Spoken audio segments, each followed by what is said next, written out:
The grim entrance to the Silver Dragon dungeon appears before us, guarded by 2 guards in lats.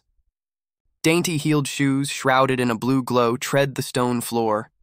One of the guards, noticing the approaching figure, exclaims, "Her Majesty!" A woman with long silver hair stands back and orders the guards away, wanting to speak to the captive alone. The Queen of the Silver Dragons, Rosweise, appears in all her splendor and power. Rosweise addresses the chained hero, sneeringly wondering what it's like for him to be a prisoner of her clan. The captive, a young man with signs of beatings, says with a defiant look in his eyes, "Kill me!" A sly smirk appears on the Queen's face as she hears his request for a quick death. She approaches him, touching his chin, and notices that he is handsome and determined, but he will not die easily. A sharp blow lands on the captive's face, and the Queen adds that a few more scars will make his appearance perfect. The captive groans in pain, blood streaming down his face. He pleads with the Queen to stop the humiliation and act faster, whether it be murder or dismemberment. Rosweise, licking the perdition with his blood, offers him to join the Silver Dragon clan, alluding to his unjust captivity. With a challenge in his gaze and a barely perceptible chuckle, the captive questions whether she is worthy of his service. The Queen's eye flashes anger at the impertinent question. The enraged Rosweise unleashes a powerful blow on him, knocking him back and breaking his chains. In a puff of dust, the captive coughs out, struggling to recover from the attack. The Queen steps her foot on his chest, angered by his insolence. She contemptuously asks Leon Cosmod if he still thinks he's a great hero who dreams of destroying the Dragon Clan. With a cold chuckle, Rosweise declares that he is destined to die here, calling him an ignorant loser. Pressed against the Queen's foot, Leon clenched his teeth as he listened to her words that his descendants could enjoy wealth and glory with him. Rosweise remarks with a chuckle that this is an interesting hypothesis, but unfortunately he has no successor, so such a day will not come for him. With a challenge in his voice, Leon objected, "Rosweise, don't underestimate people." Suddenly, the Queen's tail, enveloped in radiance, wraps around Leon's neck. She lifts him into the air with her tail, noting his stubbornness. Leon gasped, his hands desperately trying to loosen his grip on his tail. Struggling to squeeze out the words, he utters, "Her Majesty." Rosweise, with a mocking smile, wonders if he's finally ready to beg for mercy. Gasping, Leon states that she made 2 mistakes from the beginning. The Queen looks surprised, uttering, "Huh?" as Leon continues, saying that her first mistake was to be alone with the most powerful and trained dragon slayer. Leon, still held by her tail, continues, saying that her second mistake was that she should have never. With eyes blazing red, he shouts out, "Wait, taste my blood!" Rosweise's eyes widen with horror as she realizes she's been trapped under the blood curse. Leon breaks the grip of his tail with effort, freeing himself from choking. The Queen jerks back, her tail slackening, and Leon lands on his feet. A blush floods Rosweise's face, and she feels an unbearable heat engulf her body. She sinks to her knees, grabbing herself and puzzled as to why her body is reacting this way. With a confused and flushed face, the Queen asks herself what the hell is going on. Leon, standing over her, declares that very soon she will suffer a lifetime of pain brought to her soul. A close-up of Rosweise's face is shown, drenched in paint, with a tear running down her cheek as she hears him curse. Suddenly, Rosweise lunges at Leon, catching him off guard. The Queen presses Leon against the wall, her eyes burning with the red fire of passion. Leon, completely confused, questions, What's going on?" Rosweise breathes heavily, her face flooded with a blush, and Leon realizes, this situation, is she horny? Giving in to the effects of the curse, the Queen kisses Leon, her hand gently touching his cheek. A close-up of Leon's eye reflects his amazement, while his cheek shows the marks of her touch. An hour later, shoes, boots, pieces of clothing, and broken chains were scattered on the floor.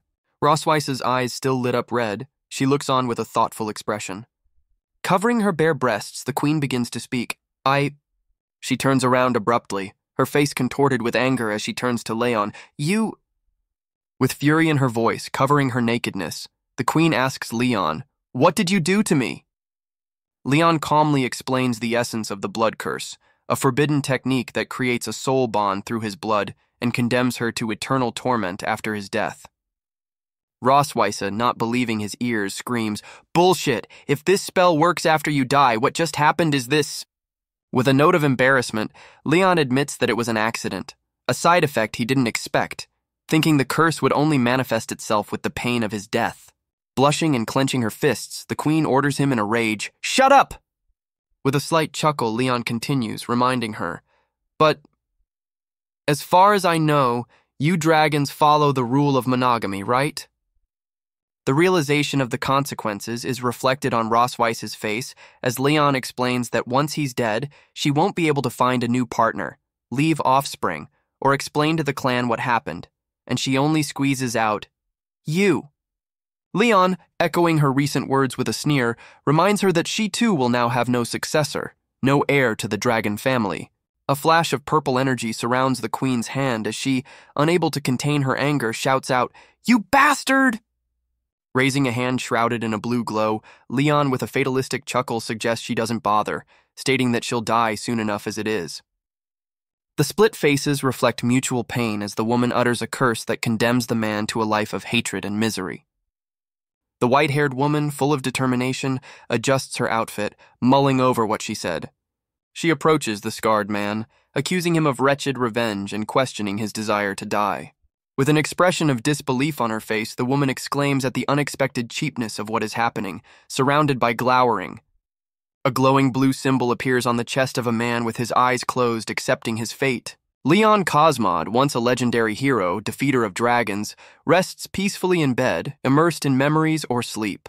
At the young age of 5, he fearlessly defended a girl from a ferocious dog, which attracted the attention of a great dragon slayer who took him on as an apprentice. 10-year-old Leon gazes up at the majestic building of the Imperial Academy of Dragon Slayers, where he entered and graduated with honors at a record young age. As a 15-year-old young man, he was already fighting on the battlefield, slaying dragons and reclaiming territory for the Empire. Known as the strongest hero and last hope of the Empire, Leon stands on a defeated dragon, representing victory in the war.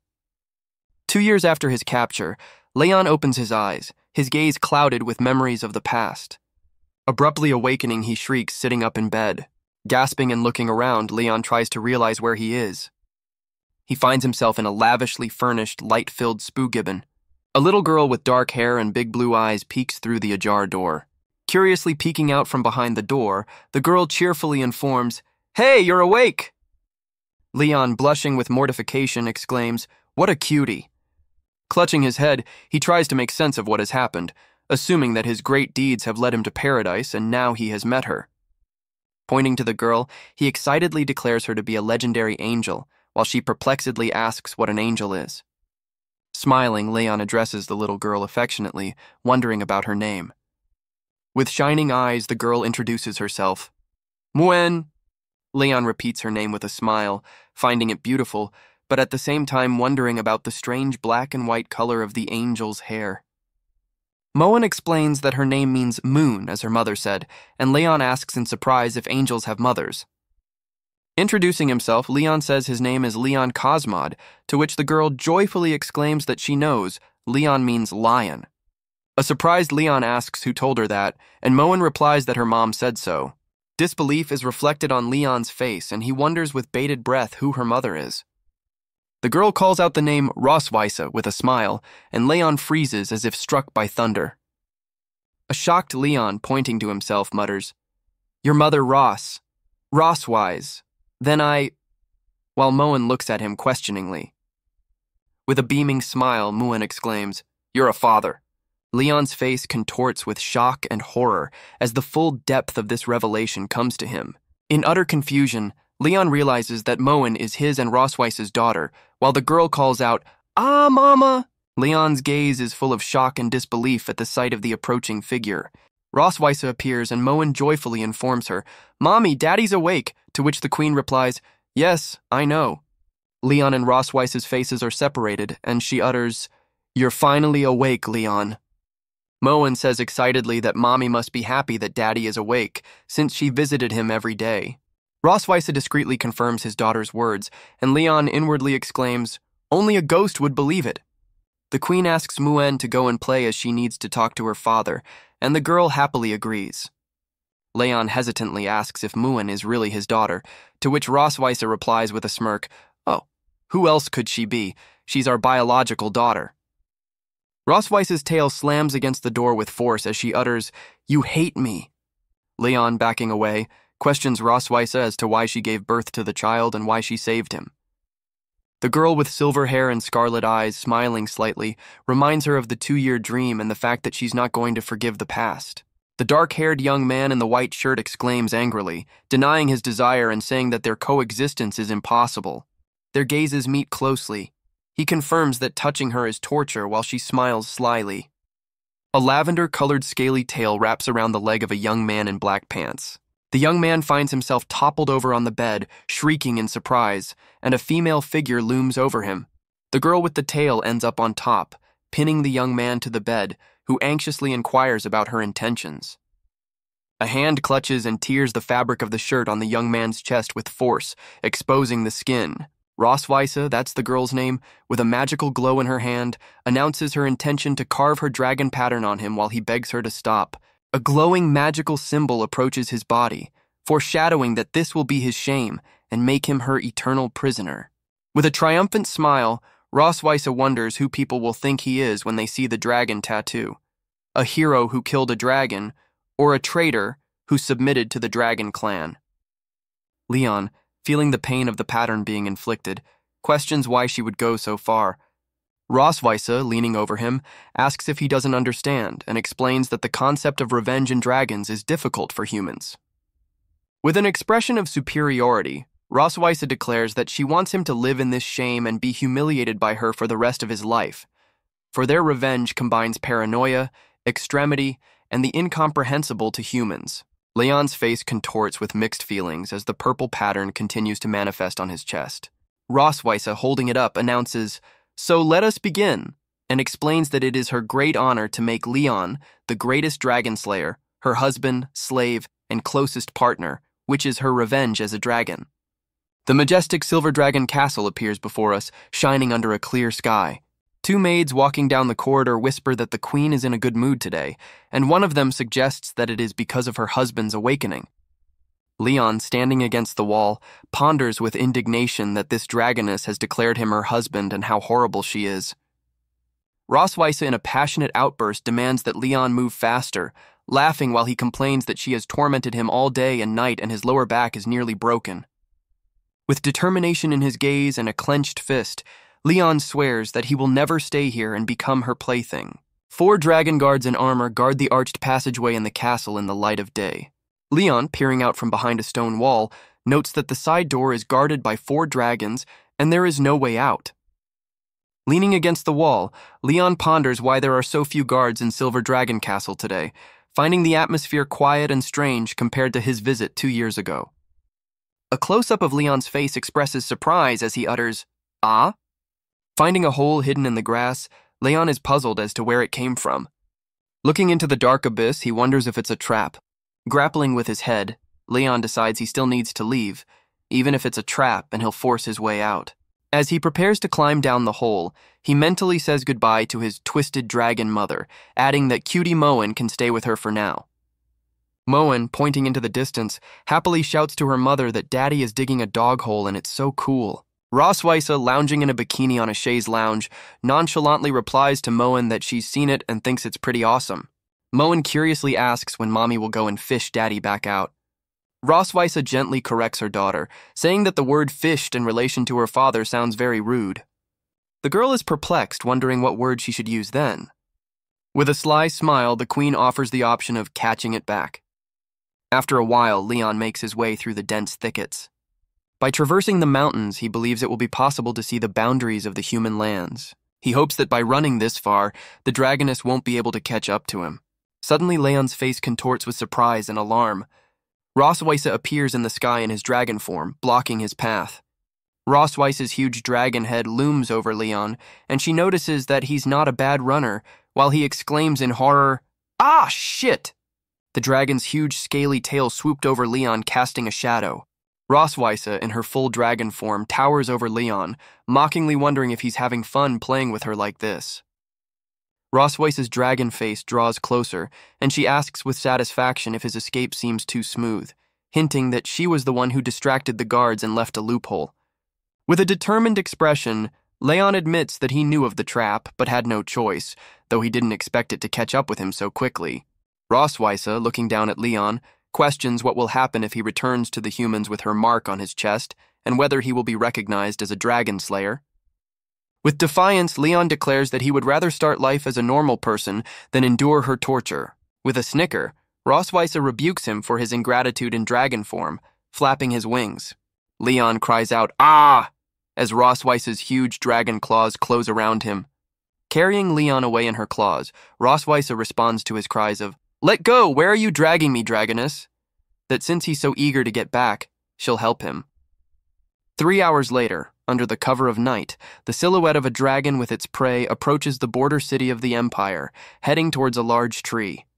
Leon lets out a loud scream, falling rapidly downward, his arm desperately reaching upward. Whizzing through the dense crown of a tree, his fall is accompanied by the crackle of breaking branches.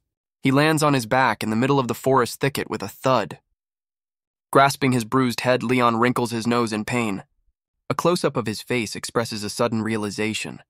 Perched on the thick branch of a huge tree, he looks out over the sprawling nighttime city below. Puzzled, Leon questions whether this is really a human city. Rosweiser appears in human form, confirming that this is the human empire. She asks if he feels like he can return to the human world just by stepping across, by seeing this long-abandoned city. With a sly smile, Rosweiser declares that Leon can't go back, even though it seems like it's a short walk to the city. Leon stares forward in shock, purple light emanating from the dragon mark on his chest. Rosweiser, standing back, explains what she forgot to mention. When one of the tag-bearers desires intimacy, the dragon tag reacts, causing Leon to back off. As he approaches, she asks with a smirk if he feels the heat and overwhelming desire and wonders if he wants to be here. Looking at the nighttime city visible in the distance, Rosweiser says she brought him here so he would realize the shame of being so close to his ancestral home. Clutching his chest, Leon asks defiantly if she thinks he'll lose his faith over this. He grabs her arm, vehemently declaring that he will wait patiently for his chance, and then he will avenge her doubly for all the humiliation. Rosweiser looks at him with surprise and a slight blush, silently listening to his threat. With a sly smile and covered eyes, she utters, "Oh, okay." Drawing closer to his face, Rosweiser says with defiance that she will wait for him, dead or alive. A huge tree towers against the night sky and moon, with the inscription, "Near the border city of the Empire." Rosweiser, with a satisfied smile and hearts all around her, sits on Leon, who is lying on the ground below her. Turning to an exhausted Leon, the queen declares herself very pleased with his recent performance. Lying next to Leon and propping his head up with his hand, Rosweiser grinningly offers to bring him here every month to visit his hometown. Leon, sitting up abruptly, exclaims angrily that she's a dragoness, hovering in the clouds and thinking only of ways to exhaust him, to which Rosweiser chibi formally admits that she's been figured out. Surrounded by purple energy and spreading her wings, Rosweiser tells Leon it's time to go, for their daughter is waiting at home. Leon calls out to her, "Wait!" and Rosweiser turns around with a questioning expression. With a defiant look in his eyes, Leon declares that as a dragon slayer, he does not wish to be dragged like prey and will go himself. Rosweiser explains that it takes her at least 3 hours to fly to Silver Dragon Castle, and it takes a human at least 10 days or half a month to walk, to which Leon objects, urging her not to underestimate human endurance. With an icy smile, the queen says she wants to see how long he lasts. After a while, a hand, breathing heavily, pushes the dense thicket apart. Leon, breathing heavily, makes his way through the night forest. Rosweiser remarks that he must be unable to walk any longer, but Leon stubbornly denies fatigue. With a chuckle, the queen remarks that he only has a well-tempered tongue, causing his resentment to grow. Suddenly, both Leon and Rosweiser are alerted, hearing something. In the distance, Leon spots a cavalry unit he identifies as the Dragon Killer Army. Hope flashes across Leon's face at the thought that these warriors might help him get rid of the dragoness. Rosweiser's face contorts into a furious grimace that foreshadows danger. Leon realizes with horror that if he calls for help, Rosweiser, whose eyes glow ominously, will not hesitate to kill the soldiers. One of the knights of the Dragon Killer Army, a man in lats, calls out to them, asking them to stop. The knight courteously wonders if Leon and Rosweiser are lost, while Leon tries to discreetly make a sign. Leon, with a smile and a hand behind his head, replies to the knight that they are just out for a walk, mentally adding that he can't involve innocent people, The knight warns that this forest is not a good place to walk due to dangerous critters, and offers them a ride. Introducing himself, the knight informs him that his name is Walker, and he is the captain of the 47th Squadron of the Imperial Army of Dragon Slayers. Leon puts his hands out in front and thanks for the kindness, assuring them that they are trained in self-defense, mentally begging the knight to stay away. Walker takes a closer look at Leon and hesitantly asks if his face looks familiar, as if they've met somewhere. A close-up shows Rosweiss's eyes flashing with anxiety and determination against a blue glow. Turning around, Leon sees Rosweiss's hand being enveloped in purple energy and realizes that things are bad. Leon's hand sharply intercepts Rosweiss's wrist, stopping her impending attack, the purple energy dissipating. Leon pulls Rosweisse into his arms, telling Walker that he must be mistaken. Turning to Rosweisse, Leon remarks with a smile that he has a plain face and his wife often confuses it true, whereupon he whispers to her that he will go with her obediently, but asks her to help get rid of them first. Walker, seeing Leon hugging Rosweisse, utters, Laughing, Walker says he won't get in the way of their love and waves his hand. Leon and Rosweisse look after Walker's retreating squad. Rosweisse icily asks Leon if he's hugged enough. She sharply pushes Leon away, who cries out, "Ah!" Rosweisse, arms crossed, tells Leon that he did the smart thing by not asking for their help, but there's one thing. She states that he needs to understand his position. Even though they have children, it doesn't mean she's his wife, to which Leon replies that he never thought of being her husband. Rosweisse turns away and says they should go, there's still a long way to go. Leon clenched his teeth in pain, grasping his chest where the dragon mark was. His hand reaches for the departing Rosweisse, his palm showing abrasions. Leon suddenly falls face down into the bushes, causing Rosweisse to gasp in surprise. Crossing his arms over his chest, Rosweisse wonders with some disdain if he's fainted. Surrounded by a violet glow, she states what a fragile human being he is. She effortlessly lifts him up by the collar of his shirt. Turning into a dragon, Rosweisse tosses Leon into the air with his muzzle. Leon lands helplessly on the dragon's broad back. A silver dragon soars into the sunset sky, and Rosweisse utters what she would consider a plea for mercy this time. The majestic castle with its numerous towers and spires appears in all its splendor under a clear sky. Leon lets out a quiet groan, coming to his senses in the soft bed. Moen happily peeks out from behind the edge of the bed, exclaiming, "Daddy, you're awake!" Leon, sitting up in bed and holding his head, asks how he got here, and Moen, peeking out from under the covers, replies that it was Mommy who brought Daddy back. Leon's eyes reflect the memory of Rosweisse in her dragon form grabbing him, and he thinks with annoyance that she has finally caught him like prey. Leon looks at his bandaged hand in surprise, uttering, That's... Moen proudly announces that she was the one who bandaged Daddy's arm, expecting praise. Upon reflection, Leon recalls that draconologists consider dragons to be a ferocious race that spends their lives in violence, and although Moen has obvious draconic traits, he continues his thoughts, noting that she shows no hostility towards him and treats him like a father, wondering if it's because she's a hybrid of human and dragon. With a smile stroking Moen's head, Leon says she's awesome, to which the girl giggles embarrassedly. Leon tells Moen that she is very sweet, but asks her not to become like her mother when she grows up, much to the girl's bewilderment. Rosweisse, appearing in the doorway, asks with icy calmness what's wrong with being like her, making Leon wince. Leon, stammering, replies that it is nothing, while Rosweisse, carrying the tray, looks at him with evident displeasure. Moen proudly reports to her mother that she dressed Dad's wound according to her instructions. Rosweisse, looking at Leon, calmly says, That's what you should do." The girl obediently replies, "Yes, Mommy," and Leon mentally notes what a strict mother she has. Leon suggests that Moen hide in the garden first, promising to come looking for her when he counts to 100. Moen's eyes light up with excitement, and she excitedly asks if Daddy really wants to play hide-and-seek with her. Smiling, Leon tells Moen that he is not like her mother and tells her to run away quickly. Leon starts counting 1, 2, 3, and Moen, in a panic, asks him not to count so fast. Continuing to count 4, 5, Leon watches as Moen runs out of the room in a cloud of smoke.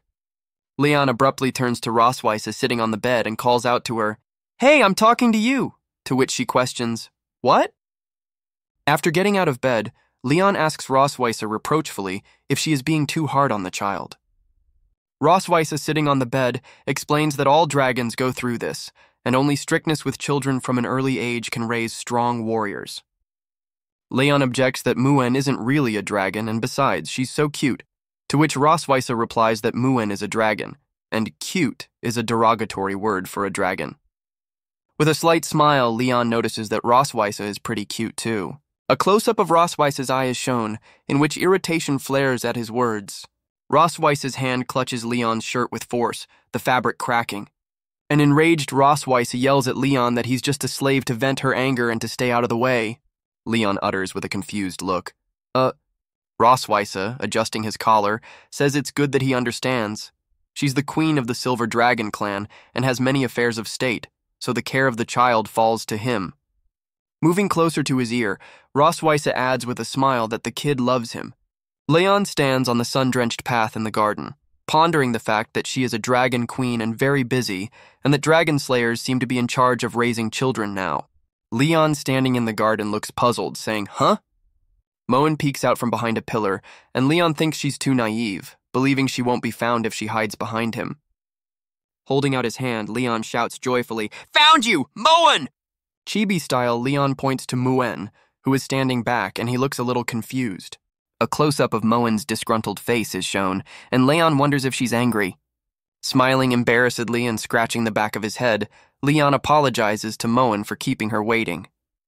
Muen suddenly runs away, and Leon, surprised, shouts after her, "Moen, what's wrong?" Holding out his hand, Leon asks a fleeing Moen why she's running away. Looking around on the garden path, Leon is puzzled as to where she's propagiba to, since he's just seen her run through here. With a confused expression on his face, Leon concludes that the child's mood is really hard to predict.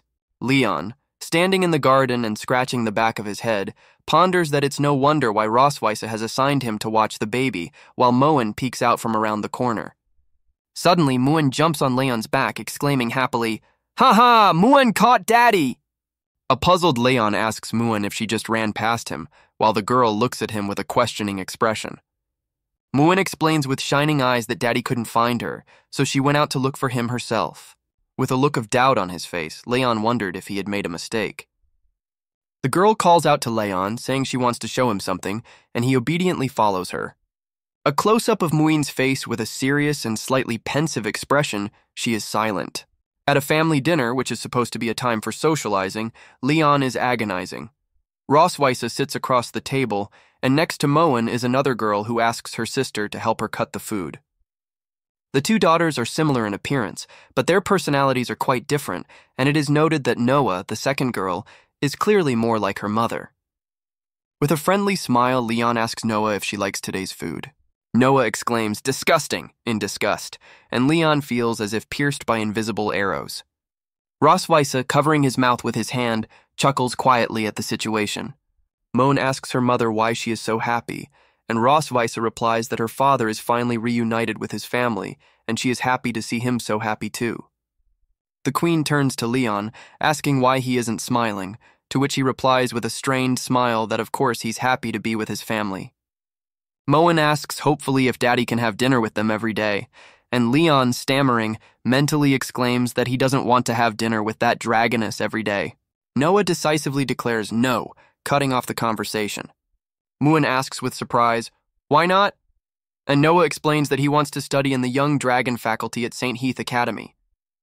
Rosweisse clarifies with Noah that St. Heath Academy's Young Dragon faculty is full of 4- or 5-year-old dragons and wonders why she's so eager to go there.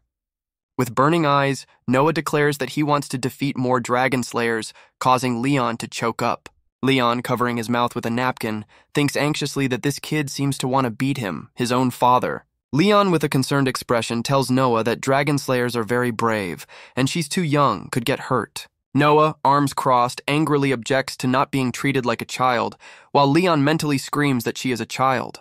Rosweisse remarks with a smile that Noah's idea isn't a bad one, because the sooner she learns, the sooner she can fight the dragon slayer. The queen, turning to Leon, challenges him to ask if he is right, or if he has a reason to prevent Noah from going to school. Leon, looking away, ponders that if he continues to object, Noah will hate him even more as a father, and he can only try to gently change her mind. At the table, Leon, looking at Noah, utters, "No, no more," trying to talk her out of it. With an expression of epiphany, Leon looks at Rosweiss, thinking, "Damn, I finally get it." The image of a giant Rosweiss appears before Leon, and he realizes that this dragoness wants to use Noah to morally attack him during this dinner. Clutching his knife and fork, Leon angrily thinks, "Just wait, Rosweiss, you'll get your ass kicked later." As the queen announces that since his father agrees, it's settled, and the entrance exam for St. Heath Academy will be held in a month, and his father will help Noah prepare. Noah, chibi style, clenches his fists and obediently replies, "Yes, Mommy." The caption, "End of Family Dinner," frames the scene where Moen, stroking her round tummy, says to Noah, "Sis, look, Moen's tummy is round," while Rosweiss stands behind her. Leon calls out to Rosweiss and she turns to him, standing by the bookshelves. Pointing to an untidy table, Leon remarks, "These plates have not yet been put away," to which Rosweiss looks puzzled.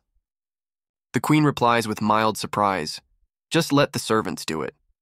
Leon, putting his hand on her shoulder, explains, "After dinner, the couple cleans up and washes the plates together. It's the proper way to end a family dinner." Drawing closer, he adds with pressure, "Don't you want to create a harmonious family atmosphere in front of them, even if it's just a fake?" Mewen, looking at them excitedly, utters, "Looking forward to it." And Noah stands beside her. Rosweiss, covering her eyes, reluctantly agrees. "Okay." Mewen, raising his hand and shining with joy against the stars, exclaimed, "Mewen wants to help too." Noah decisively leads Moen away behind her as she screams in panic, "Ah, sis! Where are we going?" In the sink under the dripping faucet is a stack of dirty dishes from dinner. Rosweiss, standing in the kitchen doorway, impatiently asks Leon when he's going to help. Leon, crossing his arms over his chest and with a slight chuckle, wonders if Rosweiss has forgotten his words from 2 years ago. Rosweiss's face tenses as Leon reminds her that she should never be alone with a highly skilled and powerful dragon slayer. The queen, looking up at Leon from below, anxiously asks what he is going to do. Leon explains that he used to be exhausted after the long journey, and so he was controlled by her dragon pattern, but now things are different. Rosweiss's tail, shrouded in a blue glow, rushes sharply towards Leon as she asks if he's thinking of escaping with this ruse. Leon's black-gloved fist meets the powerful blow of the queen's tail. Leon, pushing her tail away, asks defiantly who said he was going to run. Rosweiss, with a flushed face and an expression of shock, lets out an exclamation of "Kya!" Rosweiss, with face contorted in pain and hair fluttering, utters, "You..." Holding her tail, Leon grinningly wonders if she is unable to do anything about it, explaining that the dragon pattern makes the tail extremely sensitive, and this new knowledge he learned from her dragon book. As Leon gets close to her, he notices that the dragons Rosweiss are eager to conquer and control everything. Rosweiss's eyes widen with amazement and a slight blush as he questions if she was ever conquered. A close-up of Rosweiss's face is shown. Drenched in paint, she is breathing heavily and intermittently. Sitting on the floor with her back to him and breathing heavily, Rosweiss begs for her tail to be released. Leon, still holding her tail, reminds her that since his awakening she has been stomping on his dignity and treating him like a toy for his amusement. With anger and a blush on his face, Rosweiss shouts out, "Leon, you bastard!" as he offers to switch roles tonight. Rosweiss, with an expression of shock, embarrassment, and indignation, looks at Leon, who is still holding her tail. Two maids standing at the ajar door whisper curiously, wondering if the time of love between Her Majesty the Queen and her family is over. Two maids enter the kitchen and are amazed at its perfect cleanliness and wonder if the prince did it. One of the maids excitedly holds up a shining plate, marveling at the cleanliness. Leon, with the door ajar, silently watches the maids in the kitchen. He pulls Rosweiss against him, clamping her mouth shut, and whispers for her to be quiet, for she doesn't want the maids to see her, normally such a powerful queen in such a state. A close-up shows Rosweiss's eyes full of confusion and anger. With a sly smile, Leon pronounces, "Very well, let's get started, my dear wife." Rosweiss's blush-filled eyes read a mixture of humiliation and powerlessness. 3 days later, the majestic castle under a clear sky reappears before us. Moen and Noah sit at Leon's bedside, and Noah notes with concern that his father hasn't woken up in 3 days, assuming if he's dead, to which Moen replies that they should just wait and see. A sharp blow from a child's hand lands on Leon's face and he cries out in pain. Noah steps his foot on Leon's chest and declares that he's not dead yet, while he indignantly wonders who is treating his father this way. Leon comes to his senses, and Moen, exclaiming, "Ah!" in surprise, looks at him. Moen happily informs the approaching Rosweiss that Daddy is awake again, while Leon wonders when he lost consciousness. Rosweiss is standing at the mirror, offers Leon with a slight chuckle to help him remember. Leon's mind flashes back to the moment after that night when the dragon pattern stopped working and Rosweiss hit him hard. Sitting on the bed, Leon ponders the cruelty of this dragoness, thinking that a normal human would have died from her claws several times already. Looking at Rosweiss, Leon notes that she is quite beautiful, even though she is a dragoness over 200 years old. Moen asks why Dad doesn't move, and Noah, arms crossed, snorts that he just glared at their mother and was stunned. Rosweiss's hand casually brushes a flower-shaped ornament off the dresser, and she turns around in surprise. The queen bends down and picks up a fallen piece of jewelry from the floor. Leon, attaching a flower to Rosweiss's hair, remarks with a smile that this piece of jewelry suits her very well. Rosweiss, with an ornament in her hair, asks with slight surprise and suspicion if he expected her to be so attentive and if he has done this for other women before. Crossing his arms over his chest, Leon replies with a chuckle that as a child he often brushed the mane of his master's donkey and was very skilled at it. Moen, looking out from behind Leon's back, curiously asks his father what a donkey is. Leon, depicting donkey ears with his hands, explains to Moen that donkeys are like dragons, with 2 ears and a tail, are very stubborn and like to moo when displeased, in front of a picture of a donkey wearing clothes. A close-up of Rosweiss's eye is shown, while Leon adds that donkeys are just like her mother. Rosweiss punches Leon in the face with force, causing him to cry out in pain. Moen and Noah look worriedly at Leon, rubbing his cheek, and Moen asks if he's okay, to which he replies that he is. Rosweiss, pointing to his daughters, announces that their assignment today is to learn how to write their names, and their father will teach them, causing Leon to resent being assigned the task again without his consent. Moen joyfully exclaims that Daddy will teach them how to write, while Noah, arms crossed, confidently declares that he can write. Moen suggests Noah go to the study room and pick out a pen, asking what color she prefers, to which Noah replies, "Purple." Rosweiss informs Leon that her sister is visiting her today, and she doesn't want him to show his face. Leon asks, with a slight chuckle, if she won't let him meet her family as well. The queen, cradling Leon, instructs him that he is now Leon Cosmod, a male dragon married to the Silver Dragon clan, who has been in a coma for 2 years due to illness and has recently awoken. She continues, pointing to his chest, that if they were to meet, he would have to play along with her fictionalized identity. Close-up of Leon's eyes, he says, "Understood, Your Majesty." Leon, looking at the departing Rosweiss, thinks defiantly, "Dragoness, do you think I'll listen to you obediently?" With a sly grin, Leon mentally declares that he is going to embarrass Rosweiss in front of her sister. The light-filled children's study room in the Silver Dragon Castle appears before us. Leon, sitting at the table with Moen and Noah, shows them how to write, saying, "Just follow what I just taught you and watch. Like this." Leon shows his daughters, Muin and Noah, sheets with their names written on them, Muin K. Melqui and Noah K. Melqui, asking them to copy them several times. Noah, holding up a sheet of hieroglyphics, critically declares that it's not as good as her mother wrote, eliciting a surprised exclamation of, "Hey!" from Leon. With curiosity, Moen wonders what Dad is going to do, while he gets up and explains that he just forgot to give something to their mother. Leaving the room, Leon waves and promises to come back to check later, and Noah looks after him and asks Moen if he's stupid. Jumping up joyfully, Moen notices that Noah seems a little happy, but the latter denies it and tells her to write quickly. Close-up of Noah's face with a slight blush and a pensive expression, she is immersed in her thoughts. At the gates of Silver Dragon Castle, Rosweiss, surrounded by guards, meets a guest with fiery red hair. Aisha Melqui, Queen of the Red Dragons, appears before us, with scarlet hair and a confident look. Rosweiss happily hugs her sister Aisha, saying, "Sister, long time no see." Aisha points out that she hasn't seen Rosweiss in a year, and she looks much ruder, to which Rosweiss embarrassedly protests that she doesn't think so.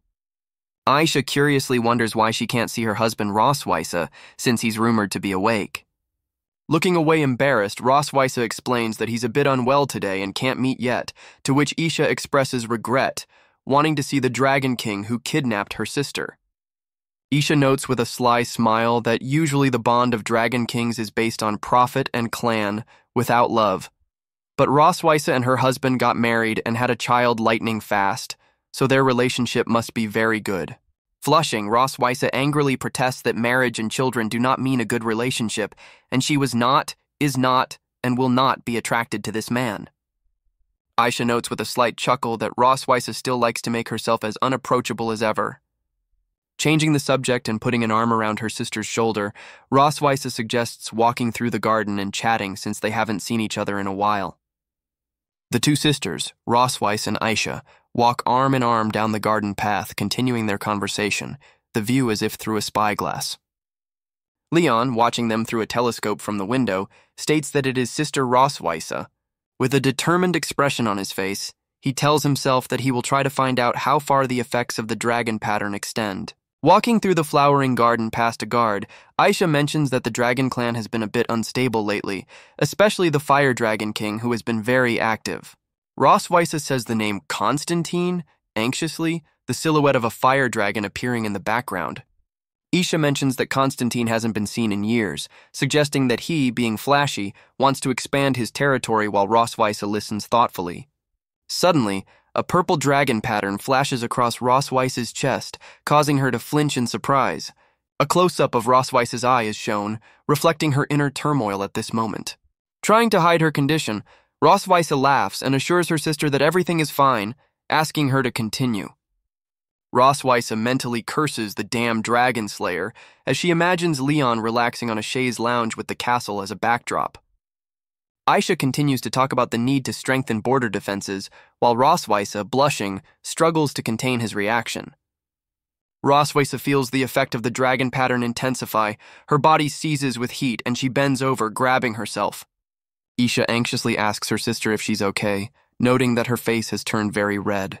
Barely containing her trembling and covered in blush, Rosweisa tells her sister that she urgently needs to be away on business for about 20 minutes. Isha offers to escort her sister, but Rosweisa, embarrassed and in a hurry, refuses, assuring her there is no need. With a sly smile, Isha notices to herself that the dragon pattern has been activated, and the youth seems to be having fun with it. Leon, relaxedly reclining on the chaise lounge, thinks with satisfaction, "Rosweisa, I want to see how long you can keep this up." Rosweisa bursts into the room shouting Leon's name, who asks in surprise why she's back so quickly. Grabbing Leon by the collar, an enraged Rosweisa accuses him of deliberately making the dragon pattern resonate to embarrass her in front of her sister. Leon, determined to feign innocence, asks with feigned bewilderment, "Is it wrong that I want you?" Leon's hand touches Rosweisa's shoulder, eliciting a surprised exclamation from her, What? In chibi style, Rosweisa's face expresses extreme amazement and embarrassment, surrounded by clouds of steam. Leon notes with satisfaction that his plan seems to have worked, and Rosweisa, backing away and covering his mouth, is now disgusted with him. With his face flaming with anger and embarrassment, Rosweisa shouts, "Shame on you, shameless man! A defeated prisoner talks such nonsense. Put away your filthy thoughts." Rosweisa, blushing, is perplexed as to why she, having come to deal with him, was frightened by just a few words he said. With a flaming face, the queen snorts that he got lucky this time, but she won't let him go next time while Leon makes a face behind her back and teases, "Tease, I'm so scared." Leon, rubbing his chin thoughtfully, ponders that one dirty word can make her so helpless, and this dragon pattern is really powerful. Pressing his hand to his chest and blushing, the young man wondered why his heart beat so fast when he thought of her face. Grabbing his head, Leon orders himself, Cosmod, to wake up and stop thinking about nonsense. In the study room, Muan and Noah are waiting for their father to return, and Muan asks why Dad hasn't come back yet. At the gates of Silver Dragon Castle, Isha, accompanied by Rosweisa and the guards, prepares to leave. Isha, Queen of the Red Dragons, says goodbye to her sister, saying she's leaving today. Rosweisa, smiling and waving, wishes her sister to be careful on the road. Isha, already in dragon form, asks Rosweisa to let her meet her husband next time, to which she readily agrees, promising to talk another time. Rosweise, standing with her back to the viewer, watches the night sky with the silhouettes of dragons hovering against the full moon and red energy waves spreading out around her. A close-up of Rosweise's face is shown, her eyes narrowed, her gaze full of determination, and her lips pressed together in silent reflection. Against the rocky landscape, Rosweise thinks angrily, "Damn Dragon Slayer, I haven't taught him enough yet. I'll teach him a lesson tonight." Leon, being in the other room, suddenly sneezes, covering his mouth with his hand. Sitting in an armchair and reading a book with the title A Young Dragon's Story, Leon grinned and wondered, "Is this dragoness scolding me?" He looks over at the peacefully sleeping in the large bed Moen and Noah, stating that they are both asleep. Leon carefully adjusts the blanket on his sleeping daughters, mentally wishing they wouldn't catch cold. Carefully opening the door, Leon is about to quietly leave the girls' room. Suddenly his hand is pressed against the door, and he looks away with a surprised and frightened expression. Rosweise, pressing his hand against the door, asks with icy calmness and a slight smirk, "Where are you going?" While Leon, with a somewhat nervous smile, inquires, "Has your sister gone?" Rosweise, with a determined look, utters, we still have things to do today." Chibi style, Rosweise drags a stubborn Leon behind him, commanding, "Follow me!" as he yells, "No!" The Silver Dragon Queen's luxurious spooge, flooded with warm light, appeared before us. Hands lower a wooden basin of steaming hot water to the floor. Leon, holding the basin, asks Rosweise, "Here, the hot water is here. What do you need it for?" The Queen, gracefully seated and stretching her legs, declares, "I am very tired after walking all day. Please wash my feet." A close-up of Leon's face expresses extreme bewilderment as he utters, "Ah?" Rosweise, with an imperious look, orders, "Stop talking nonsense and do as you're told. This is punishment for what you did today." Leon kneels down and begins to remove the shoe from Rosweise's foot, muttering, "Tss, I'm a dragon slayer, but I have to become a slave washing the feet of a dragoness." Holding Rosweise's graceful foot, Leon thinks bitterly, "That damn dragoness really knows how to enjoy herself. I wonder how many corpses of dragon slayers she's stepping on." Rosweise, sitting on the bed, notices Leon's gaze on her feet and wonders why he is looking at them that way. With an expression of mild disgust and embarrassment on his face, the Queen wonders if this is some sort of disgusting habit of his. Chibi-style, Rosweise, laughing, orders Leon to dip her feet into a basin of water. A close-up shows Rosweise's graceful feet immersed in warm water in a wooden basin. Rosweise cries out, "Kaya, it's too hot!" instinctively jerking his foot off and hitting Leon in the face. Leon lets out a groan of ugh, recoiling from the unexpected blow. Hovering over Leon, Rosweise angrily asks if he is deliberately trying to get back at her. Leon parries with a sly grin, wondering who asked him to wash her feet. A close-up of Rosweise's eye is shown, and she notes with annoyance that he seems to have a short memory. Rosweise's graceful foot touches Leon's chest as she says that he never thought he would one day. Rosweise's foot presses against Leon's shoulder, and she mockingly asks how he feels about being trampled by a dragon as he lets out a suppressed groan. The Queen's foot comes down on Leon's face with force, pushing him in. Leon, with a flushed face, asks her to stop, noting to himself this humiliating yet satisfying feeling. Rosweise, looking down at him, snorts, wanting to see how long he can take it. A close-up of Leon's reddened eye is shown. He mentally vows not to succumb to the tyranny of this dragoness. Leon's hand firmly grips Rosweise's ankle. With a blush and a mischievous grin, Leon declares that he has eaten pigs, cows, and goats' feet, but has never tasted dragon's feet. Rosweise, wide-eyed with shock and embarrassment, asks what he is doing. Leon sinks his teeth into Rosweise's leg, announcing that tonight's appetizer is raw dragon claws. Against the backdrop of the castle at night, Rosweise's furious shout is heard, "Leon Cosmode, I'll kill you!" The next day, Moen, rubbing sleepy eyes, and Noah, with arms crossed, stare perplexed at something. Moon, turning to her mother, wonders why she limps when walking, to which Rosweise replies briefly, "Nothing." The girl then asks her father why he has bruises on his face, and Leon also waves it off. It's nothing. A close-up of Moen's face expresses obvious bewilderment and curiosity. Moen excitedly suggests that her parents must have been playing some fun games without her, and declares that she wants to join in too. In the garden at Silver Dragon Castle, Leon and Rosweise stroll among the flower beds and fountains. Rosweise walks ahead with a disgruntled look, and Leon follows her with his hands in his pockets. The two maids watching them from afar whisper, "Look, the queen and the prince are on a date. Haha, what a cute couple." One of the maids, however, remarks doubtfully, "But why do I think Her Majesty and the prince are not very close to each other?" Rosweise and Leon's divided gazes are full of silent tension and unspoken emotion. Leon looks at the departing Rosweise, wondering why things have turned out this way, and the text explains that it's because... The caption, "some time ago," precedes a flashback where Leon asks in surprise, "Ah, go for a walk? Why should I go for a walk with you?" Rosweise, standing with his back to him, replies that it is also his job to maintain a false appearance of family harmony to outsiders. Leon mentally notes that there is something wrong with Rosweise today. She is unusually proactive, and wonders what she is up to as she walks ahead with her arms crossed over her chest. Moen and Noah, looking out from behind a tree, are whispering, and one of them says, "Hey, Dad is so stupid, he can't even hold hands." Moen declares emphatically, "Moen is going to help them," while Noah tries to stop her by saying, "Wait." Moen runs out from behind a tree, and Noah shouts after her, "Leave them alone." Moen runs up to his parents, shouting joyfully, "Mommy! Daddy!" And Rosweise asks with mild irritation, "Moen, why did you follow me?" Leon's hand and Rosweise's hand separately reach for Moen's hand, with pink and orange dragon silhouettes respectively. Moen, taking his parents' hands, declares, "When walking, you have to hold hands together." Moen announces that he's going to go play with his sister, leaving Leon wondering where the child got so much knowledge from. Noah pinches a crying Moen's cheek, who begs her sister to let her go, promising not to do it again, while their parents hold hands in the background. Leon, somewhat embarrassed, reflects on the unexpectedness of the situation, while Rosweise, blushing, says it's okay and let them continue holding hands. Noticing Rosweise's unusual malleability, Leon admits that he is unaccustomed to it, to which she suggests that he has tamed her and is now embarrassed by her good attitude. Their daughters watch from behind a tree.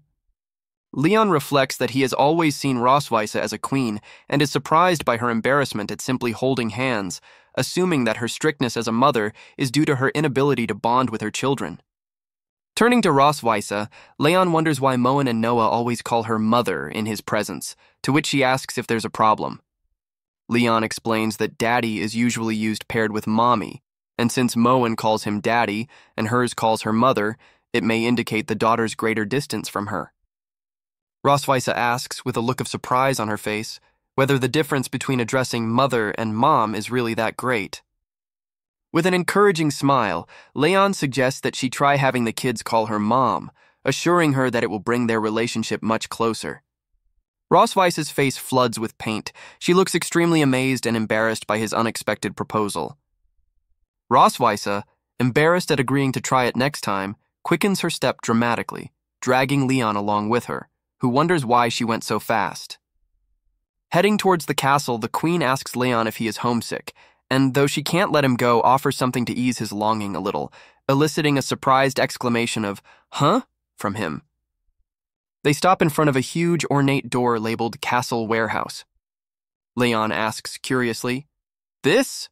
To which Rosweise, averting her gaze, replies that she hasn't given the place a name.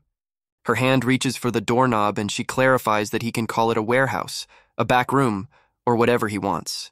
The door creaks open, releasing a cloud of dust or mist as Rosweise adds that the name doesn't matter. Inside, a spacious hall full of treasures opens up, and Leon wonders in amazement if this is the dragon's treasure room.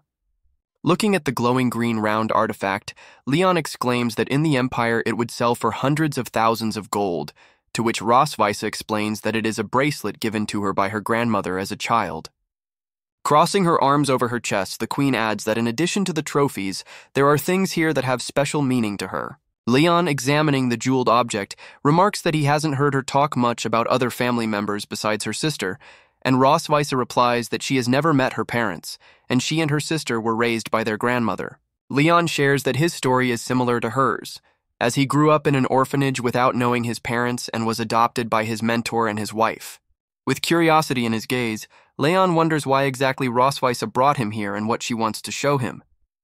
Rosweise, standing with her back to him in front of a large, ornate chest, replies that she has something that can temporarily make him forget his troubles, causing Leon to gasp in surprise. Leon's face contorts in shock as he exclaims, "Black gold armor?" A magnificent dark metal armor with gold accents appears before him, and Rosweiss asks if he always wanted it back. Not believing his eyes and reaching into the trunk, Leon asks if he's dreaming and if she's really going to give them to him. Rosweiss, with a sly and slightly sinister smile, confirms, "Yep, that's right." Leon's black-gloved hand touches the breastplate of his armor, emitting a bright blue glow and a sound effect of "when." An enchanted dragon mark flashes on the armor, and Leon exclaims in despair, "Enchanted dragon mark? Black gold armor, my good brother. How did you die too?" With a triumphant look, Rosweiss declares, "Heh heh, you finally sprung the trap, Leon." Leon, surrounded by the purple glow from the activated mark on his armor, angrily questions Rosweiss about what she has done. Rosweiss explains with a triumphant smile that she has applied a dragon pattern to his armor that enhances its properties, activated by touch. Leon's black-gloved hand that touched the armor finds itself pinned to the floor. He lets out a groan. "Ugh!" Grasping his chest where the purple mark shines, Leon utters angrily, "Despicable dragoness! I was careless." Rosweiss notes with a sly smile that the enhanced dragon pattern has doubled its effect. Approaching Leon and grabbing his chin, she asks with a sneer, "Ah, my dear dragon slayer, can you bear it?" Leon, clenching his teeth, struggles to pronounce her name. Say! Rosweiss pushes Leon away and he falls on his back, the purple mark on his chest glowing brightly. Lying on the floor and blushing, Leon struggles to utter, "Damn, I can't move my body, but the desire in my lower body is stronger than ever." Rosweiss, hovering over Leon propped up on the red couch, asks if he thought she didn't hold a grudge for defeating her, and adds that she'd been thinking for the last few days about how to get revenge and get him to let his guard down, but didn't expect him to get caught so easily. Leon, blushing and clenching his teeth, struggles to utter, "You dragoness." With a sly smile, Rosweiss wonders how he likes her acting skills. Aren't they pretty good? In desperation, Leon cries out whether all her words today about never meeting her parents and having Moen call her mom and hold her hands were lies. Rosweiss, snuggling up to him, replies that no, that's all true, but it doesn't affect what she's going to do to him now, Leon. She reminds him of his own words, asking him what he told her before while the dragon pattern glows on her back. Continuing, Rosweiss recalls his question about whether she likes to conquer. With a sly smile and a blush, she confirms, "Ha ha, yes, I love to conquer." Hovering over him and surrounded by petals, Rosweiss asks, "Are you ready, my dear husband?" While Leon groans, "Ugh, damn." A castle exterior with a large round rose window, symbolizing the passage of time or the culmination of a moment. After a while, a close-up of Leon's face with tears, he thinks, "Finally, it's over." Rosweiss, with a satisfied smile, looks at Leon lying beneath her, whose gaze is full of weariness and humility. A close-up of Leon's face is shown. He asks in bewilderment, "What are you doing?" Touching his chin, Rosweiss notices that compared to 2 years ago, the scars on his face have faded a bit, but he looks more haggard, a survivor of adversity, and there's more of a mature masculinity about him. Chibi-style, Leon, arms crossed, shouts indignantly, "Bah! You're trying to fool me again! I'm not falling for it again!" While Rosweiss sits with his back to him.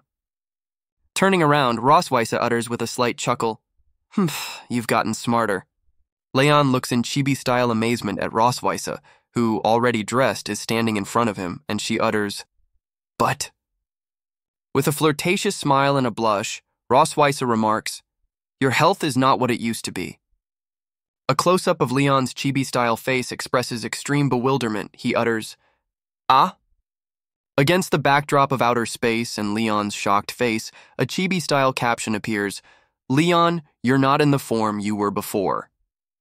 Continuing the phrase in front of an even more shocked chibi-style Leon, the caption reads, "You're not as crapped as you were before." The chibi-style Leon indignantly shouts, "Ah!" as the captions, "Not as good as before" and "like before" emphasize his humiliation. The next day, the majestic Silver Dragon Castle shines under the rays of the morning sun. Leon looks out from behind the ajar door with a tired and wary look, mouthing coming. In the morning, Rosweise with arms crossed and Muan, holding the book Encyclopedia of Dragons, meet Leon. Rosweise remarks with a sly smile, "Looks like you had a bad trip last night." Leon angrily objects, "It's because of what you said," to which Rosweise replies with feigned innocence, "Really? I don't remember." Moen, watching them wrangle, thinks, "Here we go again." Rosweise reminds Leon that the entrance exam for St. Heath Academy is very rigorous, and he should start training Noah in dragon knowledge today. With a slight chuckle, the queen adds that after all, he can only demonstrate his worth in other areas for now. Leon, clenching his fist against the flames, thinks furiously, "Damn it! Yesterday I just wasn't at my best yesterday." Leon, pointing at Rosweise, declares that he will help Noah pass the exam, but he wants something of equal value from her in return. Rosweise agrees to his request with a slight smile, but warns him not to be excessive. With a determined look, Leon confirms, "A promise is a promise." Rosweise, smiling, wishes him to study hard, but not to overwork himself, while Leon mentally exclaims, "Dragoness, you're finished." Moen, standing next to Leon, asks why he had a fight with his mom, to which he replies that it's just normal communication. Leon, looking at Moen with surprise, interjects, "Wait, what did you name her?" A close-up of Moen's face as she says, "Mom." Leon asks Moen if Rosweise asked her to change her address, and which she likes better, the old or the present one, to which the girl replies, "The present one." With a satisfied smile, Leon utters, "Ha ha, I told you you'd like it." Moen, with book in hand, looks at him with a slight blush and a multi-dot above his head, expressing silent surprise or embarrassment. Noah, with the Dragon Encyclopedia in hand, impatiently asks when they'll start studying while Leon runs after her, shouting, "Hey, Noah, wait for me!" In the children's study room of Silver Dragon Castle, two small toy dragon figures stand by a bookshelf. Leon, sitting at a table of books and thoughtfully propping his head up with his hand, silently ponders while looking at the study materials. Rosweise, appearing in the room, turns to Leon. "Hey, it's so late, you haven't spogibed yet?" Leon explains that Noah has a strong capacity for learning and understanding, so simple teaching doesn't work for her, and he plans to organize key knowledge and combine it with test questions, for which he has to stay up late to make lesson plans. Peacefully sleeping, Noah cuddles a green dragon toy, while Leon confidently declares that Noah is a very smart child, and he's sure he can get her ready to take the test within a month. With a smug smile, Rosweise remarks, "It's inevitable after all, Noah follows me." Leon objects with a confident chuckle. "That's not necessarily true." Punching his chest proudly, Leon brags, "I was a dragon-killing genius who graduated with first place in both written and practical exams every year. I received every top-level scholarship in the school." With a challenge, Leon asks Rosweise, "So what about you, Your Majesty? What kind of champion are you?" causing her to stammer and utter, "Ya..."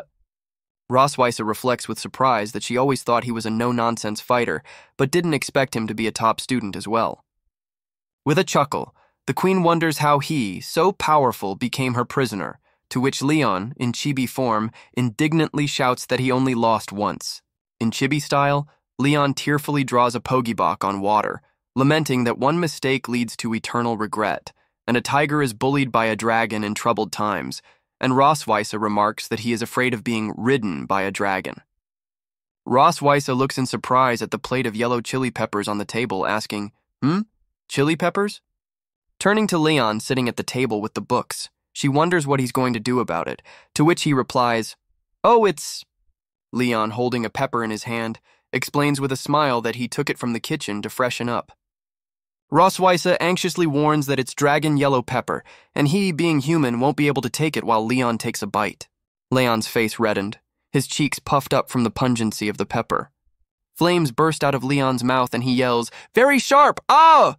Chibi style, several Leons run around the room in a panic, knocking things over and yelling, "Water! Water! Water! There's no water in here!" Rosweise, enveloped in a soft glow, gently touches Leon's face, who looks at her in wonder. A close-up of Leon's face flushed, his eyes wide open at the unexpected touch. Rosweise, with a slight blush on her cheeks, explains that her hands are cool and will make him feel more comfortable.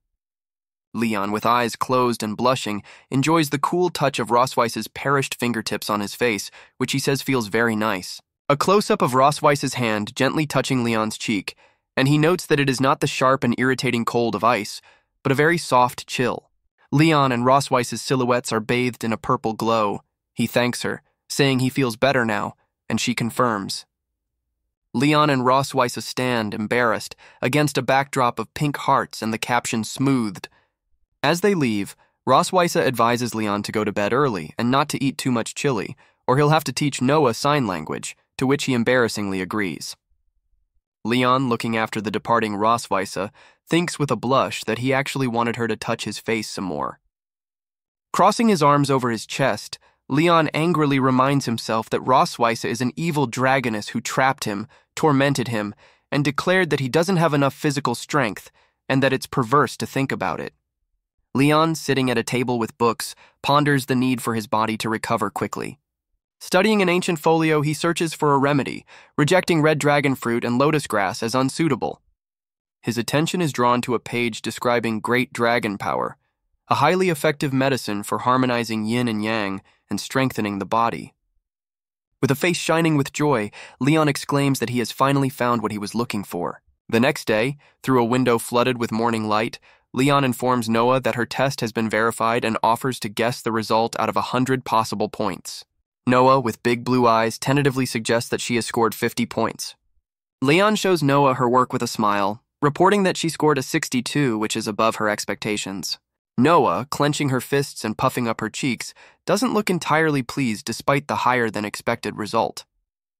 Leon thoughtfully notes to himself that Noah doesn't seem satisfied with her grade, and this child has high expectations of herself. Upon reflection, Leon thinks that Noah could have been carefree like Moen, but instead took the initiative to go to school herself. Leon, stroking Noah's head, praises her, noting that 62 points on the first try is pretty impressive. Noah, with big blue eyes and a slight blush, thanks him briefly. Covering his mouth with his fist and coughing, Leon suggests further focusing on mistakes. Apologizing, Leon ponders if he ate too much chili last night, as his throat is now a little scratchy, and remembers that he ate a few more peppers to cheer himself up. Mentally, Rosweisse tells Noah that her father drew up a syllabus for her last night, and though the rascal seems unreliable, he's the best student. Noah recalls his mother saying that his father had eaten the dragon clan's very hot yellow pepper to stay awake, so it would be strange if his throat was okay. Holding out a small oval green object to Leon, Noah says, "This is for you." Leon asks in surprise, "For me?" While Noah clarifies that it was his mom who gave it to him, not her. With a warm smile, Leon asks to say thank you to his mom, thinking that this child, like Rosweisse, is outwardly cold, but really just doesn't know how to express kindness. In chibi style, Leon enthusiastically encourages further study. Noah agrees, and the caption says that the father-daughter relationship has grown a little closer. In the kitchen of Silver Dragon Castle, footsteps can be heard behind the ajar door.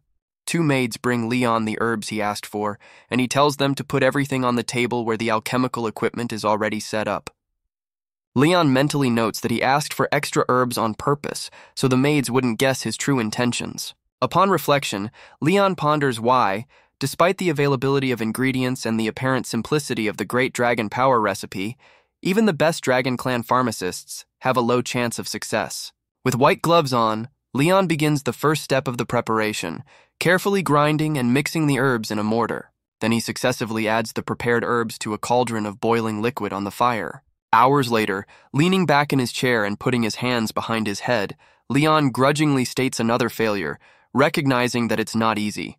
Dropping his head to the table, he stares at the flask in frustration, thinking that he had failed every time at the last step of purifying and separating the potion. There are 2 alchemical vessels on the table, and it is explained that the high-temperature separation method described in the book requires precise control, or the drug will either inactivate or not purify properly. Vigorously shaking the flask until his hands ache, Leon ponders that manual separation is inefficient and professional tools are not available, and recalls his teacher's admonition to seek other avenues if one doesn't work. Through the open window, you can see a stormy sky pierced by lightning, accompanied by the sound of rolling thunder. Leon, sitting in a chair with a flask of purple potion, notices a thunderstorm and assumes it will rain soon. Going to the window, he watches the lightning with amazement, repeating, "Lightning, thunder, thunder," as it rattles outside. A close-up of Leon's face lights up with a hunch as he recalls his teacher's words that electrolysis of impurities is sometimes more effective than firing. With determination, Leon offers to use an element of thunder not mentioned in the book, noting his mastery of lightning magic and partial recovery of powers. His white-gloved hands direct the blue lightning energy at the potion flask, claiming his power is enough for such delicate manipulation. Half an hour later, a white-gloved hand holds up a small dark pill against a bright glow, heralding success. Smiling confidently, Leon holds up the pill in the box, noticing that the Dragon Clan's medicine is quite simple to make. Muen, looking out from behind the table, curiously asks his father what he's doing, to which he replies, "A good thing." Leon looks slightly caught off guard by Muen's appearance, looking at her silently. Leon, startled, exclaims, "Ah! Muen!" upon seeing his daughter. Trying to hide the pill, Leon nervously assures Muen that he's not doing anything while she curiously asks if it's candy in Papa's hand. Leon, showing the box, explains that it's medicine he made for Mommy, and Muen anxiously wonders if Mommy is sick. Stroking Muen's head, Leon reassures her, saying that her mom just worked too hard and he wants to give her something to strengthen her, mentally adding that he actually cooked it for himself. Muen, with shining eyes and a perished face raised upward, urges his father to take good care of his mother. Leon agrees with a smile that it's his father's duty, mentally anticipating how he'll take care of Rossweiss when he regains his strength. A thunderstorm rages outside the castle, lightning illuminating the front of the building in the pouring rain. Leon, lying in bed and holding the pill, pondered whether the Dragon Clan's nutritional supplements would have a negative effect on humans, even though the great dragon power had been created. Deciding to set aside his doubts, he clenches his fist, ready to take the medicine. A sudden knock on the door interrupts his musings, making him wary. Leon, caught off guard in his bed, is surprised to ask Rossweiss, who has entered, the reason for her visit. With a slight smile, Rossweiss reports that Muen told her about the chocolate candy-like medicine Leon had prepared for her. Leon nervously mutters, mentally cringing that his little secret was revealed so quickly. Rossweiss calms him down, saying she has no intention of interrogating him, but is only amazed at his ability to create medicines under such simple conditions. With curiosity, the queen wonders what exactly he has cooked and asks him to show her. Leon hands her a small decorated box, thinking that she would still take it by force if he refused. Holding up the box, Rossweiss praises Leon, calling him amazing for being able to create such a perfect great dragon force under such conditions. Surprised by her praise, Leon mentally wonders if she is laughing at him, recalling the saying about a man of words and a man of action. With a serious look, Rossweiss declares that he can keep the medicine, but should not take it now. Leon, holding the box she returned to him in surprise, asks, "Ah, why?" Rossweiss explains that this dragon tonic is too powerful for the human body, to which Leon asks doubtfully if it's that powerful. With a serious expression on her face, the queen reminds him that as a human he will not be able to withstand his power. Leon, holding the pillory, defiantly declares that he has defeated countless dragon kings and will be able to take some pillory, asking Rossweiss not to underestimate him. He decisively swallows the pill, making a surrendered "ugh" sound. Grasping his throat, Leon utters with a smile, "Courage is the anthem of humanity," while Rossweiss looks at him anxiously, pronouncing his name. Leon's eyes widen with shock as the effects of the drug begin to show. Rossweiss, in a panic, swings her leg, screaming that she almost never used healing magic, and Leon falls on the bed, letting out a groan. Pressing her hand to his chest where the magic circle glows, Rossweiss asks how he's feeling and offers to try to neutralize the effects of the pill. Leon, squirming in pain, pushes her hand away, and Rossweiss, with an expression of despair, yells at him not to move. Surrounded by a blue electric discharge, Leon, clenching his teeth, declares, "Look closely. The Silver Dragon Queen, this is the courage and determination of humanity." A blue glow floods the castle's grand hall while a thunderstorm rages outside, heralding a powerful release of energy. Leon, engulfed in blue electrical discharges, lets out a loud cry of "Ah!" while Rossweiss watches him anxiously. A close-up of Rossweiss's face expresses horror, and she mentally questions, using lightning magic on his own body. What the hell is he doing? Continuing to be surrounded by blue discharges, Leon lets out a suppressed groan of "ugh" while pressing his hand to his chest. In a panic, Rosweiss rushes to Leon, who falls on the bed and screams his name. Leon lies on the bed with his eyes closed, and Rosweiss, leaning over him, thinks anxiously, "He really is insane." Standing at the bedside, Rosweiss says to Leon, who looks at her with a slight blush, "You wait here, I'll get the court healer." Leon's hand suddenly reaches for the departing Rosweiss, who turns around with a surprised exclamation of, Leon grabs Rosweiss's arm with force, pulling her to his bed, and she looks at him in amazement. With an expression of extreme bewilderment on his face, Rosweiss asks, "How did you—" Leon, with a blush and a blissful smile, hugs Rosweiss's tail, playfully asking, Hey, wife, where are you going?" Rosweiss, embarrassed and indignant, exclaims, Who is your wife?" In chibi style, Rosweiss tries to push away Leon, who, sitting on the bed and hugging her tail, refuses to let go of his wife. Leon continues to call her wife, while Rosweiss ponders that the great dragon power should only strengthen the body, not cause unconsciousness, and wonders if the lightning magic has altered the effect of the medicine. The queen is somewhat relieved to think that, although he looks like an idiot, his life is not yet in danger. Leon continues to call her wife, and Rosweiss, giving up, asks what happened and asks him to tell her. With a glowing look, Leon declares, "I want a second child, wife." Rosweiss, wide-eyed with shock, exclaimed, "Ah?" Leon, still hugging her tail, insists on a second child, while Rosweiss indignantly replies that he took poor care of 2 children during her first pregnancy and now wants another one, and for him to forget about it.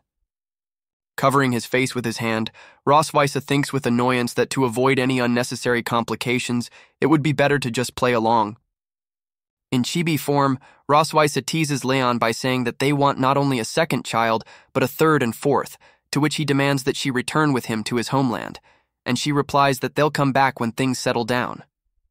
Leon shouts "great" in delight, while Rosweiss thinks with annoyance that he's even more obnoxious today than usual. Attempting to kiss Rosweiss, Leon says affectionately, "Wifey, you're so cute, Mo!" causing her to be surprised. Rosweiss pushes Leon's face away, who protests that she's not taking advantage of the situation, and the queen mentally wonders when the drug will wear off. With a cry of "idiot," Rosweiss strikes Leon in the face with his fist, and he lets out a painful groan of "ugh." Leon is curled up on the bed, whimpering, and Rosweiss thinks to herself, I couldn't resist beating him." Leaning over him with a concerned expression, Rosweiss asks, "Are you okay?" Leon, clutching his chest and breathing heavily, complains, "Wife, I feel a little uneasy." And Rosweiss thinks anxiously, "Not good." The dragon pattern on Rosweiss's chest suddenly flashes with purple light, catching her off guard. Leon, lying on the bed with the dragon pattern shining on his chest, is perplexed as to why it activated just now, while Rosweiss's hands are touching his. Leon gently places his hand on Rosweiss's shoulder, causing her to tense slightly. Her body trembles as she feels his touch. Leon piles on top of Rosweiss despite her outrage and screaming. He admits that he feels bad, and their posture indicates the growing tension between them. The boy with a blush on his cheeks feels his body heat and an itch in his chest, hinting at a strange internal change. Rosweiss realizes that the reason for what is happening is the combination of the dragon pattern and the lightning element, which has heightened Leona's instinct to procreate. Leon hugs her ponytail with tenderness and delight, confessing that he especially likes it. He can barely contain his growing feelings. Rosweiss resents the fact that her tail has been dragging on the floor all day, and Leon grabs it without paying attention. She demands that he get off her. The girl is stunned that Leon has suddenly put his finger to her lips, and confusion and slight embarrassment appear on her face. Leon looks at Rosweiss with warmth and recognizes that she is especially beautiful this night. His gaze becomes soft and amorous. Although Rosweiss tries to object, she notices that Leon's behavior has changed dramatically. There is a madness and determination in him that is hard to resist. Confused, she suddenly admits that she even develops a slight anticipation of what is happening. Leon, with a blush and a languid look, pleads, "Wife, you can help me, can't you?" Rosweiss, with a flushed face and claw marks on her cheek, reluctantly agrees, "Okay, just tonight." A sun-drenched window shows a woman's graceful legs against a sun-drenched backdrop, and a moan of "ah" can be heard in a cloud of hearts. A majestic white castle with towers shines under a clear sky, surrounded by flowering trees, and hieroglyphics convey the chirping of birds. Leon, lying back on his pillow, utters a tired look. Ugh. Upon waking up, Leon sees Roswitha beside him under the blanket, who asks, "Are you awake?" Leon jumps out of bed, screaming in terror. "Ah, why are you here? Ugh!" Grasping his shoulder, Leon complains, "My whole body hurts." Sitting on the edge of the bed and touching his feet, Leon tries to remember. My memory is a bit fragmented. What happened last night? And Roswitha asks, "You don't remember anything?" Roswitha, covering her naked back with a sheet and showing signs of passion, reminds her with a chuckle, "You didn't forget that, did you, Dragon Slayer?" Leon, with a look of shock on his face, wonders if he is the one who left so many traces of passion. Embarrassing memories of the previous night, where he had begged Roswitha, blushing, flashed through his mind, and he clutched his head in horror. Covering himself with a blanket, Leon exclaims, "Oh no!" in panic, realizing the full extent of the night's events. Roswitha, with a sly smile and bared shoulders, wonders if he remembers begging her for it last night. Leon, clutching his head, recalls his words, "Honey, let's do it one last time, okay? And wife, I feel really bad, please help me, just this one time, one last time." Interrupting her and waving her off, Leon declares, "Enough! You don't need to repeat yourself, I remember everything." While Roswitha, covering herself with a sheet, looks at him. Leon, fixing his shirt, reflects that he had originally prepared the Great Dragon Force only to maintain his health and to teach Roswitha a lesson, not expecting such effectiveness. Roswitha, already dressed in her characteristic dress, asks if he went too far last night and hurt her, to which Leon replies, "It's all right." With a smug grin and arms crossed, Leon declares that now is the time for her to know if he's in good health and not to say he's not good enough next time. A close-up shows Roswitha's eyes, which read a mixture of surprise, mild irritation, and perhaps embarrassment. Leon, with a surprised exclamation of, What?" looks at Roswitha, who is approaching him on the bed. Closing in on his face, Roswitha states with satisfaction that she was very pleased with his performance last night, Dragon Slayer, and hopes he can keep it up. Chibi style, Leon exclaims indignantly, "Ah, I'm in the service industry now?" Roswitha, sitting on the bed with his arms crossed, recalls the argument about the name change. With mild surprise, the queen asks, since he won, if he's thought about what requests he'd like to make. Leon, with a relaxed smile and a hand behind his head, replies that yes, he had thought of that. With a serious expression on his face, he asks her to send someone to the Empire to check on his mentor and his wife. Roswitha explains that silver dragons aren't very good at sneaking around, but if just visiting someone, it's not a problem, while Leon exclaims hopefully, "Really? Then thank you." Covering his mouth with his hand and coughing, Leon thanks her for her help. The sun-drenched garden of the Silver Dragon Castle with an archway covered with white flowers appears before us. Moen, sitting at a table with paints and cubes, asks Leon if he is sick. Leon, with slight nervousness, denies it, wondering why she thought that. Moen, with a sly expression, explains that Mama said it was as if Papa took the medicine himself yesterday, and men can't say they're sick.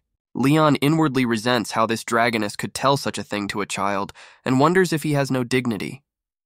Moen continues to speculate whether Papa is still feeling ill because the medicine is ineffective or he has taken too little, and remarks, "Ah, Papa's mouth is bleeding." In a panic, Muan hugs Leon, exclaiming, "Daddy, Daddy, Muan can't live without Daddy. Papa, please don't die." Leon, hugging Moen, reassures her, telling her that he's fine, and thinks that she is, as expected of a Roswitha daughter, somewhat like her mother, being ruthless in that aspect. To distract her, Leon offers to make her a new toy today, to which Moen happily exclaims that she loves toys. Leon's hands hold a Rubik's Cube, and he brushes the finishing touches on it. Leon holds out a Rubik's Cube to Moen, explaining that this toy can be spun any way she wants, and suggests she try it, to which she joyfully shouts, "Yay!" Leon reflects that he learned some simple principles of mechanical bonding in alchemy and mechanics classes in school, not expecting to have to use them today while caring for a child, and wonders if he was born to be a babysitter. A close-up of Leon's face is shown, with a question mark hovering over it, expressing his bewilderment. Leon, standing back, looks toward the sun-drenched garden archway, immersed in his thoughts. Muin, holding a Rubik's Cube, anxiously asks his father what's wrong, to which he replies, "No, nothing." Upon reflection, Leon assumes he's just felt the dragon's gaze and wonders if that's the direction Noah is training in.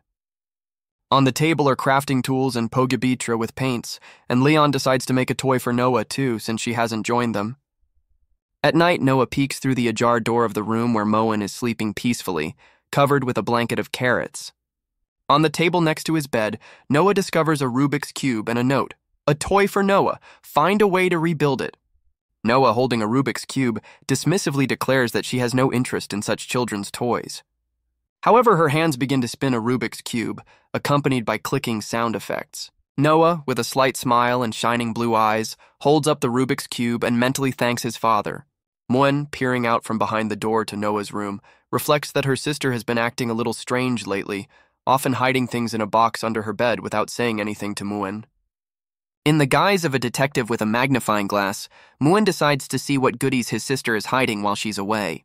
Discovering a Rubik's Cube from Leon in the box, scraps of his black and gold armor, and a sheet with the name Noah K. Melqui written by Leon, Moen is surprised to note that it's all related to Papa. With a sly smile, the Moen detective concludes that she's realized her sister is actually very nice to their father. Noah, catching Moen with the box open, angrily orders no peeking while Moen, with her mouth bound, makes squeezed noises. The crest of St. Heath Academy appears, and the text explains that it is an aristocratic Dragon Clan college with strict admission standards, where family is an important part of the evaluation criteria. An illustration of a happy dragon family accompanies the text that St. Heath Academy believes that only a harmonious, loving family that promotes dragon ideals can raise a worthy young dragon and only accepts such students. To create the illusion of a harmonious and loving dragon family, the Silver Dragon Queen decided to take the whole family for a walk and take a family photo together, with the backdrop of Heavenly City, where the Silver Dragon is flying to. In the sky above the city soars a multitude of dragons, with Rosweiss in dragon form standing out among them, while below, Leon and Moen and Noah, dressed in red cloaks with wings, look up. Leon, standing at the base of a huge dragon's paw, tells Moen, who is hovering happily above him, to go down slower and he will catch her. Moen, finding herself in Leon's arms, excitedly asks why Daddy didn't just turn into a dragon, because she wants to see it. Leon replies with a nervous grin to his dear daughter that he's very good at killing dragons, but as for turning into a dragon, she'd better forget it. Noah, standing nearby with his arms crossed, asks Leon suspiciously if he can transform. Rosweisse, observing the scene, says with a slight smile, "Well," while Leon looks extremely embarrassed and tries to look away. The queen explains to her daughters with a soft smile that their father's body has not yet recovered, so he cannot turn into a dragon yet, but she will show them when he is well. Moen, looking at Leon, asks him to get better soon, to which he replies that he will try his best even though it's impossible.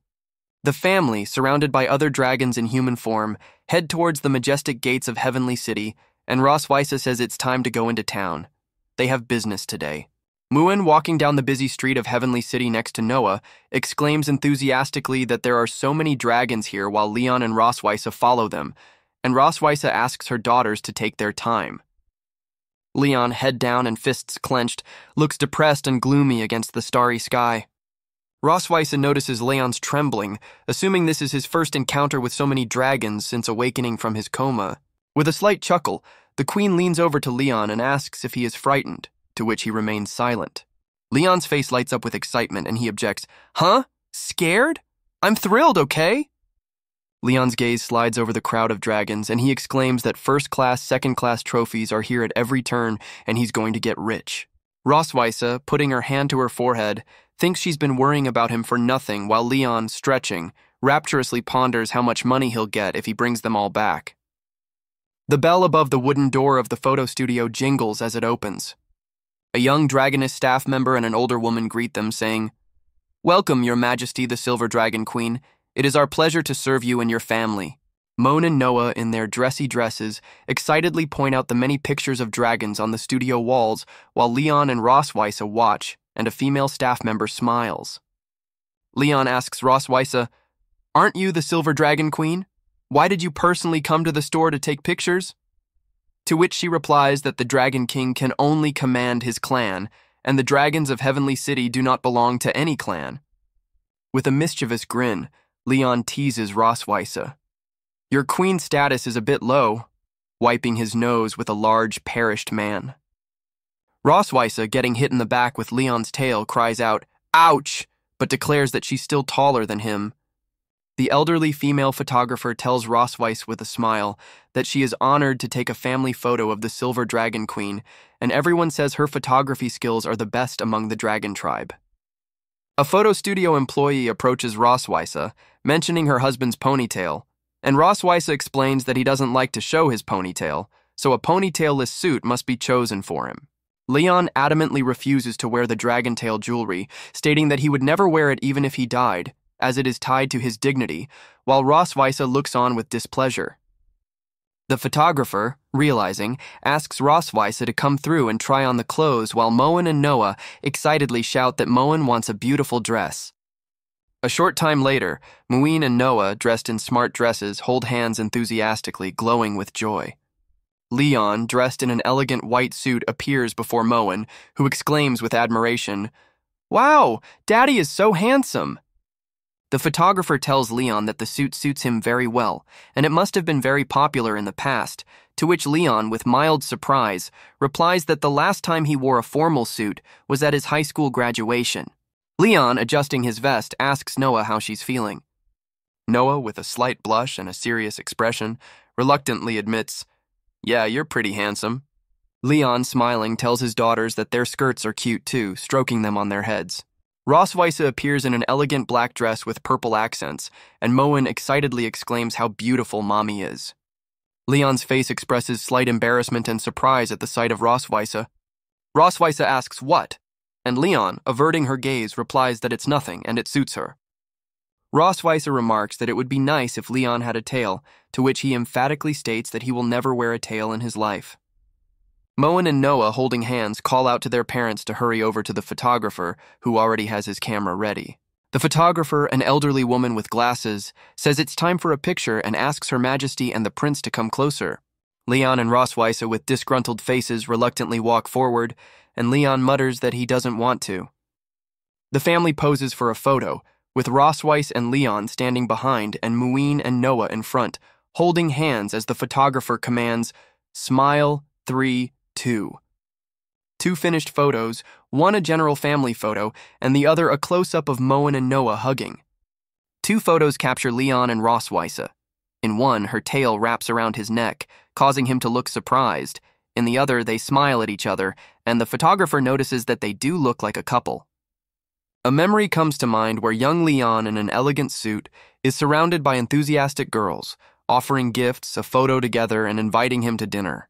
Leon, politely declining the offers, cites the need to help his master shoe a donkey, promising to give them attention another time.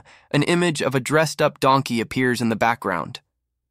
As Leon walks away, he leaves behind a crowd of disappointed girls with broken hearts, while an older man, probably a photographer from the present, perplexedly wonders if this guy got hit over the head with a donkey hoof. An employee of the photo studio informs Her Majesty that it will take about 6 hours to develop the photos, and suggests that in the meantime, Her Majesty take a stroll through the celestial city, with soaring islands and flying dragons as a backdrop. The family walks out of the photo studio, a female employee waving them goodbye while Moen and Noah look curiously around the street. Moen and Noah, holding hands, run merrily down a busy street in Heavenly City, and Moen suggests that her sister go see something interesting, dragging her parents along with her. Leon, walking beside Rosweiss, admits that he never thought he would be out shopping with her like this, finding it a new experience, to which she replies that it's for the sake of maintaining the family image, and praises him for Noah's diligent preparation, suggesting that he take some time off. Moen and Noah's eager eyes fixed on the window of the toy store, where an elderly salesman sits behind the counter and the shelves are filled with teddy bears and other fun things. Suddenly, Rosweiss and Leon look at something with expressions of alarm and surprise on their faces, exclaiming, At a counter with a shooting gallery game where the prizes are toys, the vendor notices that the girl was a little short, and she would definitely pop a few more, trying a few more times while Moen and Noah look on. Moen, noticing the shooting gallery, excitedly calls out to his father, pointing out the game, and Leon is surprised to note that there is such a shooting game here. Noah, turning away with a disgruntled look, thinks, "Can't hit," while Leon mentally chuckles that you can only make money in this game if you don't hit. Leon, holding a toy gun, remarks that he's seen others playing this at the human market, and Rosweiss explains that the bullets of this toy gun are made of magical energy, requiring precise control, which is really difficult for Noah.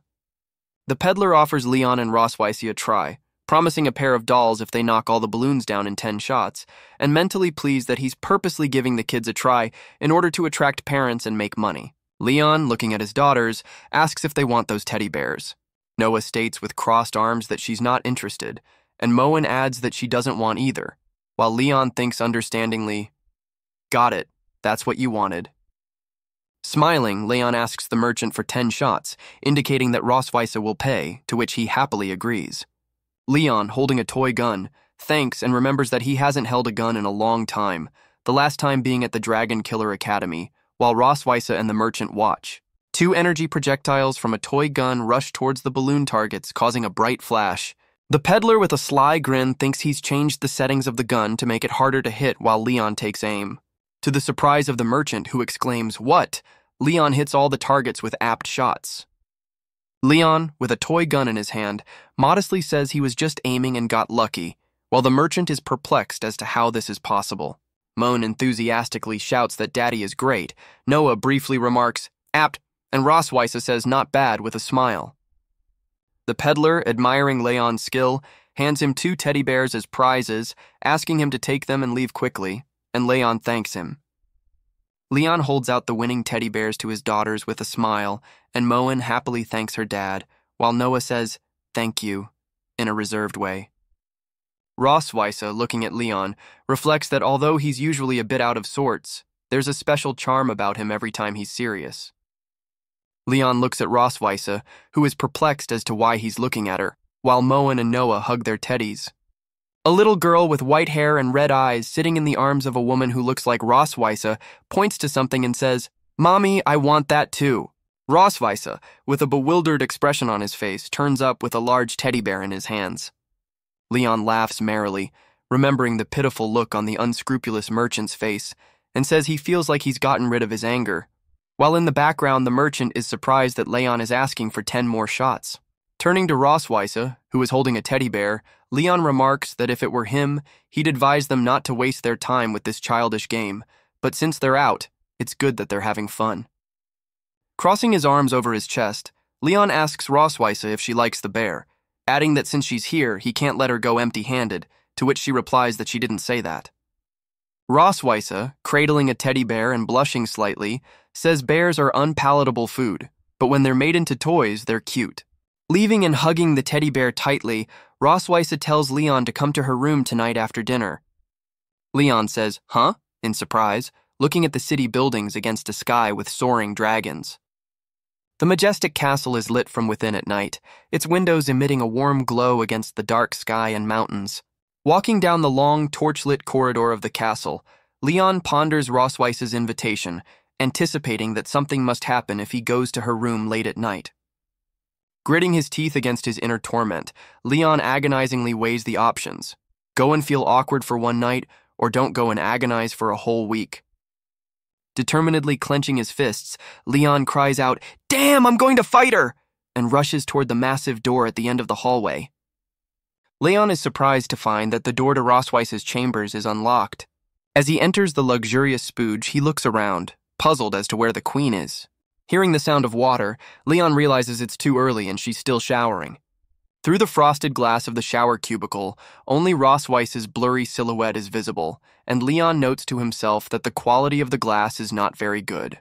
Clenching his fists and gritting his teeth, Leon thinks with determination that he really has to do this tonight.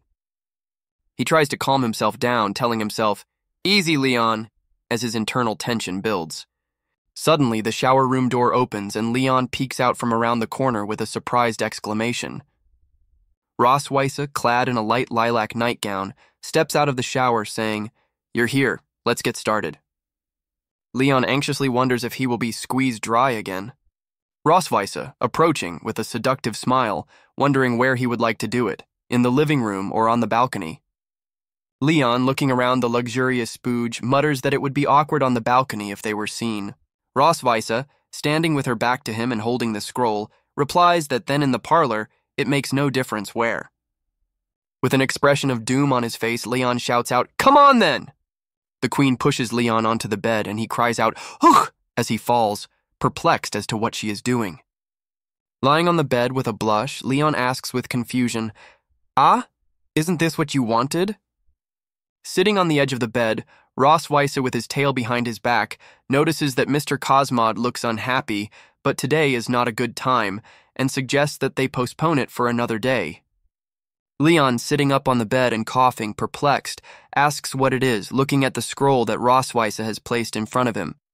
He reads that these are test questions for families evaluated by St. Heath Academy regarding the habits, character, and experience of the partners. Rosweiss explains that they need to prepare answers in advance so that Noah's grade is not affected if they are unable to answer the questions. Holding up a scroll with questions such as, "What is your partner's favorite color?" and "What phrase does your partner say often?" Leon notes that these are just boring questions from a couple's understanding game. Leon, holding a scroll, asks Rosweiss what color she likes, and she replies black, wondering his preference, to which he says silver. In chibi style, Leon and Rosweiss look at each other holding up their answers, with arrows indicating an exchange of thoughts or comparison. With a slight blush and in chibi form, they both simultaneously exclaim that it's just a coincidence. Rosweiss offers to test how well they know each other, and Leon, sitting on the floor with a quill, agrees while 2 blank sheets of paper lie in front of them. An elegant wall candelabra with burning candles illuminates the room, and a little Shibileon exclaims, "Fixed!" Leon, pointing to the test results, 68 for him, 65 for her, brags that he knows the Queen better, to which she snorts unhappily. Rosweiss reflects with amazement that he has noticed even her small habits, such as how she likes to sit and comfortably place her tail, recognizing his observation. A close-up of her test shows the wrong answer to the question of whether her partner has ever disappointed her, and she thinks all the mistakes were in her guessing. With a wistful look, Rosweiss admits to himself that he's always kept things to himself, so it's no wonder he's wrong in his guesses. Looking at Leon, who is still studying the scroll, Rosweiss thinks hopefully, Maybe with this man, I can... Leon, chibi-style, notices that Rosweiss has been looking at him since he got a higher score and wonders if she's holding a grudge. Laughing, Leon tells Rosweiss that they spent too little time together, so it's normal that she couldn't get a high score so quickly. With a soft smile, Leon asks Rosweiss for Noah's sake to try to understand him a little better. A close-up of Rosweiss's face is shown, her heart racing at his words and a blush flooding her cheeks. Rosweiss, turning away and elbowing Leon, orders him to cut the crap and write down his correct answer as he lets out a suppressed groan. With a gramophone and bottles of wine in the background, Leon asks Rosweiss if she was wrong about whether he ever disappointed her, to which she replies that if anything, there wasn't enough great dragon power last time, and Leon declares that from now on, he will eat great dragon power pills as food, and that she won't regret it, and Rosweiss looks forward to it. The night before the entrance exam, Leon, holding up the score sheet, says that after a week of hard work, their average score on the test questions could reach over 60, and if they perform well, there will be no problem with the family grade, while Rosweiss sleeps with her head in his lap and utters, "Eh." Leon, standing over a sleeping Rosweiss, says that if there's nothing else, he'll go first. Rosweiss's hand suddenly grabs Leon's vest, stopping him, and she utters, "Wait." Rosweiss, awake and sitting at the table, asks, "Huh?" in surprise, and then suggests that Leon take a bath in her bathroom and come back. Leon's wide-eyed, perplexed question, "Take a shower in your room?" Rosweiss decisively pushes him into the bathroom, ordering, "Just go and wash up when I say hurry up," to which he exclaims, "Hey!" Nudging his muscular torso, Leon suspiciously ponders why she would want him to shower for no reason, and whether she's up to no good. Sighing heavily, he reassures himself with the thought that she's been very stressed over the last few days because of the entrance exam, so everything should be fine. Plunging into a hot bath, Leon decides that no matter what, he should just enjoy the moment first. Chibi style, with a blissful smile, Leon exclaims, "Ah, it feels so good." Roswitha, wrapped in a white towel, enters the bathroom, and Leon, peering out from behind the edge of the tub, says her name in surprise. With a slight smile and a glowing purple dragon pattern on her chest, Roswitha says she's been feeling a lot of pressure the past few days, and she wants to, Leon chibi style, with an expression of anticipation and mild horror, thinks, "What I've been thinking about has finally come to pass." Sitting in the bathtub, Leon indignantly asks Roswitha why she's pushing him when she's under pressure herself. Wrapped in a towel, Roswitha assumes with a playful smile that by transferring her tension to him, she can relax. Immersing herself in the bath, the queen reminds Leon that he himself came to her with a similar attitude a few days ago. Leon, embarrassed and sitting in the water, mentally recognizes that he has nothing to object to. Roswitha, finding herself in the tub with Leon, declares with a smile that he can't escape, and it's best to surrender while her dragon pattern shines. We have a majestic view of St. Heath Academy on the day of the entrance exams. Leon, in formal attire, looks around the St. Heath Academy, where they have arrived with Roswitha and daughters with surprise. In front of the dragon statue, Leon and Roswitha stand silent, their gazes staring ahead. With a sly chuckle, Leon wonders to Roswitha if the effects of yesterday's stress relief have passed too quickly, causing her to blush in annoyance. While Leon laughs merrily and offers to go, Roswitha, standing behind him, whispers, "Go to hell," to him. Inside the academy hang banners with coats of arms, among which a banner with a silver dragon stands out. The academy employee behind the front desk announces, "Noah K. Melkwe, Silver Dragon Clan." Noah stands at the counter with a serious face, and the employee is surprised to read her age on her form, 1 year and 3 months? Leon, being nearby, wonders what's up and if there's a problem, to which the employee replies that she's just a little surprised. With a smile, the academy official explains that although the minimum age for admission is 1 year old, children between 4 and 6 years old are usually admitted, and asks if their princess is too young. Roswitha, standing next to Noah, confidently states that Noah is very smart, there is nothing wrong with her age, and they respect her ideas. Understanding, the staff member asks them to go inside, informing them that a special staff member will take Noah to the written test and the accompanying parents will need to go up to the 4th floor for a family assessment. The sign "Conference Room 4th Floor" indicates the location of the next stage. In a spacious conference room, Leon and Roswitha sit on a couch across from 3 examiners, while a female employee with a ponytail stands nearby. Roswitha, nestled against Leon with a smile, wondered in a whisper how he felt about the 3, whether they were easy to deal with in his experience. Leon, in his chibi uniform, replies in a whisper that the one in the center looks easy to kill, and before his capture he would have handled him in 50 rounds while the 3 examiners, 2 elderly men and 1 elderly woman, sit across from him. Leon, in chibi form, gritting his teeth and radiating murderous intent, whispers to Roswitha that if they dare keep Noah out of the academy, he'll meet them with a sword, while the examiner thinks what an imposing parent. An elderly examiner with a monocle introduces himself as Walter Wilson, the St. Heath Academy vice principal in charge of their evaluation today. Walter asks them not to be nervous and just relax while answering questions. Leon and Roswitha politely agree, though Leon mentally notes that this old man looks uneasy and hopes nothing strange happens. Examiner Walter, looking at them over his glasses, wonders if they remember the date of their wedding anniversary. Leon and Roswitha exchange tense glances, realizing that the issue has indeed come up. Flashback, Roswitha, in her nightgown, sits on her bed among her papers, asking Leon how they should answer the anniversary question, since they are not officially married and she got pregnant before the wedding, to which Leon replies that if one were to choose a day that left a deep impression, this would be the one. In a continuing reminiscence, Roswitha names the year as 1733 on the creation calendar.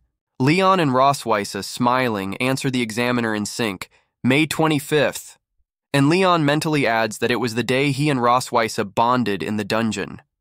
Examiner Walter, stroking his beard, notes that the child is already over a year old after less than 2 years of marriage, and this progress seems faster than normal families, to which Leon, in chibi form, cheerfully replies that they fell in love at first sight, had a good relationship, married quickly, and got pregnant. Walter Wilson continues the questioning by asking if they have discovered any faults or bad habits in their partner during their 2 years of marriage. Leon and Roswitha simultaneously answer yes and no. while Leon thinks the answer must be a mixture of truth and lies to be believable. The examiner asks Leon, "What is it?" and he replies that sometimes it feels like it doesn't exist.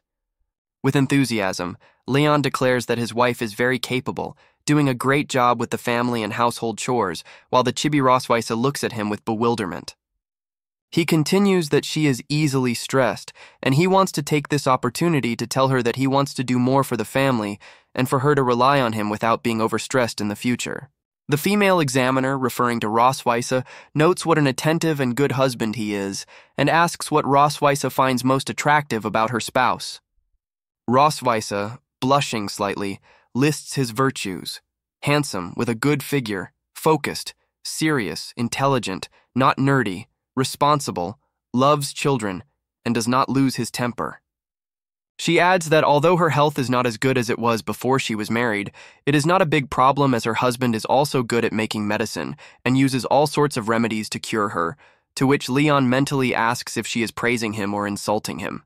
Rosweise, taking Leon's hands in hers, says she also wants to take this opportunity to tell her husband not to overstretch himself.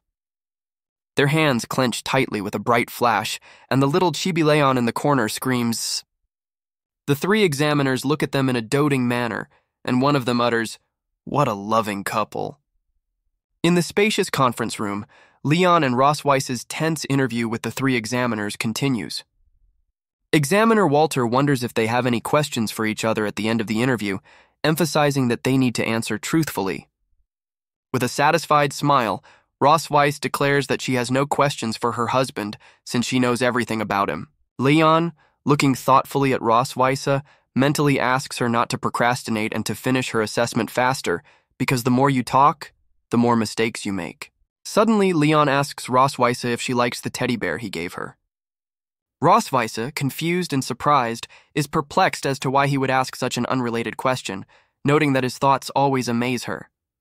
With a slight blush and a flirtatious look while fixing her hair, Rosweise admits that she really likes the teddy bear. Leon, with a relieved smile and clapping his hands, utters, "Okay, I'm fine." The examiners announce the end of the interview, announcing that the results of the evaluation will be sent to Silver Dragon Castle by dragon letter in a few days, and thanking them for their cooperation. A few days later, a red dragon mailman with a tube on his back flies in through the window, and Muen joyfully shouts to his sister that the dragon letter has arrived. Leon, Rosweise, Moan, and Noah gather around the table, and Leon offers to see what's in the tube. Holding an official letter bearing the St. Heath Academy crest, congratulating Noah K. Melqui on passing his exams and inviting him to the admissions ceremony. The faces of Leon, Rosweise, Moen, and Noah express surprise and joy as they read the words enrolled and passed. Moan and Noah happily hug while holding the letter, and Moan exclaims that her sister and parents are amazing. Leon, rubbing his nose in embarrassment, thanks Rosweise, who replies that it's not her, but Noah, who deserves to be her daughter. Rosweise announces with a broad smile that she will throw a big feast in honor of the occasion and invites Leon to help so that no one will say as if he is not in the family, to which he replies that she is very petty and always holds a grudge. The majestic building of St. Heath Academy appears against a backdrop of mountains. The sign reads, St. Heath Academy Admission Ceremony. Walter Wilson, vice principal, wearing an academic robe and cap, gives a speech congratulating everyone on their enrollment and welcoming them to the ceremony. Numerous dragon families, parents and children in school uniforms, gathered in the hall, listening intently to the speech. Walter Wilson continues his speech by noting that among the new students are many who have excelled academically, and the Academy believes that only harmonious families can raise such students, so they invite these families to share their experiences and asks to welcome one of the top freshman students, Noah K. Melqui, and her family to the stage. Moon excitedly exclaims that Mom, Dad, and sister are coming on stage while Silver Dragon's maid Anna confirms her words. Leon, Rosweise, and Noah, holding the hands of their parents, walk up on stage to applause as they head toward the podium. Leon is bewildered when Walter Wilson informs him that an hour ago, Noah received the highest score, and they, as the family ranked first in the evaluation, are to give a speech. Standing at the podium with Rosweise and Noah, Leon thinks with a strained smile that since the speech suddenly happened, all he has to do is pull himself together and do it. Walter Wilson addresses Noah, noting that she is the youngest candidate but received the highest score and wonders what experience she wants to share with everyone. Noah begins her speech by saying that her mother is a very powerful dragon and she wants to become just as strong, and that her mother supported her decision to go to school. Moen, with folded arms and shining eyes, listens as Noah thanks her for her continued support as well, expressing her appreciation. Leon looks at Noah anxiously and hopefully, wondering if she will mention him in her speech. Noah, with a serious expression on her face, states that what she wants to thank most of all is her father, who helped her study for the exam every day and often stayed up late to prepare the materials, and because of him, she is standing here. Tears come to Leon's eyes as he hears Noah's words, and he says her name in a raspy voice. After finishing her speech, the girl with the ponytail thanks the audience while standing at the podium. An elderly man with glasses and a smile suggests that Mr. Leon show his fatherly love by kissing his grateful daughter. Mr. Leon turns on the provost in horror, fearing that the ceremony will turn into a scene of patricide. Leon's inner monologue reveals his surprise, for Noah had never before allowed him to even touch himself. In a whisper, Leon suggests Noah just cuddle if she's embarrassed by a public kiss. Noah, with a determined look on his face, rushes him to end this socially suicidal ceremony with a kiss. Leon, stunned by Noah's words, looks at her in surprise. Making up his mind, Leon kisses Noah gently on the forehead to approving looks. Little Princess Moen is in the audience loudly proclaiming that she wants to kiss her sister too, while the maid tries to hold her back. The white-haired character is relieved to think that this ordeal is not his to endure, while Leon stands behind an embarrassed Noah. Walter Wilson, standing on stage alongside Leon, Rosweiser, and Noah, states that superior dragons never forget to be grateful to their family, and the way the Melkwe family gets along with each other makes them feel what a true family should be. The examiner reminds Leon that he kissed his daughter, and as the paragon of a loving couple, he can't forget his wife, causing Leon and Rosweiss to exclaim, "Huh?" in shock. Leon, clenching his fist, thinks angrily that this old dragon is going too far, and he should have killed him on assessment day while Rosweiser stands nearby, turning away.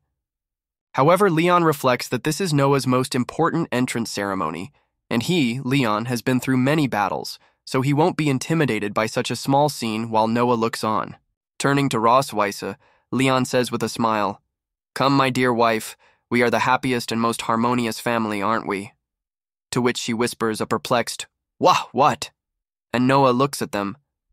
Rosweiser asks Leon in a whisper if he really wants to kiss her in front of hundreds of dragons, to which he replies that Noah and Moen are watching, and asks her to play along while Moen is in the audience watching with rapt attention, and Rosweiser thinks how awkward it is. Rosweiser ponders that although they've spo-gibed together and held hands, they've never kissed except for that one time 2 years ago, and wonders why he's so calm, as if she's the only one nervous as their faces come closer together. Resolved, Rosweiser utters, "Ah, never mind," and their lips almost touch. Leon kisses Rosweiser gently on the cheek, and she, with eyes closed and blushing, lets out a quiet exclamation. Rosweiser, confused and surprised, looks at Leon, who is holding her, and utters. Rosweiser touches his cheek in embarrassment and says thoughtfully, Leon, bowing to the audience on stage, announces, "That's all I can do, all," while shouts of, "Why don't you two kiss?" and "One more kiss" come from the audience. In a whisper, Leon says to a surprised Rosweiser, "It feels good and relieves stress." Rosweiser is furious, thinking, "This guy, how dare he use me to relieve his stress? If it weren't for so many people, I'd have him pinned to the ground." Walter Wilson thanks the model families for their laughter and joy, asks them to come down and rest, and then announces, "Next up," as Leon, Rosweiss, and Noah stand on stage. Outside the Academy building, Leon, Rosweiss, Moen, and the maid say goodbye to Noah. Leon says, "Then we're ready to go. We'll pick you up next weekend. Take care, Noah." To which she replies, "Uh-huh, I will, Mom." Moen hugs Noah, saying, "Moen wants to be with Sis," and Noah replies, "I'll miss you." Leon gives Noah a long list of admonitions about food, study, and health, to which he replies, "You know, I'm not a kid anymore." Leon, pointing to a turned-away Rosweiser, tells Noah that her mother said those words when she was drunk and was embarrassed to say them in person, so he passes them on, and Rosweiser mutters, "Bullshit." With a determined look, Leon instructs Noah, If you meet classmates with bad temper, stay away from them. But if they dare to bully you, just fight back. Your dad will back you up. Noah curiously asks Leon if he committed similar acts at school, to which he answers in the affirmative, adding that after every fight, his teacher, her grandfather, took him home and punished him. Leon, with Moen hugging his leg, confidently declares to Noah that her father won't beat her for such a small thing. With a determined look on his face and clenched fists, Noah replies, "Yeah, I'll remember that." The Queen's study in Silver Dragon Castle appears before us, flooded with warm lamplight, with bookcases and a desk littered with papers. Roswitha, immersed in her reading, ponders the blood curse, a once-in-a-lifetime forbidden magic where blood serves as a medium and the price is the life of the caster. With a sly smile and a thoughtful look, the Queen suggests that if this curse is perfected, it could be an interesting way to entertain. Hearing footsteps, Roswitha looks up from her book, her tail moving slightly, and she asks, "You're back?" Shirley, a trusted maid of the Silver Dragon clan, appears in the doorway and respectfully addresses the Queen. "Her Majesty." Roswitha inquires of Shirley about the progress of the investigation, and the maid regretfully reports that no trace of Tiger Lawrence and his wife has been found in the Empire. They are Propagibi. The Queen, sitting at her desk, interjects with surprise, "Propagibi?" while Shirley explains that the information was erased very carefully and her subordinates were unable to trace their whereabouts. Roswitha, with a serious expression on his face, notes that Leon said his mentor was just a regular old man from the farm, but now it seems it's not that simple. The Queen orders Shirley to continue investigating, ensuring her own safety, and to report any news immediately, to which the maid replies, "Yes, Your Majesty." On the training ground, Leon demonstrates with a battle cry of "Ha!" as he strikes with a long pagala that emits a blue glow. Leon, holding the pagika, urges Moen, "Come on, hit the pagika hard like I do," and the girl enthusiastically replies, "Yes." Moen, with a battle cry of "Ha-ya-ya-ya-ya-ya-ya," furiously waves the two parishes while Leon watches her bewilderedly. Roswitha, accompanied by Shirley, approaches the practice area where Leon and Moen continue their practice, archery targets visible. Moen, spotting his mother, exclaims joyfully, "Ah, it's Mommy!" as Roswitha and Shirley approach. Roswitha, crossing his arms over his chest, turns to Leon with a slight smile. "Oh, you're back from your rounds?"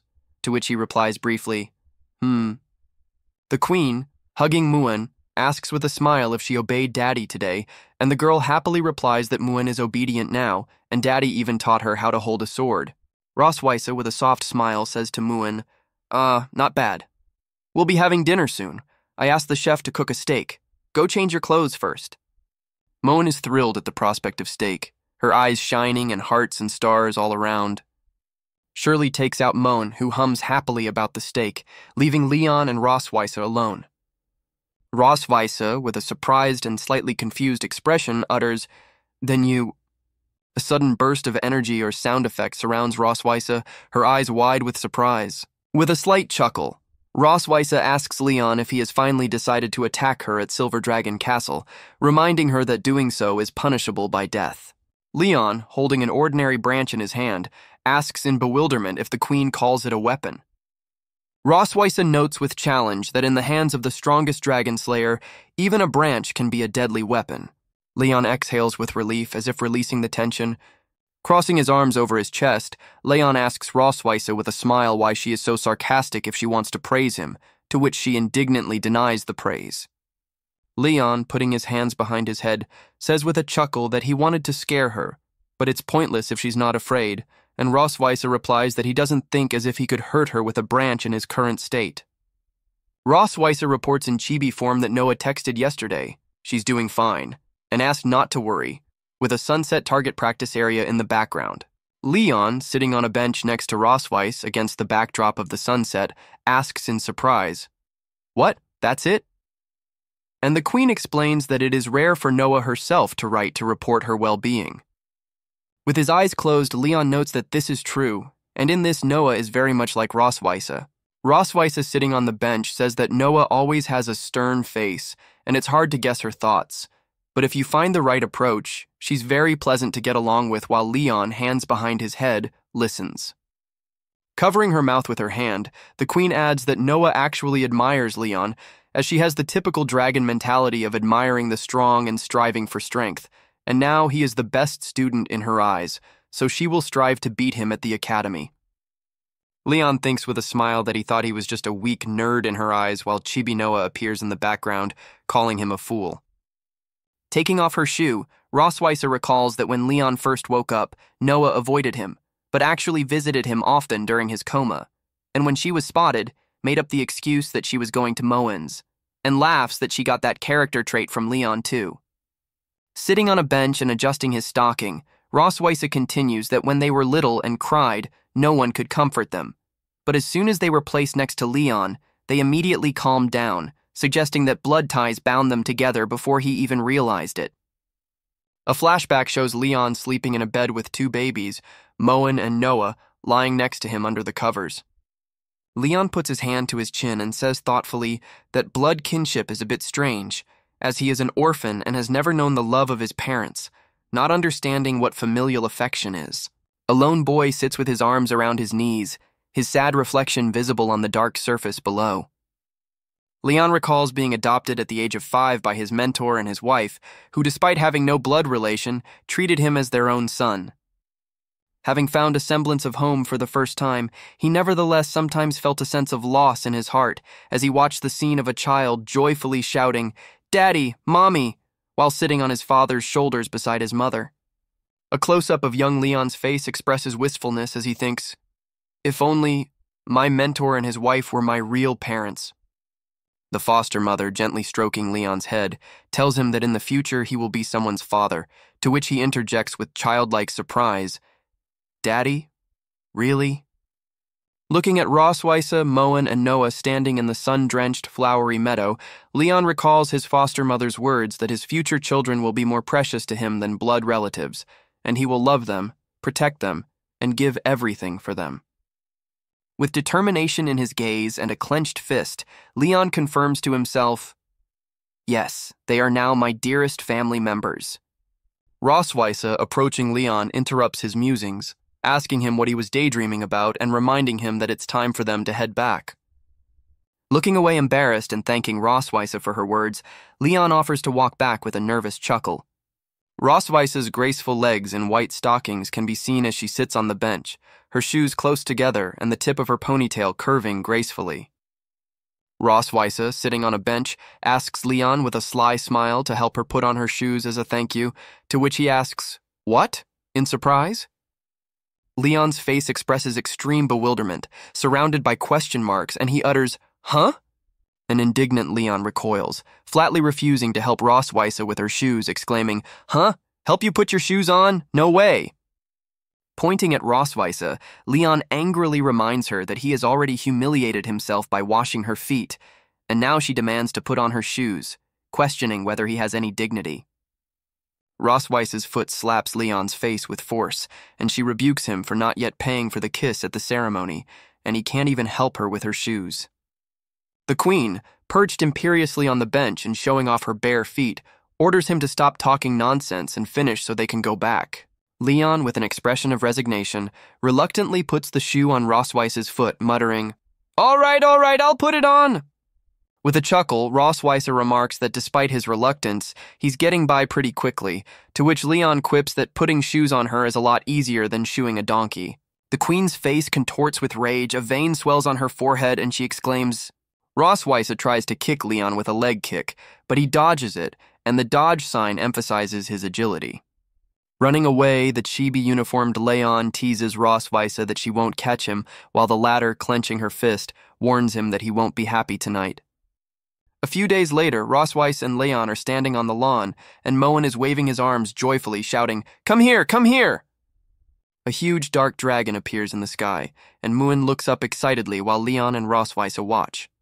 Leon notes with admiration that this dragon, Leviathan, is several times larger than Rossweiser's transformed form. Rossweiser explains to a surprised Leon that the giant dragon Leviathan is not very strong, but because of its endurance and stable emotions, it usually serves as a transporter in the dragon clan. Leon hesitantly interjects, "Emotionally stable?" when Leviathan emits a beam of light, and Rossweiser explains that Leviathans never lose their composure, which is why the academy uses them to transport young dragons. Noah, in his school uniform, sinks smoothly to the ground in a pillar of blue light. A close-up of Noah's face, she announces with shining blue eyes, "I'm back, Mom!" Moan rushes to hug Noah, joyfully exclaiming how much she missed her sister while Rosweiss greets her daughter and Leon watches. Noah, with a slight blush and clenched fists, hesitantly tries to address Leon. Pa, and he mentally notes that this child is not yet used to calling him father. Leon, smiling, tells Noah he's glad she's back, and he and his mother cook many of her favorite dishes as the whole family walks to the castle gates. Noah's exam sheets lay on the table, showing top marks in Fundamentals of Alchemy and Mechanics, Introduction to Magic, Young Dragons Edition, and History of the Dragon Clan, Volume 1 for Young Dragons. Rosweiss grinned, and Moen looked at Noah's results with eyes wide with surprise. Noah, holding up her grade sheet, regretfully reports that in her last subject, Comprehensive Physical Education, she only scored 95 and did not place first. Rosweiss reassures Noah by saying there's no need to apologize, it's already impressive, and Moen excitedly adds that in her heart, her sister is the best. Leon thinks with a smile that of the two of them, one is bad at expressing emotions and the other is too rambunctious, so he, as a father, has to take on that role. Looking over Noah's PE grade sheet, Leon notes that running, bench presses, and pull-ups are basic physical training, and it's normal that her scores are a little worse than 4- or 5-year-old dragons.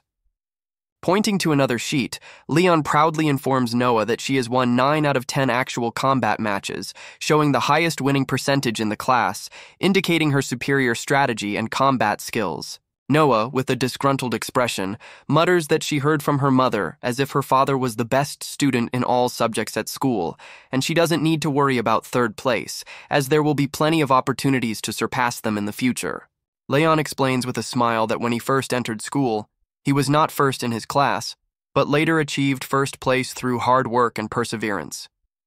Leon encourages Noah, saying that she still has plenty of time and one mistake shouldn't discourage her. He believes she can do better. To which Noah replies, I see.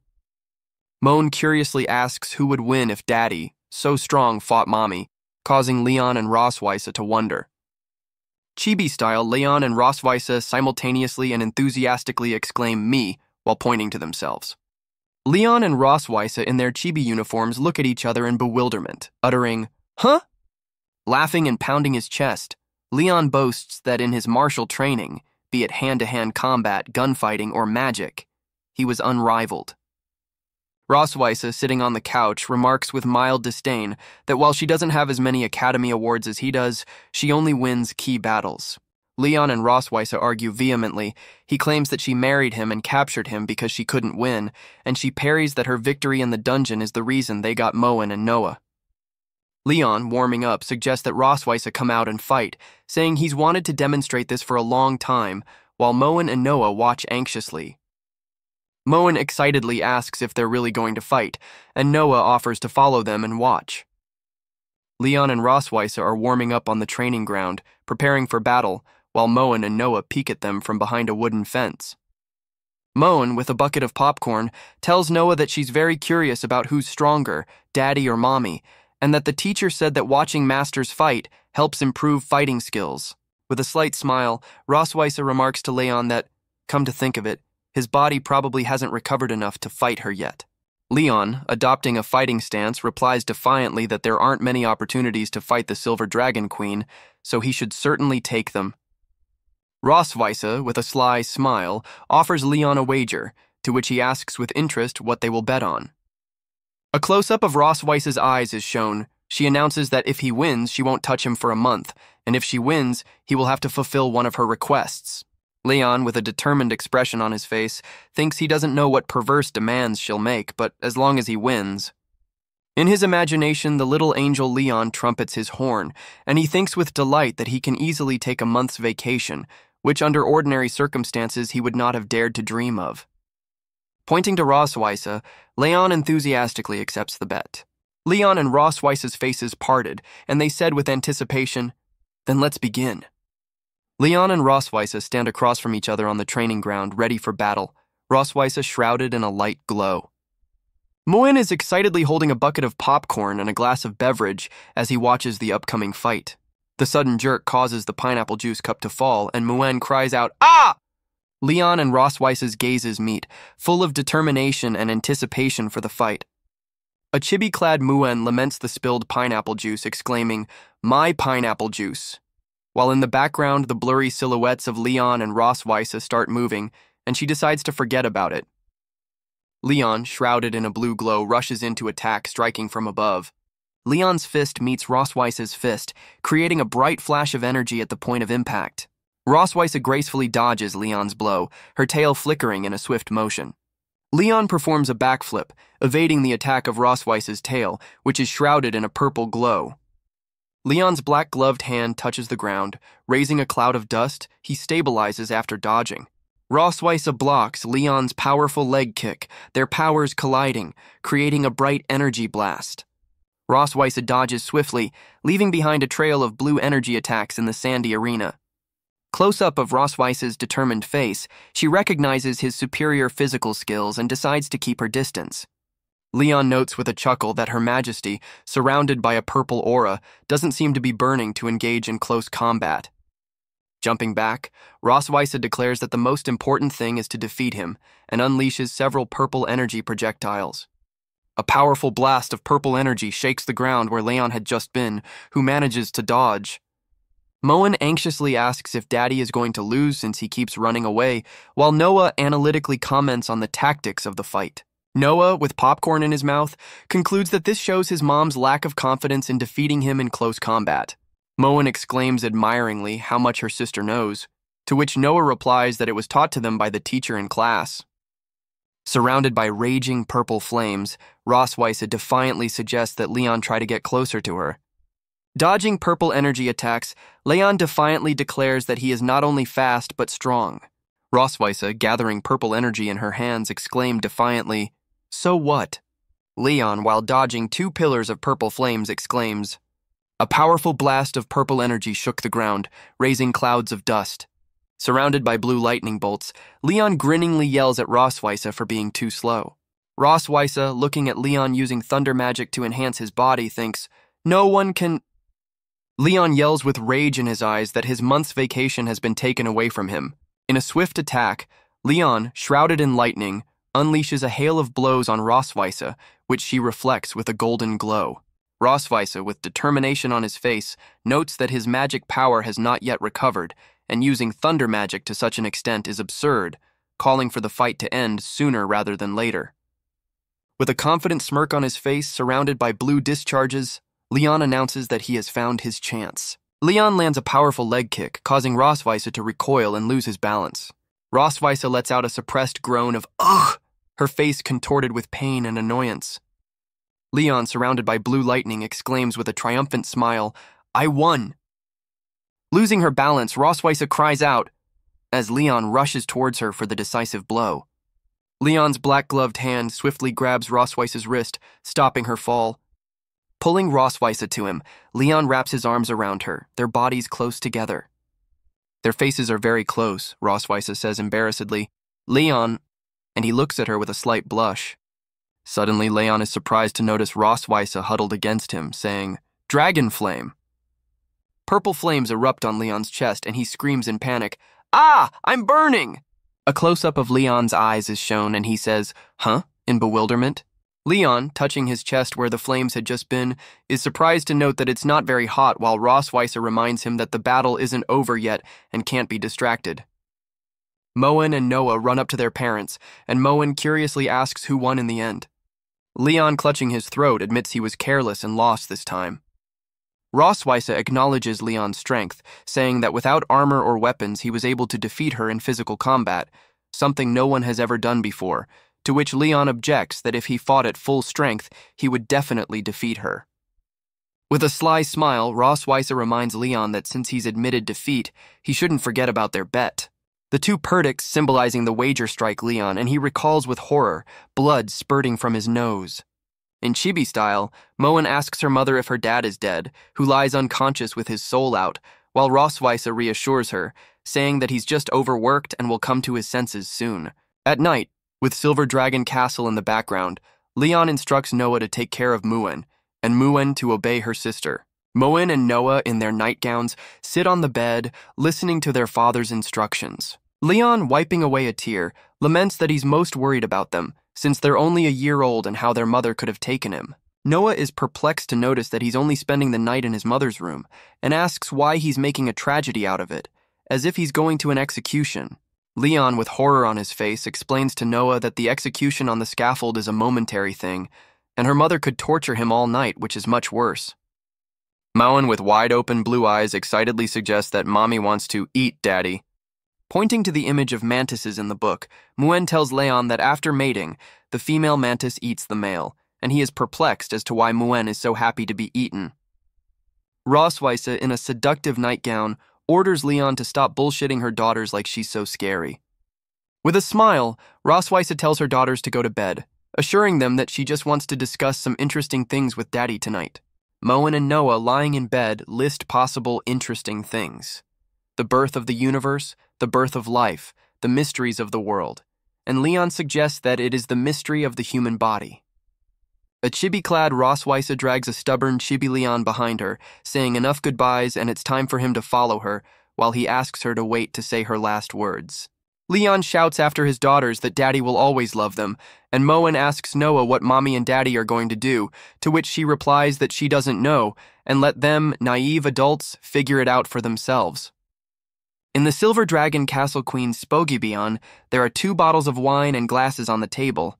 Rosweise, sitting in an armchair with a glass of wine, asks Leon if he would like a drink, to which he, arms crossed, decisively replies, "No."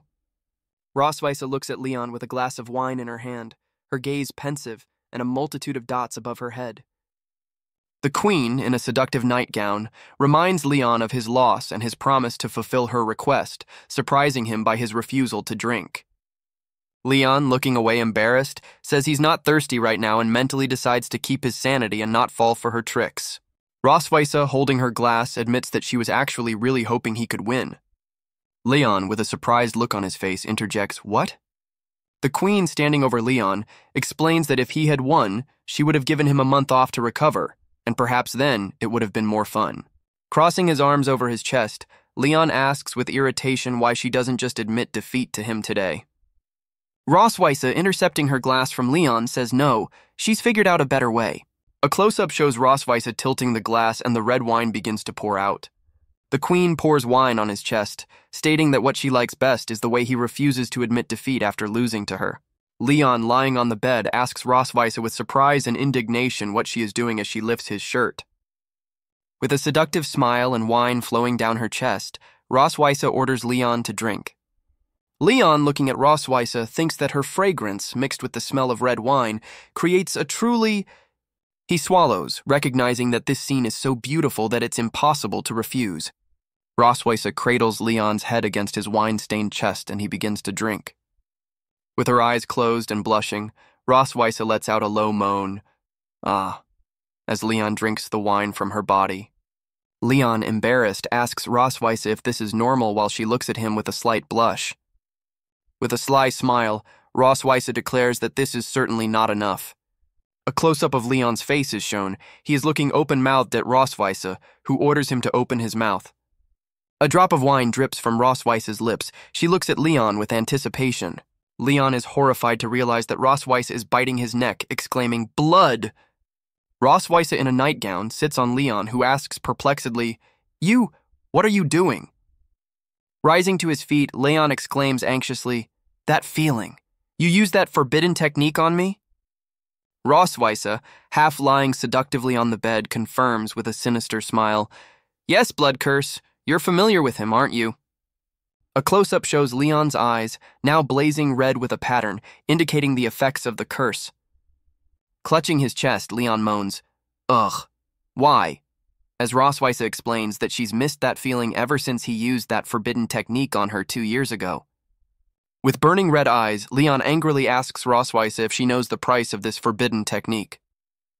Rosweise reports with a confident smile that she has modified the spell slightly to minimize the effects of the blood curse on the dragon's body, retaining only its enchanting effect. Leon is breathing heavily, his body trembling, and he utters, "My body burns. but my mind is empty. Rosweiss's hand gently touches Leon's arm and she remarks, I was always the one who forced and threatened you, and you always seemed so reluctant. Leaning into his face, Rosweisse whispers that she now wants him to beg her like a rabid dog to make love to her. Leon, looking up from below at Rosweisse, who announces the game with anticipation, hears her call him her delightful captive. Breathing heavily and clutching his chest, Leon, drenched in a blush, is clearly under the powerful effects of the curse. Rosweisse, leaning over him, notices with a chuckle that he is almost losing control of himself and wonders if he can see what he looks like now, to which he shakes his head negatively. Rosweiss's graceful hand summons a gold-rimmed magic mirror shrouded in a violet glow. Showing Leon his reflection in a magical mirror, Rosweisse explains that it is an artifact from the Celestial City capable of recording images for a short time. Looking at his reflection, Leon, with a blazing blush and clouded eyes, struggles to utter that he wants to, kiss. A close-up of Leon's blazing red eye is shown, reflecting his inner struggle and the effect of the curse as he utters wrong. With a sly grin, Rosweisse interjects what he said and asks him to repeat it louder. Leon, with burning eyes and an expression of desperation, blurts out that he wants to kiss her, Rosweisse mentally cringing that clearly that wasn't what he was going to say. Rosweisse, touching Leon's chin, tells him with a sneer how embarrassed he is, since he has abandoned his principles and humbly asked for a kiss from his enemy. Leon's face floods with color when Rosweisse declares that she won't give him a kiss. His red eyes widen in amazement, accompanied by a clicking sound effect. Leon, unable to contain himself, topples Rosweisse over on the bed, screaming her name. He breathed heavily, hovering over her, his gaze fixed on her as she lay beneath him. Rosweisse, with shining pink eyes and a seductive smile, remarks that it is very uncharacteristic of him to be so impatient. Leon, with a flaming face and eyes full of desire, kisses her hand and admits that he wants to kiss and hug her. Leaning closer, he whispers his desire to be one with her, while Rosweisse thinks with realization that this is how she took initiative under the influence of the blood curse. Close-up of Rosweisse's face, she smirks, thinking, Leon, there you go. When their lips are almost touching, Rosweisse says with a triumphant smile, well, you asked for it yourself. Rosweisse, looking at Leon, utters, Leon, let me see your true face after the fall, while through the window you can see their silhouettes in a passionate embrace. The majestic silver dragon castle shines under the clear sky, symbolizing the past night. Rosweisse's long silver hair is scattered across the pillow. She is sleeping peacefully. Leon wakes up abruptly with a cry of, "Ah!" finding himself in bed next to a naked Rosweisse. Clutching his head, Leon exclaims with annoyance, "I died again last night!" Propping his head up with his hand, Leon bitterly reflects that the blood curse had made him put aside his pride and beg her for intimacy. Clenching his teeth, he thinks this is another humiliation that crosses all boundaries. Rosweisse, sleeping peacefully, looks defenseless, and Leon thinks she, as the culprit, had a great time and fell asleep. Leon's hand gently touches the sleeping Rosweisse's face. He notes her defenseless look. A close-up of Leon's eyes is shown. He exclaims, "Shit!" in panic. Leon, embarrassed, wonders what he is doing and how he could have unknowingly touched her face. Trying to justify himself, he convinces himself that he just wanted to wake her up, with no other intentions. He is perplexed as to why Rosweisse is unresponsive, and whether she is pretending to be asleep. Leon touches her cheek lightly, urging her to stop pretending to be asleep. A close-up of Rosweisse's face, she is still asleep, and Leon asks her to get up, reminding her of her usual self-discipline. Crossing his arms over his chest, Leon wonders why she's not awake yet, and if she's under the influence of a blood curse. He recalls that the power of the spell depends on the physical state of the caster, and when he himself used it while on the verge of death, he slipped into a coma for 2 years, suggesting that Rosweisse, being a healthy dragon queen, would be in a coma for about a week. Rubbing his chin thoughtfully, Leon utters, looking at the sleeping Rosweisse. With a sly smile, he decides this is the perfect opportunity for an escape. Opening a dresser drawer, Leon ponders that a normal person won't get far in a week, but things are different when wearing black gold armor, and finds a bunch of keys and vials. Leon, holding the potion vial, thinks with a confident smile that the potions and stamina recovery pills, if he runs at full speed, will help him return to the human world. Standing at the bedside with a sleeping Rosweise, he gloats that by the time she wakes up and discovers he's missing, it will be too late. Close-up of Leon's face, laughing loudly, anticipating his escape. His laughter falters and an unsure expression appears on his face as he says, "Ha!" Leon, with his head down, looks depressed against the blue background symbolizing his inner struggle or doubts. His hand reaches for the bunch of keys and the vial in the drawer, and he ponders that it's been 2 years since he left the Empire, and he doesn't know what the situation there is now. In front of the ominous silhouette, Leon thinks with a serious look that there were many questionable points in his captivity back then, and it would be risky to return recklessly, so it would be better to be cautious. Looking wistfully out the window, Leon remembers that he's already asked Rosweise to investigate his mentor's current situation, so perhaps he should wait for news. A close-up of Leon's face, he says with a slight smile, "The most important thing is..." Against the backdrop of the castle, Muen, in a developing white haori, runs forward, shouting to her sister to catch a butterfly, while Noah, with arms crossed, asks her to slow down and not fall. Looking at the smiling Muen and Noah, Leon thinks he can't leave them now. With a satisfied smile and arms crossed, Leon reflects that it looks like he still has to stay in Silver Dragon Castle. Standing with his arms crossed by the bed where Rosweise sleeps, Leon continues his thought. After all. A slight, determined smile appears on Leon's face as he thinks, "I haven't gotten my revenge yet, have I?" A close-up of a sleeping Rosweise is shown, and Leon's mental exclamation, "Rosweise," is heard. Rosweise, slightly sweaty, continues to sleep in her lacy nightgown. Muen and Noah, peering over the edge of the bed at the sleeping Rosweise, anxiously ask if Mama is all right, for she's been asleep all day. Noah suspiciously asks Leon, who smiles embarrassedly and scratches the back of his head, what he did last night, to which he nervously replies, "Ah ha ha ha, well." A close-up of Noah's face expresses disbelief as Leon continues to make excuses that they were chatting on the balcony last night, and maybe Rosweise caught a cold from the cold wind. Leon, looking flustered, turns to the maid Anna, saying that it's no big deal, right, Anna, while Muen and Noah look on. Anna, the maid, assures me that the court physician has examined Her Majesty, and, except for a slight weakness, all is normal.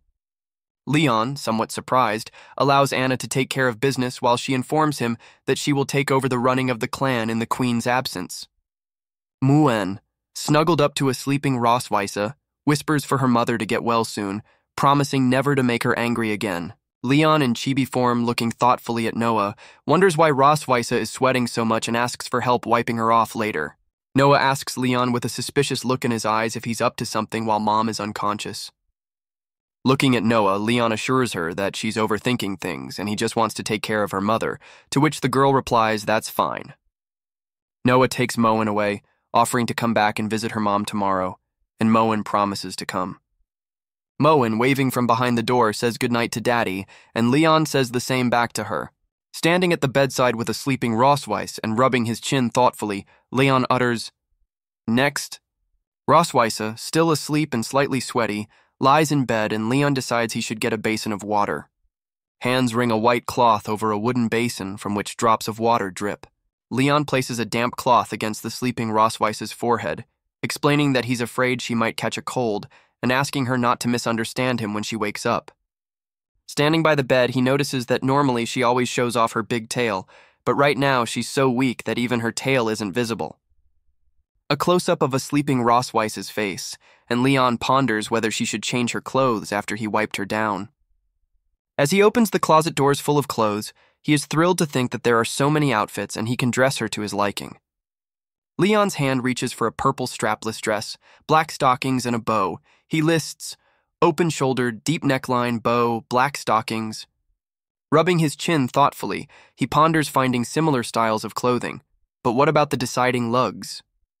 His hands gently run through Rosweise's long silver hair, and he thinks he might be able to braid her hair. With a satisfied and slightly embarrassed smile, Leon utters, "He, done." Rosweise lies on the bed in a seductive bunny costume, black bodysuit, stockings with white ears and cuffs, and Leon announces, "Limited edition Rosweise bunny girl costume." Leon, blushing, admits to himself that he didn't expect how well the outfit would suit her. Suddenly, the dragon pattern on Leon's chest flashes with a bright purple light. Clutching his chest, Leon exclaims in panic as to why the dragon pattern suddenly glowed just now. A flashback shows Rosweise explaining that when one dragon mark bearer feels desire for another, the mark reacts. Chibi-style Leon panics with angel wings and screams, "No, no, no," denying such thoughts of Rosweise in his sober mind and blaming it on the bunny girl costume. Leon, with his eyes closed and his arms folded, tries to calm himself by repeating 3 honors and 3 shames of a dragon slayer 10 times, listing them off. The purple glow on Leon's chest fades away and he exhales in relief, thinking it almost happened. Looking at a sleeping Rosweise in her bunny costume, Leon thinks it would be a shame not to capture such a rare moment. Chibi-style, Leon remembers that Rosweise seems to have had a home camera, and a light bulb goes on above his head. Leon begins to search Rosweise's room, rummaging through her things by the bed and dressing table. Leon's hand clutches the camera he found, and he says with satisfaction, "Ha! Found it!" Several Chibi Leons are taking pictures of a sleeping Chibi Rosweise in a bunny costume from all sides, and he gloats, "Ha ha ha ha! And you've lived to see the day, Rosweise." Chibi Leon, holding the corners of the sleeping Rosweise's lips with his dead lips, makes her smile for the photo, saying, "Come on, wifey, smile." With a determined look, Leon, holding the camera, vows that he will definitely help her keep those compromising photos properly. Rosweise, in her bunny suit, eyes ajar and lets out a quiet groan. Ugh! Chibi Leon panics, camera in hand, exclaiming, "Shit, is she waking up?" Rosweise, in her bunny suit, is once again sleeping peacefully while Leon, standing over her, watches the hieroglyphics meaning silence. With a relieved hand to his chest, Leon exhales, "Phew, it was a false alarm." With the night castle as a backdrop, Leon decides it's best to change into her regular pajamas and carry out the next phase of his revenge plan tomorrow. The next day, Moen runs joyfully down the castle hallway, calling to Noah, "Sis! Sis!" Noah, with arms crossed, asks a panting Moen what happened and asks her to speak more slowly. Moen, holding a broken Rubik's Cube, tearfully explains that her cube broke and she wanted to ask her daddy to fix it, but she couldn't find it anywhere. With a look of concern in her eyes, Noah wonders if he ran away while their mother was unconscious. Moen, taking Noah's hand, asks him not to worry and offers to go look for him together. 2 girls, Moen and Noah, run down the long, light-filled hallway of the castle, calling, "Daddy, where are you?" In the luxurious, gold-lit hall, the girls continue to call out for their father. Looking into the spoo-gibbon where Rosweise is sleeping on the bed, Noah states that he is not here.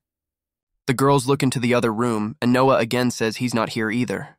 Moen, peering into a large wooden barrel, calls out in surprise, "Daddy!" Noah, with drops of sweat on his face, is perplexed as to how he could have ended up there while Moen looks curiously at the barrel. Moen, with big blue eyes and a worried expression, asks if her daddy is lost because she can't find him anywhere. Noah, with his arms crossed and a serious look, tells Moen that some people are very nice, but sooner or later they leave, like last time. Moen, with a surprised expression and perished at his chin, interjects, "Like last time?" Noah, looking thoughtfully to the side and putting his perdition to his chin, utters, "If I'm guessing correctly."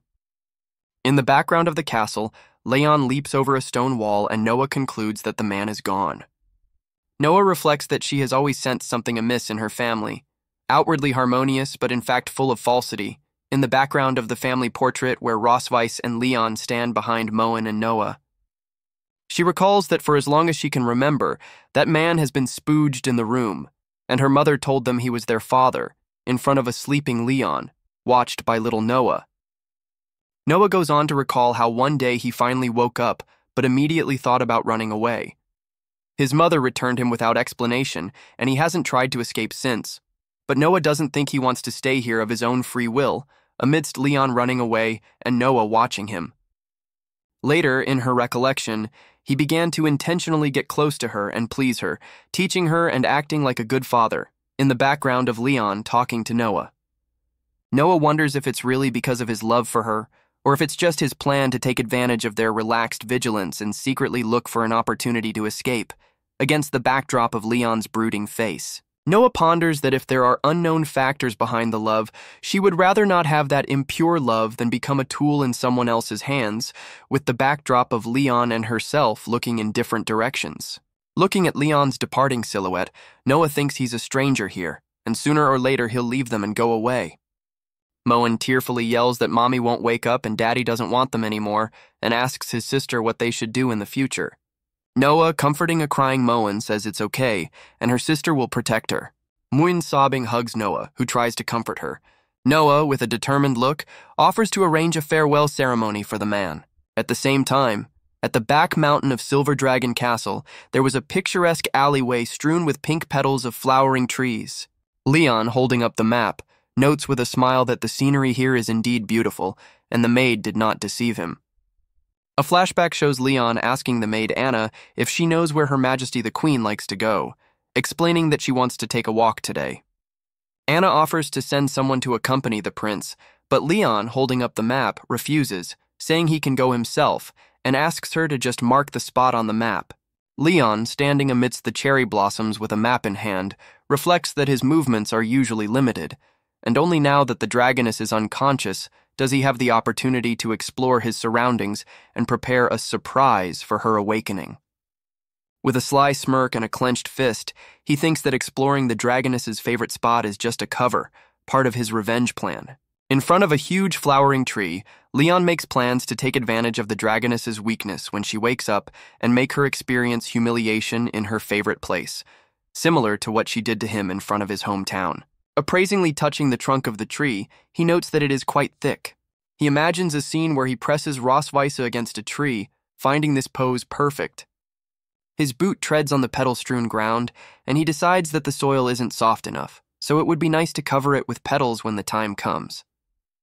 Looking at the Silver Dragon Castle visible in the distance, Leon notes with satisfaction that he can see it well from here. Making notes on the map, he adds this place to his list, which already lists a woodland stream, a northern cliff, a golden plain, a secluded cave, and a cherry forest. With a satisfied smile and a map in hand, Leon concludes that everything is ready. All that's left is to wait for Rosweisse to awaken. A close-up of his eyes expresses anticipation, and he mentally gloats. Hey, Dragoness, you'll be in trouble this time! In the courtyard of Silver Dragon Castle under the night sky, Leon watches the weeping maids by a large fire. Approaching the sobbing maids, Leon wonders in amazement what is going on and why it is so lively. One of the maids, with tearful eyes, explains that the two princesses wanted a funeral and asked for a bonfire to be prepared. At the table next to the blazing fire, Moen tearfully offers a steak, begging for someone to come back and visit them. Noah, holding the box, tells Moen that the man is already gone, and they just need to let him go. Leon, scratching the back of his head, assumes they're playing some new game and decides to play along with them a bit. With a sly smile, Leon approaches the maids, who shriek in fright upon recognizing the prince, and asks to be released. Turning to his daughters, Leon asks who they worship, and mentions that his grandfather once taught him how to play the swona, offering to show him how it's done. On a table decorated with flowers and lit by the flames of a fire, Leon sees his portrait and exclaims with surprise, "Oh, that's me!"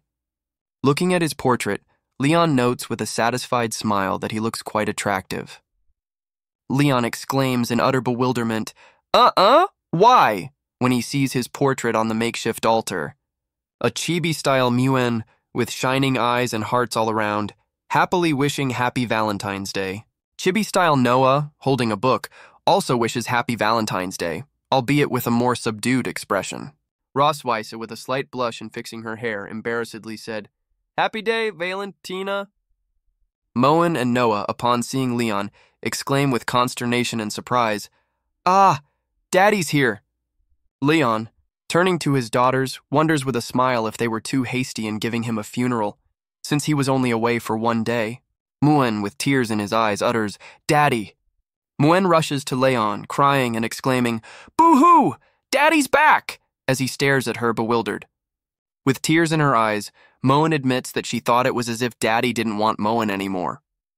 Leon, gently hugging Moen, calms her down, asking her what nonsense she's talking about and how Daddy could not want her. Noah, holding the box, explains to Leon that he and Moen have looked for him several times in the castle, but haven't found him and she thought he had left, to which he laughingly replies that he was just taking a walk in the mountains today. A close-up of Noah's face, she remorsefully thinks she was wrong about him. Leon, holding Moen in his arms, tells the maids that everything is fine and they can go home. Moen, pointing to the table of food, asks Leon hopefully, now that he's back, if she can eat his offerings, and he stammeringly agrees. The girl happily runs to the food table, and Leon thinks that Moen is definitely not like him since she's so greedy. Noah, standing next to Leon and holding the box, asks him to warn them next time he goes out alone, to which he says, "Huh," in surprise. A close-up of Noah's face, she explains that Moen was worried about him. Leon, with a smile and a hand behind his head, apologizes for making Moen worry, thinking to himself that this kid was obviously worried about him, but too embarrassed to say it out loud. Noah, averting her gaze, admits that it was her fault anyway. She didn't trust him. Leon, with a surprised and slightly embarrassed expression, looks at an apologetic Noah. Noah, standing back, ponders if this farewell ceremony was because of her misunderstanding, and that no one would have known if she hadn't said anything. Leon thinks with a slight smile that precocious children always take responsibility and admit mistakes, but this mistake happened because he failed to give her enough sense of security. Holding the tiny Noah figurine in his hands, Leon reflects that she longs for affection and love, but won't make the first move. And even if he promises now, she's unlikely to believe him. Clenching his fist, Leon decides that, like her father, he can only slowly prove his intentions with practical action. After stroking Noah's head, Leon says it's okay, offers to go out to dinner together, reminding her that she has academy tomorrow, and promises to always be there for her. The next day in the Queen's Spogibben, Moen, sitting on the bed, looks at the sleeping Roswitha. A close-up of Roswitha's eyes is shown, and she lets out a quiet groan of, "Ugh!" Roswitha opens her eyes, and Moen exclaims joyfully, "Mommy, you're awake!" Moen, with tears in her eyes, tells her mother that she was Spogiba all the time, and Moen was very worried about her. Roswitha, with a soft smile, apologizes to Moen for making her worry. Roswitha, lying in bed, notes that the body cannot manifest its power, and the magical power in the body is unresponsive. She ponders that her Dragon Queen body could resist the side effects of the blood curse, but now it is weakened, perhaps because she used it to save Leon earlier. Moen, sitting next to him, thinks that judging by his character, he's probably already escaped. Roswitha asks Moen how long she's been Spogiba, and the girl replies, 2 days, as the queen looks around the room. With his eyes closed, Roswitha thinks that he couldn't have run far in 2 days, and there is still time to send someone to catch him, and then offers Moen a fish for dinner. Leon suddenly appears, proudly displaying a huge fish, and announces that he has just caught it in the back hills, to which Moen joyfully exclaims, "Yay!" Leon, laughing, asks Moen if her daddy is awesome, and the girl enthusiastically agrees while Roswitha stares at them in surprise from under the blanket. A close-up of Leon's surprised face is shown when he notices that Roswitha is awake.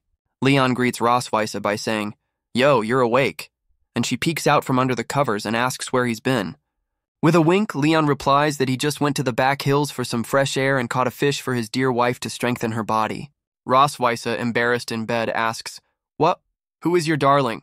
while a chibi-shaped Moen encourages his father not to be shy. Leon, holding a huge fish, assigns Moen the glorious task of carrying the fish to the kitchen. Moen, with shining eyes, confidently replies, "Trust me on this, Daddy." Leon, escorting a glance at Moen, who happily takes the fish away, tells her that he and her mom have things to do, and she can have dinner first. Roswitha, peeking out from under the blanket, admits to Leon that she thought he was going to abandon their daughter and run away while she was unconscious.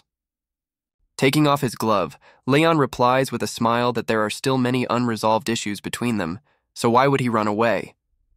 Roswitha's face expresses surprise and slight bewilderment as she asks what's between them. Leon reminds her with a sly smile what she did to him when he first woke up over a month ago, to which she interjects, "What did I do before?"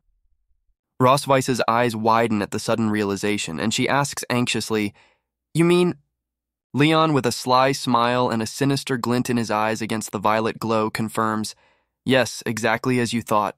Roswitha, covered with a blanket in bed, cautions Leon not to attack her in her weakened state, advising him not to take rash action. With anger on his face, Leon reminds her how she did to him when he was weak, not even giving him a sip of water before carving a dragon pattern on him and possessing him, questioning if she gave him a chance to say no. Roswitha's gaze is full of determination as she warns him of the consequences of his actions when she will regain her strength and not to do anything he will regret. Approaching her, Leon says with a smile, "Regret? No, no, no, my dear wife." Lifting Roswitha in a light nightgown into his arms, Leon declares that this is the best decision he's ever made in his life. With a confident expression on her face, Leon announces that this time it's her turn to be a POW. Leon carries Roswitha in his arms through the cherry woods on the back hill, despite her screams demanding that he let her go. Holding Roswitha in his arms, Leon asks her not to move or she will fall. Roswitha, with her face contorted with anger, declares that if she had already regained her strength, she would have beaten this guy to a pulp. Against the backdrop of a majestic blossoming cherry tree from which the petals are falling, Leon continues to carry Roswitha. Roswitha, sitting on a petal-strewn bed beneath a cherry tree, asks Leon perplexedly why he has brought her here. Leon, with a smile and a raised deadpan, explains that while she was unconscious, he had thoroughly researched the places she usually likes to visit, and this is their first stop tonight. With anger on his face, Roswitha interjects, "First stop? You mean you're taking me somewhere else?" Pointing to a castle visible in the distance, Leon asks if she can see it, noting that it is her castle and there is a beautiful view from here. Roswitha asks suspiciously if he wants revenge for what happened in his hometown, remembering how he said she brought him there to make him realize the shame. Unbuttoning his shirt collar, Leon confirms with a chuckle that doing unto others as they have done unto you is not only the prerogative of dragons, and a dragon pattern flashes across his chest. Roswitha watches in amazement as an answering dragon pattern flashes on her chest as well, accompanied by a sound effect. Leon, standing over Roswitha, who is struggling to breathe as she touches her glowing pattern, declares that although he is human, he too has a strong sense of revenge and ritual. Approaching Roswitha and grabbing her chin, Leon advises her with a sly smile to look closely. Pointing to the castle, he reminds her that her castle is there, and all her pride and dignity comes from there. With a slight blush and compressed lips, Roswitha declares that all he can do now is let her manipulate him. Leon, pushing Roswitha, wonders with a chuckle how she feels about being humiliated by a defeated dragon slayer. Leon's face moves closer to Roswitha's neck, and he breathes heavily, reminding her that she's done all of this to him before. Bending beneath him, Roswitha thinks she wants to resist, but her body can't help but want more. Opening her eyes, she thinks, in that case, Roswitha's tail, shrouded in a purple glow, wraps around Leon, who looks on in surprise. A close-up of Leon's face expresses bewilderment as he asks, "Tail?" wondering where she got her powers from. Roswitha, sitting with his back to Leon, defiantly suggests that while he is still in control of the situation, he should try to make her feel shame and reluctance. With determination in her gaze, Roswitha declares that she will take even more brutal revenge on him afterward. Leon, with a chuckle and a glowing dragon pattern on his chest, replies that she should not tell him about the future, for he always lives in the present. Under the canopy of a huge tree, against the backdrop of the night sky and the castle, the scene unfolds, accompanied by the words, "The night is still long, and the carnival of revenge has only just begun, Your Majesty." The next morning, the Silver Dragon Queen's lavish spooge, complete with fireplace and exquisite clock, is before us. Leon, relieved to be sprawled out on the bed next to a sleeping Roswitha, utters, "Phew, I'm finally back." A close-up of Leon's face as he reflects on how exhausted he is from dragging her around all night, illustrated by a map of their movements. The sleeping Roswitha looks peaceful, and Leon surmises that she seems quite content this evening since she is sleeping so soundly. With an expression of bewilderment, Leon wondered, "Wait, satisfied? Didn't I come here for revenge?" Gritting his teeth, he convinces himself that she has just fully experienced the humiliation of being defeated by the dragon slayer she despises most. Looking at the sleeping Roswitha, Leon concludes that in any case his revenge has succeeded this time. Leon decides to return to his room before the maids wake up, noting that they are not in the right relationship to sleep in the same bed before dawn. Roswitha's hand suddenly grabs Leon's clothes as he tries to get out of bed. Leon utters a bewildered, "Huh?" when Roswitha, without opening her eyes, lets out a quiet groan, "Ugh." Covering her mouth with her hand, Roswitha complains, "So cold," in her sleep, and the text explains the instinctive desire of living beings to seek warmth in their sleep. With determination on his face, Leon mentally convinces himself not to fall for her tricks anymore. His hand, however, reaches for Roswitha's arm, and he utters to himself, "But..." Leon gently takes Roswitha's hand and pulls her closer, covering her with the blanket. Finding himself next to Roswitha under the same blanket, Leon thinks it will be warmer here than going back to his cold room.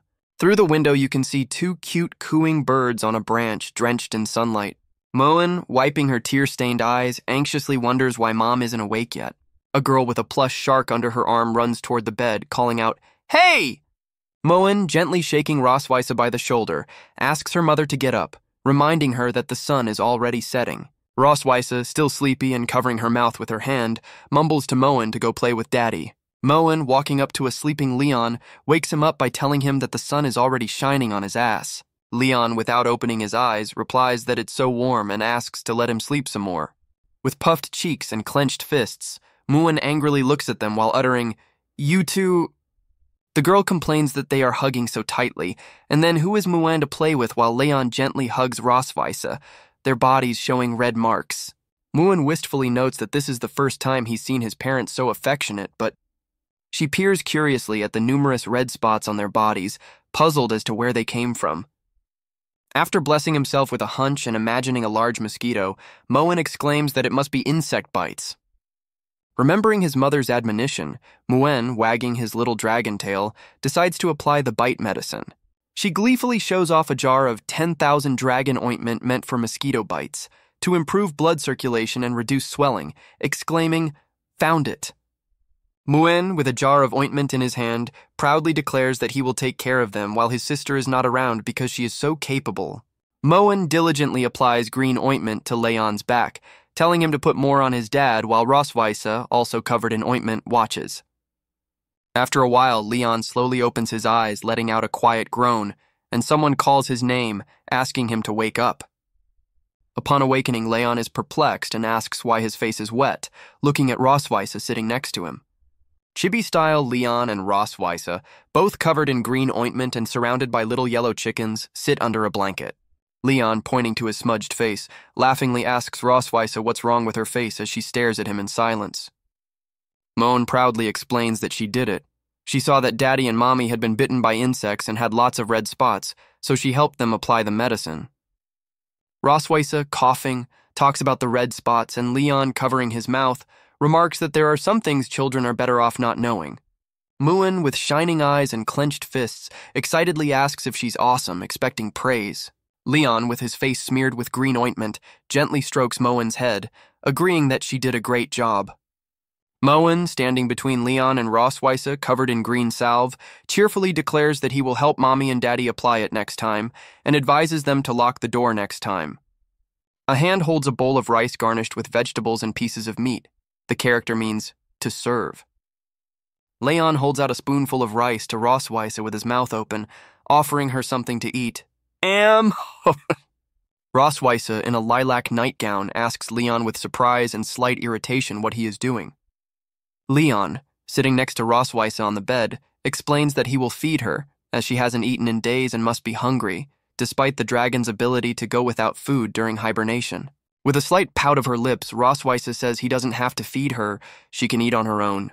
A close-up of Roswitha's face, she admits, with closed eyes and a slight blush, that the taste is not bad. Leon, with a satisfied smile and a spoon in his hand, declares that of course it is fried rice, which he has prepared with love. Roswitha, sitting on the couch, takes the rice bowl away from Leon, indignantly asking why he is eating by himself if he made it for her, to which he replies that he is afraid she might not finish it and will help her, but she demands another bite. Hands holding an empty bowl with a wooden spoon, the characters mean clean. Leon, standing by Roswitha's bedside, reminds her how he took care of her while she was weak, bathing, cooking, and feeding her. Roswitha asks indignantly whether he means torture after a bath, or torture in bed after dinner, noting that it came down to one thing. With a smile, Leon objects that this is not torture, but the loving care of her husband. Leaving and waving his hand, Leon warns Roswitha that every cheap prank she pulls will be a humiliation he'll remember her for in the future, and wishes her a good morning. Roswitha clenched her fist and gritted her teeth, thinking with anger that this damn dragon slayer really knows how to torture her. In a rage, with a shout of "Hum!" she delivers a powerful punch with her fist that emanates purple energy waves. Roswitha's blow leaves cracks in the wall, purple sparks flying around. Peeking out from behind a pillar, Roswitha stares in amazement at the result of his punch. With an expression of bewilderment and putting a hand to his chin, Roswitha realizes, "Huh? My power has returned." In the kitchen, someone in blue gloves is diligently washing dishes in the sink, humming hum ham ham ham ham, hanton, and rubbing sounds of scrub scrub scrub scrub can be heard. Leon, in apron and gloves, washes the dishes, thinking with a chuckle that Roswitha should not recover too quickly, as he wants to torture her for a few more days without realizing the seriousness of the situation. The majestic castle appears under the night sky, lit from within, and someone utters, "I beg your pardon, Your Majesty." Anna, a maid with a tray containing a cup of medicine, informs Roswitha, who is reading a book in bed, that it is a liquid medicine prescribed by the doctor to restore her strength. Roswitha, peering out from behind the canopy of the bed, says that her body has recovered and it's not necessary to drink while the maid places the cup on the table. The maid Anna looks at the large crack in the wall with astonishment, uttering, "Your Majesty, it's—" Roswitha, in chibi form, nonchalantly replies that she just didn't calculate the force and will have someone fix it tomorrow, to which Anna, in chibi form, agrees. The queen, sitting in bed with a book, calls out to the departing maid, "Wait." With a slight blush and a sly expression, Roswitha asks the maid not to tell Leon that she is recovering, as she wants him to take care of her for a few more days. A close-up of Anna's maid's face expresses mild surprise and bewilderment. The maid Anna, with an understanding smile and covering her mouth with her hand, replies, "Good, I understand." Roswitha, with book in hand and a sinister grin, thinks, "Humph, Leon, your good days are over." 2 days later, Moen runs up to Leon in the courtyard, begging him to teach her what makes his body glisten. Leon clarifies if she means magic, and Moen enthusiastically confirms that it's what she and her mom used to do on the training ground. With surprise, Leon asks Moen why she suddenly wants to study magic. Moen, clenching her fists, explains that her sister has learned a lot at the academy and she doesn't want to fall behind. Smiling, Leon asks if she really wants to learn something, and Moen nods readily. Leon reflects that the advantage of 2 children at home is the competition between them, and Moen, who loves her sister so much, certainly doesn't want to fall behind her. With enthusiasm, Leon announces that he will definitely teach Moen magic, starting with simple magical instruction, and the girl thanks him. After a while, Moen clenched his teeth and closed his eyes, breathing heavily while concentrating. After just a few hours, Moen was able to successfully channel the magical power in her body, and Leon thinks that maybe she will soon be able to gain magical enlightenment and awaken her original magical power. Leon wonders in amazement if Moen is a genius for mastering the basics so quickly. Moen, with a pitiful look, tells her father that she is hungry and has no strength. Leon, with a smile, advises her to take her time. He announces that that's it for today and they go out to eat, to which Moen happily exclaims that Daddy is the best. The maid Anne brings Roswitha, lying in bed, a bundle, saying it is what Her Majesty asked to be found, and the Queen tells her to put it aside. Leon runs into the room, cheerfully greeting his wife, and Roswitha thanks Anna for her hard work, dismissing her. Leon, putting his hands behind his head, thinks that according to Anna, Roswitha will need 5 days to fully recover, so he still has time to torture her. With enthusiasm, Leon offers Roswitha a massage if she feels discomfort anywhere today. Roswitha wonders with a sly smile why she wouldn't want to see the might of the Empire's strongest dragon slayer today. And isn't that all he's capable of since it's only been 2 days? Leon, with annoyance and a smile, interjects what she said. Leon, clutching the edge of her nightgown, turns to Roswitha defiantly. "Hey, you, dragoness." Roswitha, sitting on the floor in her nightgown, says she wanted to let him go today, seeing his fatigue, but seemed too worried. Grabbing her chin, Leon grinningly wonders since her mouth is so tight, her body must be tight too. Leon, naked to the waist, declares to Roswitha with a confident smile that she will regret it. A close-up of Roswitha's face with a sly grin, she replies that she's never regretted it, and Leon says, in surprise. Suddenly, Roswitha's tail, shrouded in a blue glow, wrapped around Leon's waist. Leon's face contorts in shock and surprise as the Queen's tail clutches him. Roswitha topples Leon onto the bed with force with his tail. Hovering over Leon, pinned by her tail, Roswitha snorts, noting his considerable strength. Leon, lying on the bed, realizes with horror and asks, "Roswitha, have you recovered?" With a sly smile, Roswitha puts her protege to her lips and orders her captive, her prized dragon slayer, to be silent. On a wooden tray shrouded in a blue glow lay metal shackles, a whip, and a glowing blue sphere on a cushion. Leon, lying on the bed, realizes with horror when she had time to prepare all this. The metal shackles clamped forcefully around Leon's wrists, and he wondered anxiously if he was climbing into the tiger's jaws. Shackled hand and foot with his eyes blindfolded with a black blindfold, Leon lets out a suppressed groan. With a sly smile, Rosweiss advises him not to even think about resisting. Leon, blindfolded and with drops of sweat on his face, asks desperately if she is trying to torture a confession out of him. Sitting on the bed, shackled and blinded, Leon declares to the dragoness that he has undergone professional interrogation training and will never give in to her while she, holding up a glowing orb, asks with a chuckle, "Oh, really?" A bright light emanates from the blue orb, and Leon's contorted face screams out his desire to kiss Rosweiss. With an expression of despair and a blazing blush, Leon mutters, This, and begs, "Please, let me." Rosweiss, with a slight smirk, looks at Leon with a blindfold on and asks who it is that is begging her so much. Chibi-style Leon, blindfolded and shackled, embarrassedly mumbles Rosweiss's name and the words, it's... Leon, blindfolded and shackled, points to the glowing orb in Rosweiss's hand and yells that it can't be him, it just sounds similar. A close-up of Leon's blindfolded eye reflects the glowing blue orb as Rosweiss grinningly offers to show him up close. Chibi-style Leon, blindfolded and shackled, screams that he wants to kiss Rosweiss, hug her and become one with her. Leon, blindfolded and shackled, waves off Rosweiss holding the orb and yells that no thanks, he remembers everything. Rosweiss's hand takes the whip from the table. She pronounces that he now remembers everything. Rosweiss, whip in hand, with a slight smirk asks him to repeat what he just said several times. Rosweiss's whip touches Leon's chin, and she offers to remind him if he doesn't remember clearly. The silhouettes of Leon and Rosweiss can be seen outside the door. The sounds of whip blows and Leon's exclamations of "ugh" and "whoa" can be heard.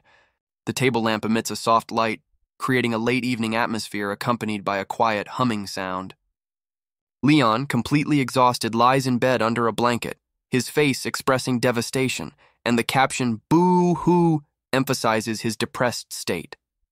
In the light of the full moon, Rosweiss stands at the window reading a letter just delivered by the Red Dragon, while Leon watches her from the bed.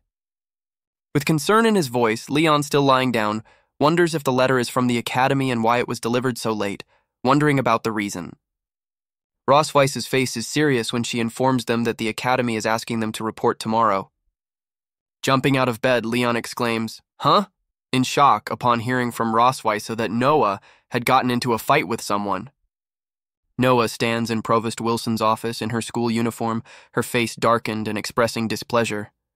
3 of Noah's classmates, with obvious signs of beatings, bruises, and a bandaged hand on one of them, stand with a guilty and slumped look. Provost Wilson, sitting in his office, addresses Leon and Rosweiss, explaining that he has invited them to resolve the conflict arising from Noah's fight with her classmates, who are also present. Rosweiss's gaze is intense as she looks intently at the provost, clarifying, "Provost, you mean..." Rosweiss, shrouded in flames, angrily questions if these 3 young dragons have joined together to hurt her daughter, while one of them screams in terror.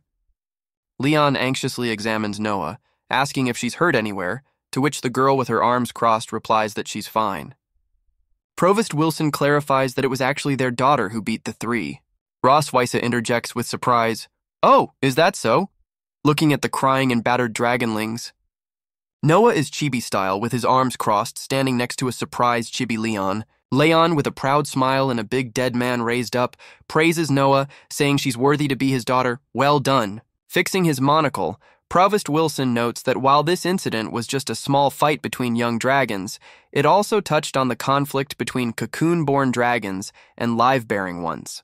The illustration shows the 2 ways dragons reproduce: birth from a cocoon, egg, and live birth, explaining that adult dragons do not differ, but there are differences in abilities at a young age.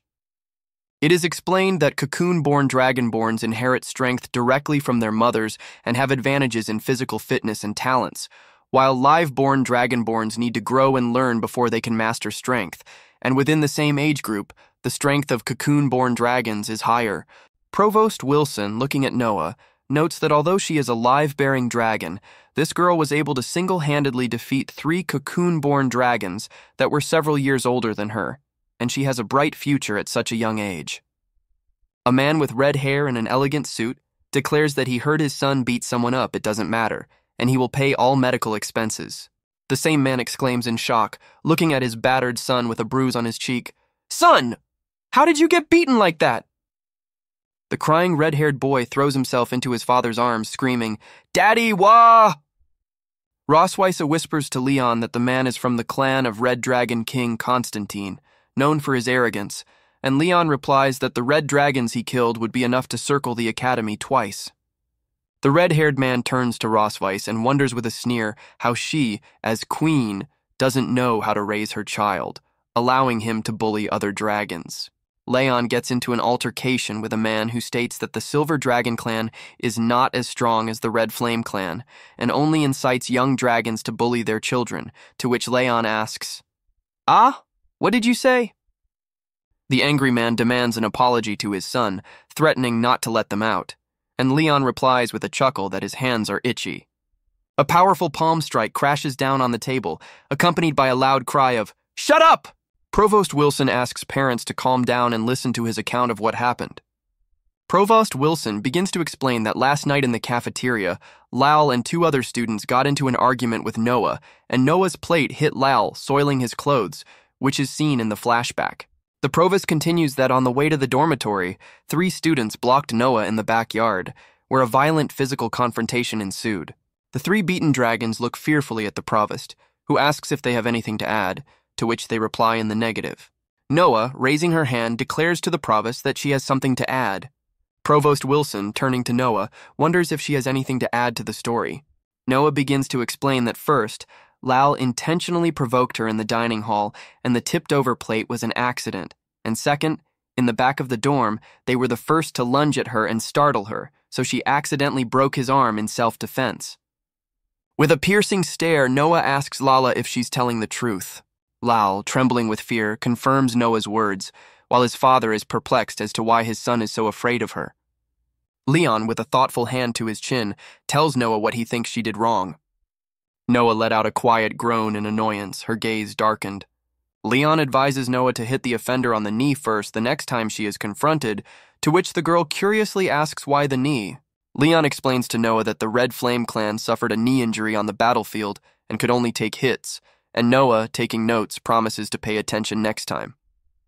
The red-haired man points angrily at Leon, accusing him in front of the provost of publicly teaching his daughter to abuse his child. He demands Noah's immediate expulsion for her violent tendencies, while Leon, Rosweiss, and Noah stand with serious faces. Provost Wilson, raising his hand, asks the parent to be patient, stating that the decision to expel the child will be made by the academy. He adds that many students reported that Lal often bullied some of the live-bearing dragons, and witnesses confirmed that Lal deliberately provoked Noah in the dining hall. The red-haired man screams in rage, not understanding why the academy doesn't punish Noah, and instead accuses his son of provocation. Leon gets into an argument, asking if it's embarrassing for a man to complain that his almost 8-year-old son was beaten by a 1-year-old girl, while the man resents that his son's age doesn't matter. Lal, with a bandaged hand and a bruised arm, tearfully admits that he is 7 years and 11 months old. Leon, covering his mouth with his hand, remarks with a chuckle that if he were Lal, he would dig a hole out of shame and bury himself so that this story would rot in his stomach. A red-haired man with a blazing red eye shouts angrily at Leon, calling him a coward who is afraid to even show his tail, and questioning how dare he talk about his son like that. The red-haired man, pointing at Rosweiss and Noah, declares that he considers their entire family insignificant. Leon's hand forcefully intercepts the red-haired man's perdition, making a crunching sound. Leon, wrenching the man's perdition, says angrily that the man may insult him, but he dare not point at his wife and children and curse them while the man screams in pain. Rosweiss, with a slight smile, notes to himself that Leon is very protective of his children. The red-haired man, his face contorted in pain, angrily questions Leon about how dare he attack him and whether he knows who he is. He declares himself Duke of the Red Flame clan, whose leader is Constantine, while Leon replies with a sneer that he's very scared, and Provost Wilson asks the Duke not to get angry because he's watching. Rosweiss looks at Leon in surprise, mouthing, "This parent." She continues, noting that this is just a small conflict between kids at school that affects the family status of both parties and won't do them any good. Rosweiss states to Provost Wilson that she believes the Academy's decision is fair and is willing to accept any outcome, to which the latter notes her foresight. Provost Wilson, addressing the red-haired man, warns that if he insists on causing trouble in the academy and escalating the situation. Provost Wilson, holding the red-haired man back, warns that his children's status as students could then be revoked. Lal, with a bandaged arm and a bruise, asks his father to calm down, saying he still wants to attend the academy, much to his parents' surprise.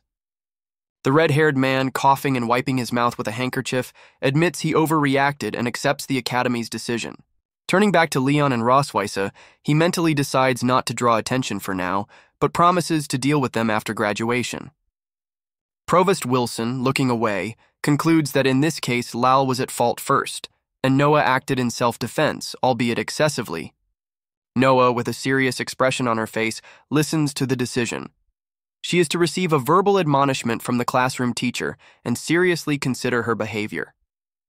The 3 delinquent students, including Lal, must write explanatory statements, submit them to the class teacher, and be responsible for the cleanliness of the classroom for a week.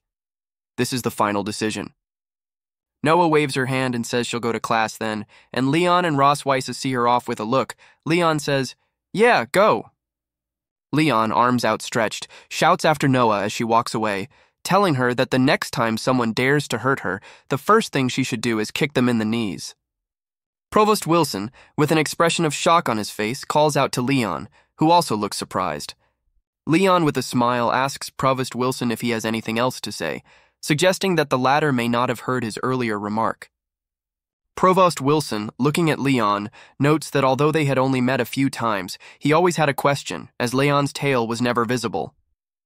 Internally, Leon panics, fearing that Provost Wilson has revealed his identity.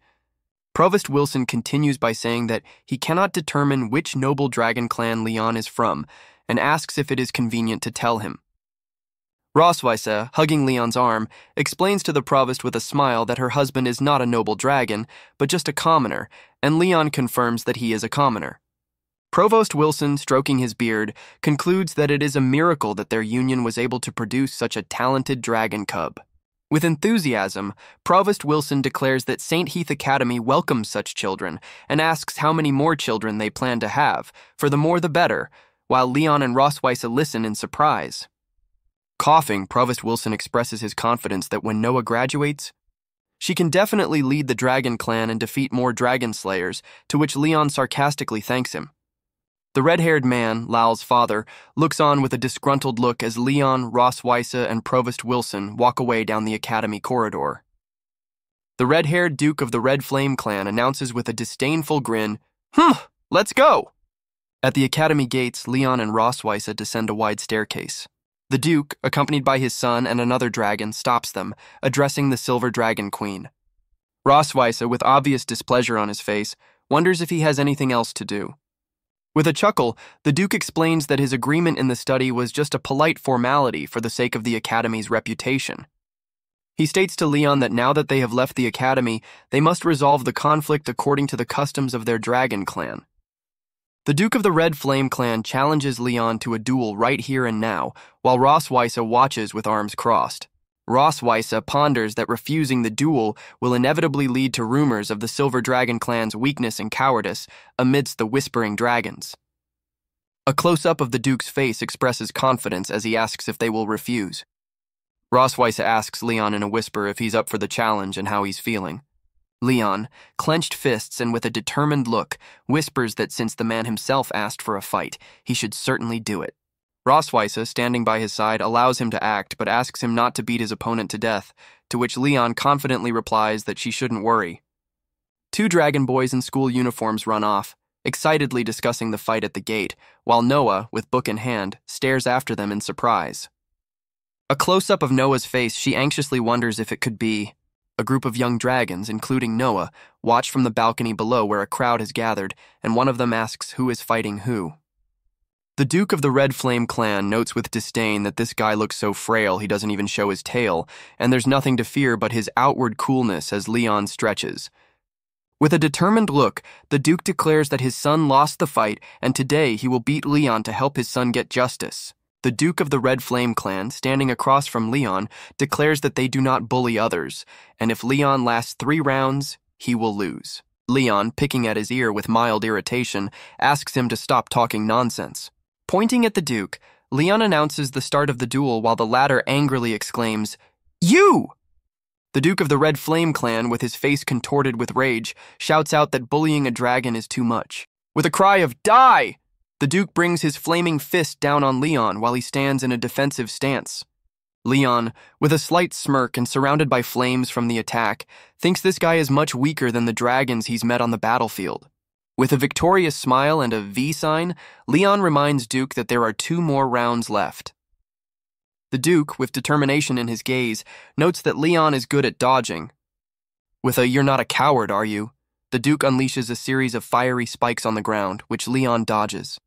Leon takes a high leap, dodging the fiery spikes rising from the split earth. The Duke of the Red Flame clan, with his face distorted with rage, spewed out a powerful stream of fire. A huge fireball released by the Duke rushes towards Leon, who is standing with his back to him. Leon, with a serious expression on his face, meets the fireball, his hand enveloped in flames. Leon deftly dodges the Duke's fiery attack, leaving a blue energy trail behind him. The Duke looks in amazement at Leon, who announces with a chuckle that it is now his turn. Leon's powerful leg kick lands on the Duke's stomach, causing him to cry out, "Ah!" Recoiling from the blow, the Duke shouts, "You!" with fury. Surrounded by a blue glow, Leon looks at the defeated Duke with a chuckle.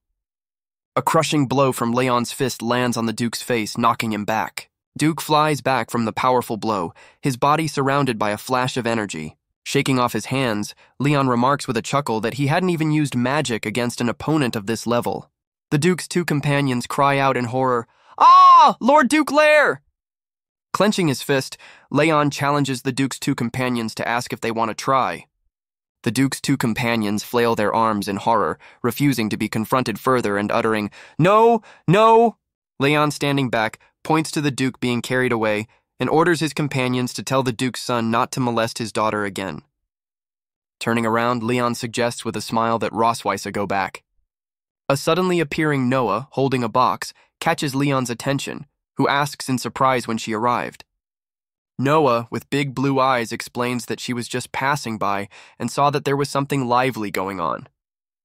Holding out the box to Rosweiss, Noah says, "This is for you," and Leon curiously asks what it is.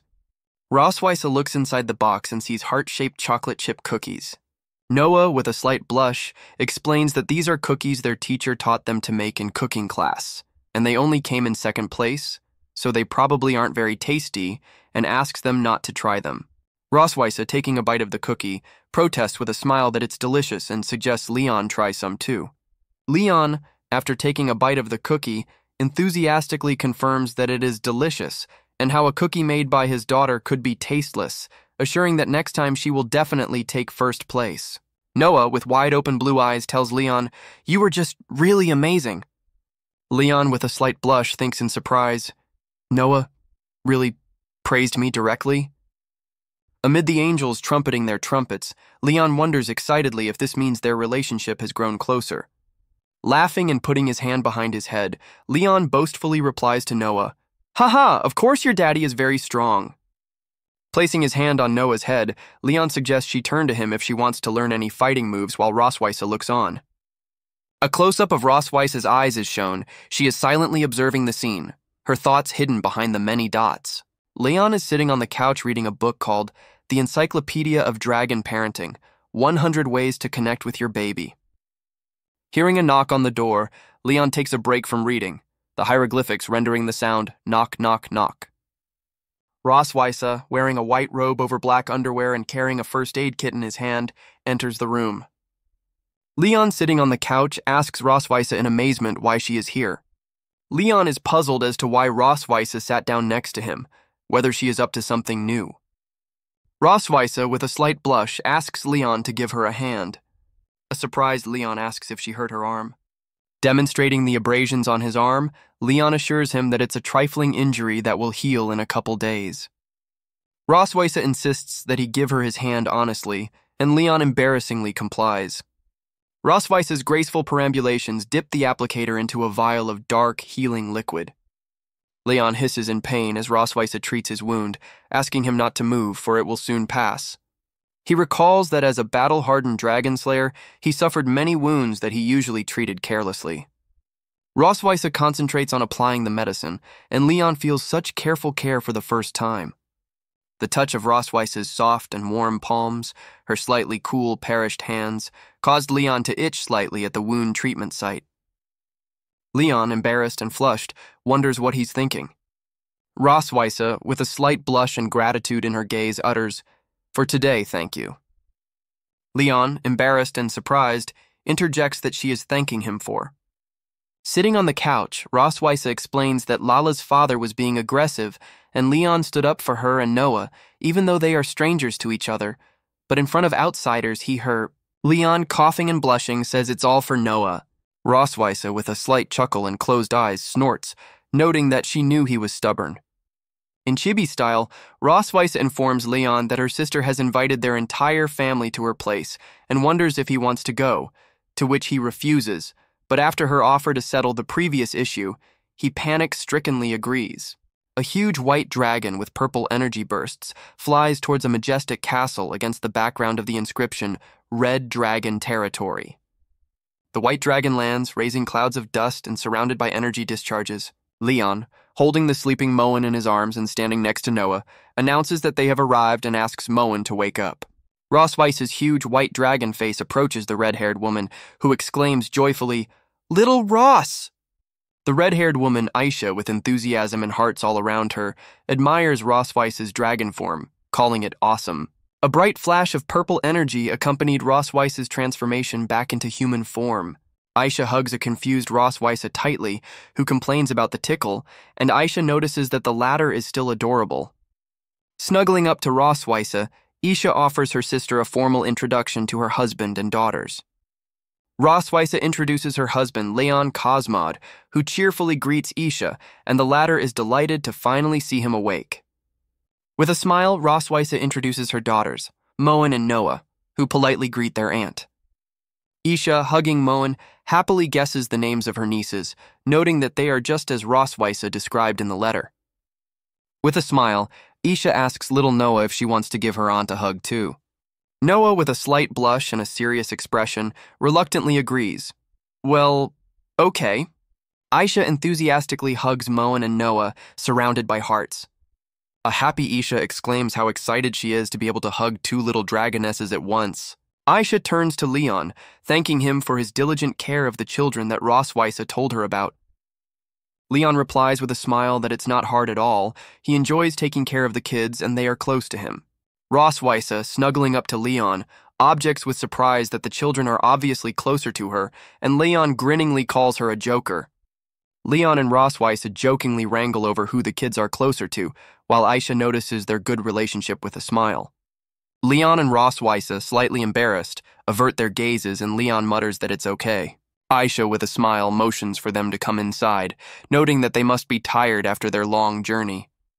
After dinner in the spacious hall, Aisha, standing on the stairs, calls out to the girls, while Leon, Rosweise, Moen, and Noah relax on the couches. Aisha, holding a photo album, asks Moen and Noah with a smile if they would like to see pictures of their mother as children. Moen enthusiastically stretches out his arm, shouting, "I want to see that," while Rosweise exclaims, "What?" in surprise. Isha, running off with the album, teases Rosweise, who demands to hand over the photos, noting that baby Ross seems embarrassed. A close-up shows Aisha and Leon's eyes exchanging understanding looks as Rosweise tries to take the album away. Isha deftly dodges Rosweise, who tries to snatch the album, while Leon in the background happily reaches for it. Leon, album in hand, enthusiastically declares that there is nothing more humiliating than looking at childhood photos and asks to be shown her past, while Rosweise shouts, "Wait!" in a panic. Leon's face expresses extreme surprise as he opens the album and exclaims, "Ah! What's this?" And the album begins to glow. Rosweise asks in horror, "Whoa, what?" Looking at Leon, who, holding up a glowing album, remarks that he didn't expect this side of her, while Moen and Noah shout that they want to see it too. Leon, holding up a photo of young Rosweise in her school uniform, notes with a smile how energetic she was as a student, and explains that this is a photo of little Ross giving a speech as a representative of outstanding students. Young Rosweise, in her school uniform, with a book in her hand and a ponytail, stands confidently in the background of the schoolhouse. Leon, waving the photo around, teases Rosweiss, asking how she got so cold now, and she cries out, "Ah!" Leon, with a smile, whispers to Isha not to get too carried away, or she might be the next target of her taunts, while Rosweiss looks on in bewilderment. Isha, showing Muin and Noah a photo album, says there are lots of pictures of their mother as a baby in front, and they can look through, noting how soft and cuddly she was as a child. Moan and Noah are excited to look at pictures of little Rosweiss, and Moen notes how small Mommy was, and Noah wants to touch her too. Leon and Moen join in the viewing, and Moen exclaims how beautiful Mom is in this picture, and Aisha explains that it's a photo from the day Rosweiss inherited the title of Silver Dragon Queen. In the photo, Rosweiss, wearing a crown and royal attire, sits majestically on a throne. Leon looks at Rosweiss and admiringly notes how cool she is, to which she snorts.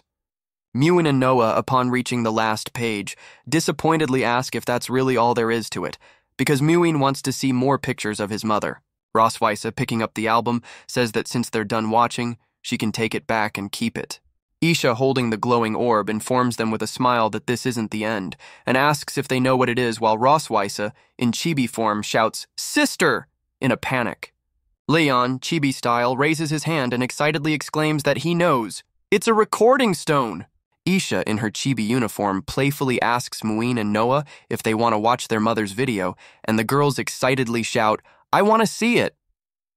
Rosweiss, embarrassed, begs her sister, for the sake of their kinship bond, not to show what's inside.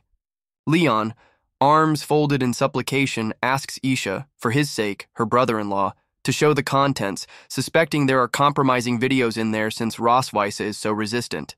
Aisha, with a sly smile and a glowing orb in her hand, addresses her sister affectionately, while Leon and Rosweiss look on. With a wink, Isha offers a compromise. Since this is Leon's first time visiting them, they'll listen to him this time and little Ross next time. Leon excitedly exclaims, "Oh yes," while Rosweiss, clenching his teeth, angrily declares that he will never bring him here again. Ishi's hand activates a glowing blue sphere that emits a distinctive sound. The sphere projects a large holographic image into the living room, and Isha announces that it is a very valuable video. Rosweiss, wide-eyed with horror, recognizes the spot in the video and exclaims, "This is the spot!" In a panic, Rosweiss covers Leon's eyes with her hand, yelling at him not to look, to which he asks in surprise, "Wait, what?" In the holographic video, young Rosweiss sits by the water in her school uniform, and Isha asks off-screen about her criteria for choosing a partner, while Rosweiss embarrassingly asks her sister to stop filming. A close-up of young Rosweiss's face as she, blushing, enumerates that, for one thing, this man's grades should be better than hers, and it would be ideal if he took a lot of first places. Moen and Noah chibi-style listen as young Rosweiss adds in the video that he should be responsible and not hate kids, and Moen asks if Mom is talking about Dad. Young Rosweiss continues in the video that he should be strong but not hurt the weak, have his own code of conduct and not be influenced by his species or the outside world, while Leon, who Rosweiss clamps his mouth over, thinks it's definitely him, and Rosweiss exclaims, "Bah, have you any shame?" Isha comments with an understanding smile that these 3 points are difficult, especially the last one, because many people lose themselves by gaining power and authority. In the video, young Rosweiss is seen looking at the moon and says that if such a man doesn't exist, she doesn't want to force herself to get married.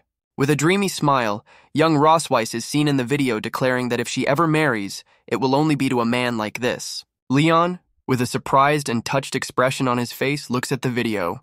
A close-up of Leon's eye reflects his thought, that I am the perfect person in your mind. Rosweiss, laughing, waves it off, saying it was just something she said when she was younger, and Leon, with slight irritation, replies that he understands and she doesn't need to be so embarrassed. Isha, with a sly smile, wonders which one of them started courting first. Leon and Rosweiss, simultaneously pointing at each other, exclaim, he started chasing me first." Rosweiss, with eyes blazing purple with anger, orders Leon threateningly, "Try saying that again." Leon, with a nervous smile, explains that Rosweiss was the first to start chasing him, but he ignored her and then took pity and started courting her himself, to which she nods in agreement.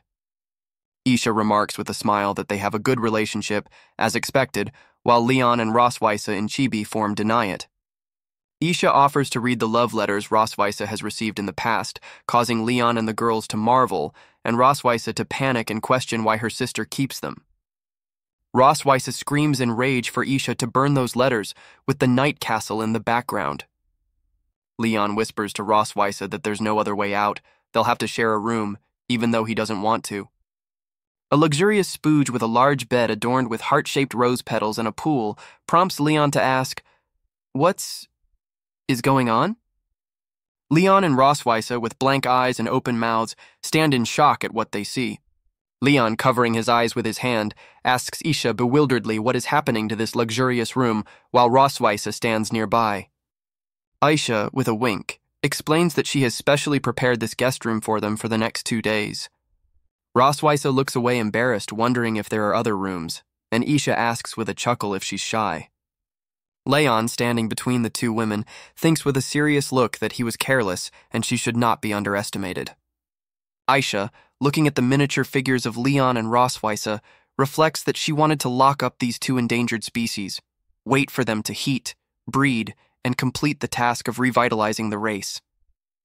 Clutching his head, Leon screams in panic that he wants to get out of here. Isha appeared behind Leon, wondering with icy calmness where he was going, brother-in-law.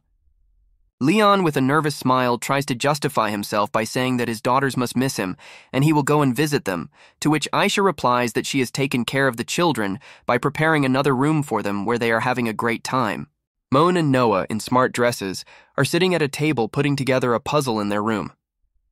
Isha, with a sly smile, wishes Leon and Rosweisa, standing in the doorway, a good rest.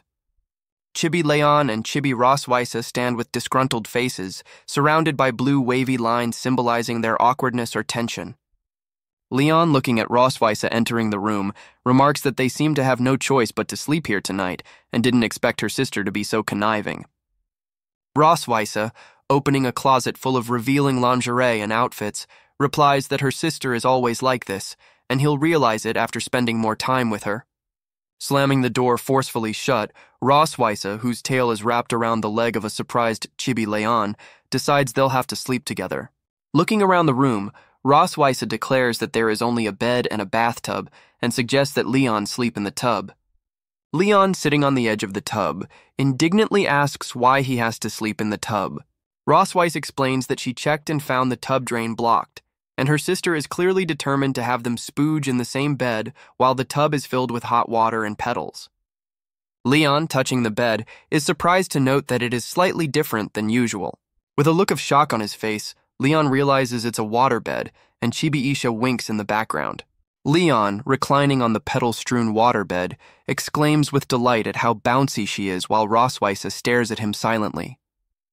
Rosweisa, standing in front of Leon, declares that she will not allow him to enjoy such a comfortable bed alone and offers to sleep together. Leon is perplexed, asking why she's suddenly changed her mind and if she's plotting something unkind against him.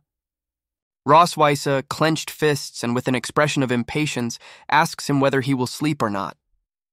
Surrounded by flames and holding a whip, Rosweisa, with a sinister smile, offers to play with all the toys in the closet tonight, while little Chibi Leon grimly refuses. Rosweisa, turning away and heading for the bathroom, says she's going to take a shower first and asks Leon not to peek, to which he replies with annoyance why he would. Leon, in Chibi form, flies out of the room when Rosweisa, not believing him, orders him to go out for a bit and come back later. Left alone, Leon puts his hands behind his head, thinking dismissively that it's not that he hasn't seen her before, he's just sick of it. A close-up of Leon's face expresses sudden surprise as he utters, "Huh?" Isha appears on the balcony in a red dress with a glass in her hand, saying, "Oh?" Isha, standing on the balcony by the drinks table, asks Leon why he's out and where baby Ross is, while he, walking over to her, replies that she's taking a shower and he's out for some fresh air. Isha, holding a bottle of wine against the night sky and full moon, offers Leon a drink with her with a smile. Leon, smiling, eagerly agrees while Isha's hand places the glass on the table. Pouring red wine into 2 glasses, Isha explains that this is the wine little Ross usually likes to drink. Leon thanks Isha, accepting the wine glass from her. Isha remembers how she and Rosweisa used to drink and chat here sometimes, and Leon notes their good relationship. Fondly, Isha says that she has watched Rosweisa grow up for the past 50 years, and after she became queen and left, they exchanged letters. And over a year ago, Rosweisa announced her marriage and pregnancy. Aisha's hand holds one of Rosweisa's letters, and she notes that although her sister is married, there was a sense of sadness in her letters. Isha recalls Rosweisa writing that Leon is not in good health, sleeps long, and can't be with her, amid images of a pregnant Rosweisa and a sleeping Leon. Leon, with a serious expression on his face, reflects that Rosweisa, forced to carry the child of her nemesis, spent her pregnancy alone and could only write letters to her sister to pour out her sorrow, must be living a miserable life. Aisha laughingly admits that she thought at the time that she thought Rosweisa had married an irresponsible, lazy, and useless male dragon, making Leon wince. Leon, laughing embarrassedly, asks Aisha if he really looks like such a dragon. Isha, with a sly look, notices that after briefly interacting with Leon tonight, he really doesn't seem like trash, and perhaps there's a reason for that. Aisha goes on to say that it also makes her more confident that baby Ross loves Leon while he's drinking wine. Leon, with a glass of wine in his hand, exclaims, in surprise upon hearing Isha's words. The image of Rosweisa arises in his mind, and he thinks perplexedly, Rosweisa, does she loves me? Leon, waving away, mentally exclaimed, go away, just think about it, it's impossible, how could that evil dragoness love me? Isha wonders with a chuckle if Leon is embarrassed, noting that he doesn't know her sister at all. Leon, averting his gaze, thinks that yet he still has to pretend to be in love in front of her sister. With a fake laugh, Leon turns to Isha. Ah ha ha ha ha ha. Sister, you're right, we are in love with each other. Isha, chibi style, with a glass of wine, says she can judge that by how they get along with each other, while Chibi Leon smiles embarrassedly. Aisha notices that little Ross doesn't express her feelings very well, and Leon is the first dragon other than her that Rosweisa acts like this with.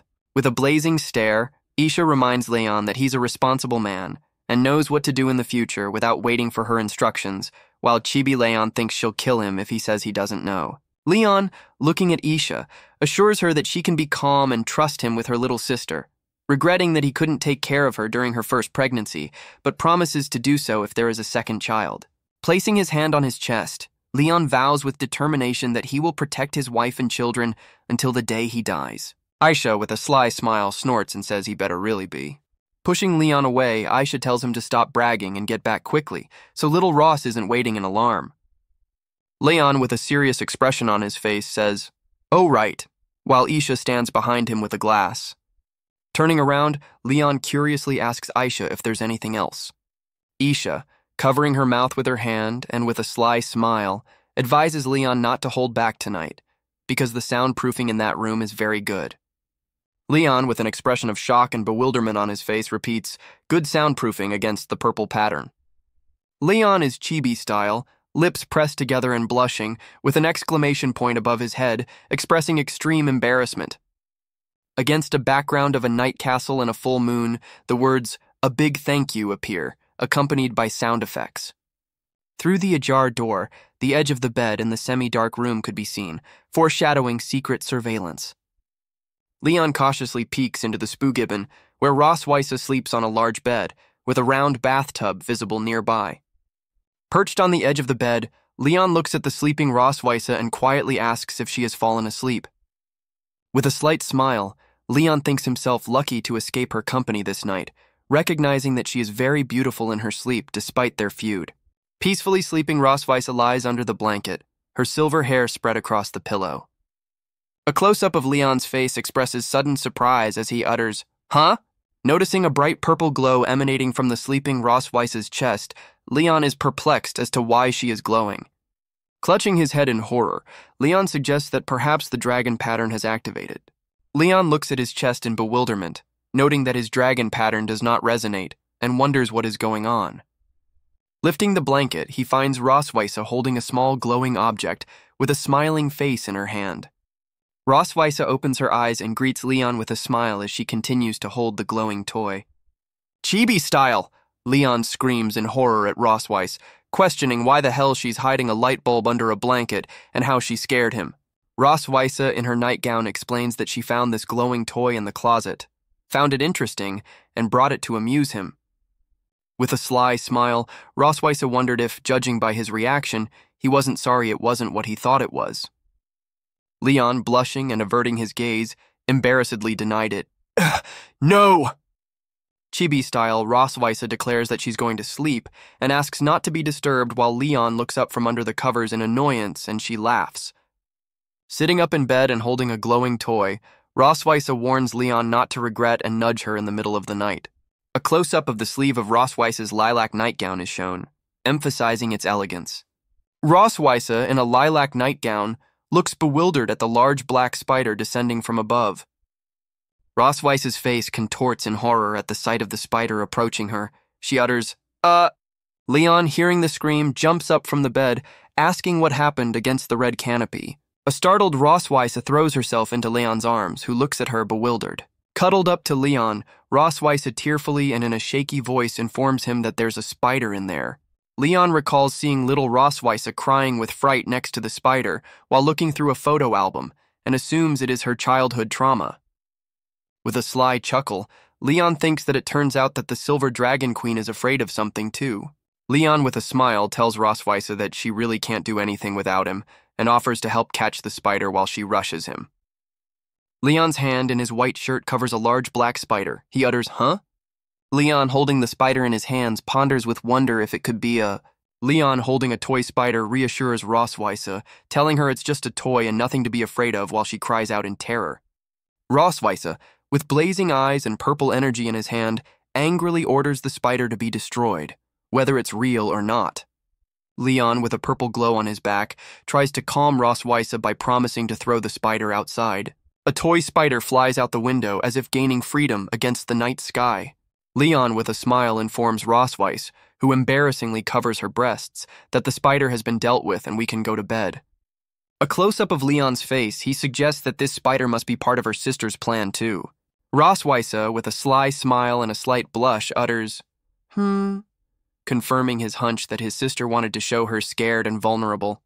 Sitting on the bed, Rosweise suggests that Leon sleep outside and she will sleep inside. Leon, with a smile, replies that there's no problem and she can sleep wherever she wants. Leon and Rosweise are lying in the same bed under a blanket, looking in different directions, a dotted line above them symbolizing awkwardness. Leon, lying in bed next to Rosweise, offers to hold his hand if she's still scared. A close-up of Rosweise's eyes is shown. She looks at Leon with surprise and slight embarrassment. Rosweise, averting her gaze and blushing slightly, snorts, since you say so. Rosweise's hand gently touches Leon's arm, their dead bodies almost touching. Leon asks bewilderedly how anyone can feel safe with only a pinky finger to hold on to, and how he can hold her. Leon's hand decisively covers Rosweise's arm, their dead bodies intertwined. With a slight chuckle, Leon corrects Rosweise. "Silly, hold it like this," showing her how to hold her hand properly. Leon and Rosweise are lying in bed holding hands and looking at each other with different expressions. Rosweise, eyes closed and blushing, is perplexed as to how this man can hold her hand so nonchalantly, and is she not the only one who feels awkward? In chibi style, the two Rosweise, embarrassed and angry, convince themselves that she, the queen of the Silver Dragons, is responsible for her actions, and there is no shame in simply holding hands. Leon asks Rosweise why her hands are always so cold, and she replies that she was born with a cold body, and wonders if he's nervous since he has sweaty palms, to which he replies that she is. A close-up of Rosweise's face, she thinks Leon's hands had calluses and tiny scars from years of holding a sword. They were a little rough but very warm. Their intertwined parishes are shown in close-up, and Rosweise thinks it's as if an electric current has run through the place where they touch. Rosweise's face with a slight blush and a pensive expression, she stares silently, a dotted line above her. Leon, looking at the night sky outside the window, asks Rosweise about her criteria for choosing a man mentioned earlier, to which she replies that that was a long time ago and she has no standards now. Rosweise and Leon are lying in bed under the same blanket, their eyes closed, they look peaceful. Chibi-style Leon, with eyes wide open and hands at his cheeks, exclaims that he can't sleep at all. Leon, lying in bed, looks at the sleeping Rosweise and wonders if she has fallen asleep. A close-up of their intertwined hands is shown, and Leon thinks his fallen men are a little numb from being in one position for so long, and it's probably possible to move them discreetly. Roswitha, with closed eyes and a slight blush, thinks this guy, if he wants to, let him just hold her hands. Why is he touching her? Roswitha looks reproachfully at Leon, mentally resenting how the captive dares to touch his mistress. Determined to return the favor, Roswitha reaches under the blanket for Leon. Leon's face contorts from the sudden sensation accompanied by a bright flash. Leon, lying next to a sleeping Roswitha, is perplexed as to why her hand keeps touching his. Their perished bodies intertwine under the blanket, and Leon notes how soft her body is and how ticklish their touch is. As he approaches Roswitha, Leon feels a strange, wild sense of hunger growing in his heart. A close-up of their faces is shown, and Leon admits to himself that he really wants to. Looking at Roswitha, Leon realizes his strong desire to do something more. Their faces are very close, their gazes full of tension and embarrassment. Leon hovered over Roswitha, their bodies almost touching, foreshadowing the closeness. Today night only! Leon and Roswitha, with a blush on their cheeks, ready to merge in a kiss. Leon finds himself on top of Roswitha on the large bed, her tail wrapped around him. Lying beneath him, Roswitha says his name with a slight blush and a languid look. Leon. Leon, embarrassed and with a gentle smile, answers her with a quiet, Their faces come closer for a kiss, and the text explains that the dragon mark does not react when two experience the purest mutual appreciation and desire. Leon and Roswitha's lips almost touch in anticipation of a tender kiss. Leon's hand rests on the pillow next to Roswitha's head, their closeness peaking. Suddenly, a large toy spider descends on a string between their faces, interrupting the intimate moment. Aisha's gloating laughter echoes outside the window of the luxurious mansion as she shouts, "Don't be afraid, I got him! Don't let the dragon flame out!" Aisha, with a sly smile and a full moon in the background, wonders if it's time for them to discover the surprise she's prepared. Leon gently hugs Roswitha, who snuggles up to him and reassures her, telling her it's okay. A toy spider surrounded by hearts is shown against the backdrop of a blooming garden, and Leon mentally notes that he has checked everything thoroughly, and there are no other mechanisms. They are alone. Leon, with a slight blush and his eyes closed, continues to embrace Roswitha, who snuggles against his chest, and the sounds of their rapid heartbeats can be heard. Roswitha, snuggled up to Leon and looking at him, is embarrassed to notice that his heart is beating so fast. A close-up of Leon's face, he confesses, embarrassed that he too is afraid of spiders.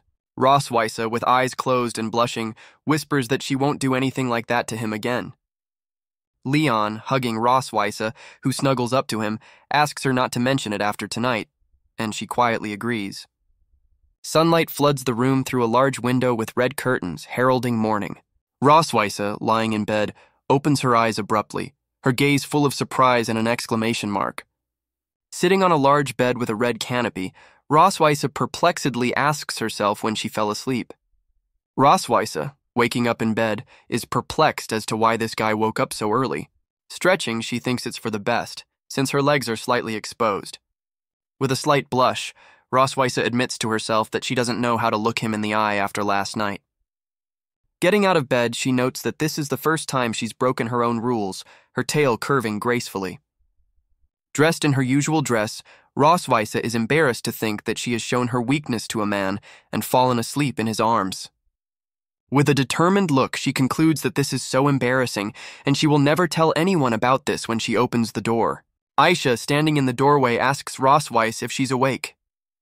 With a sly smile, Aisha wondered how her night had gone and if it had been exciting.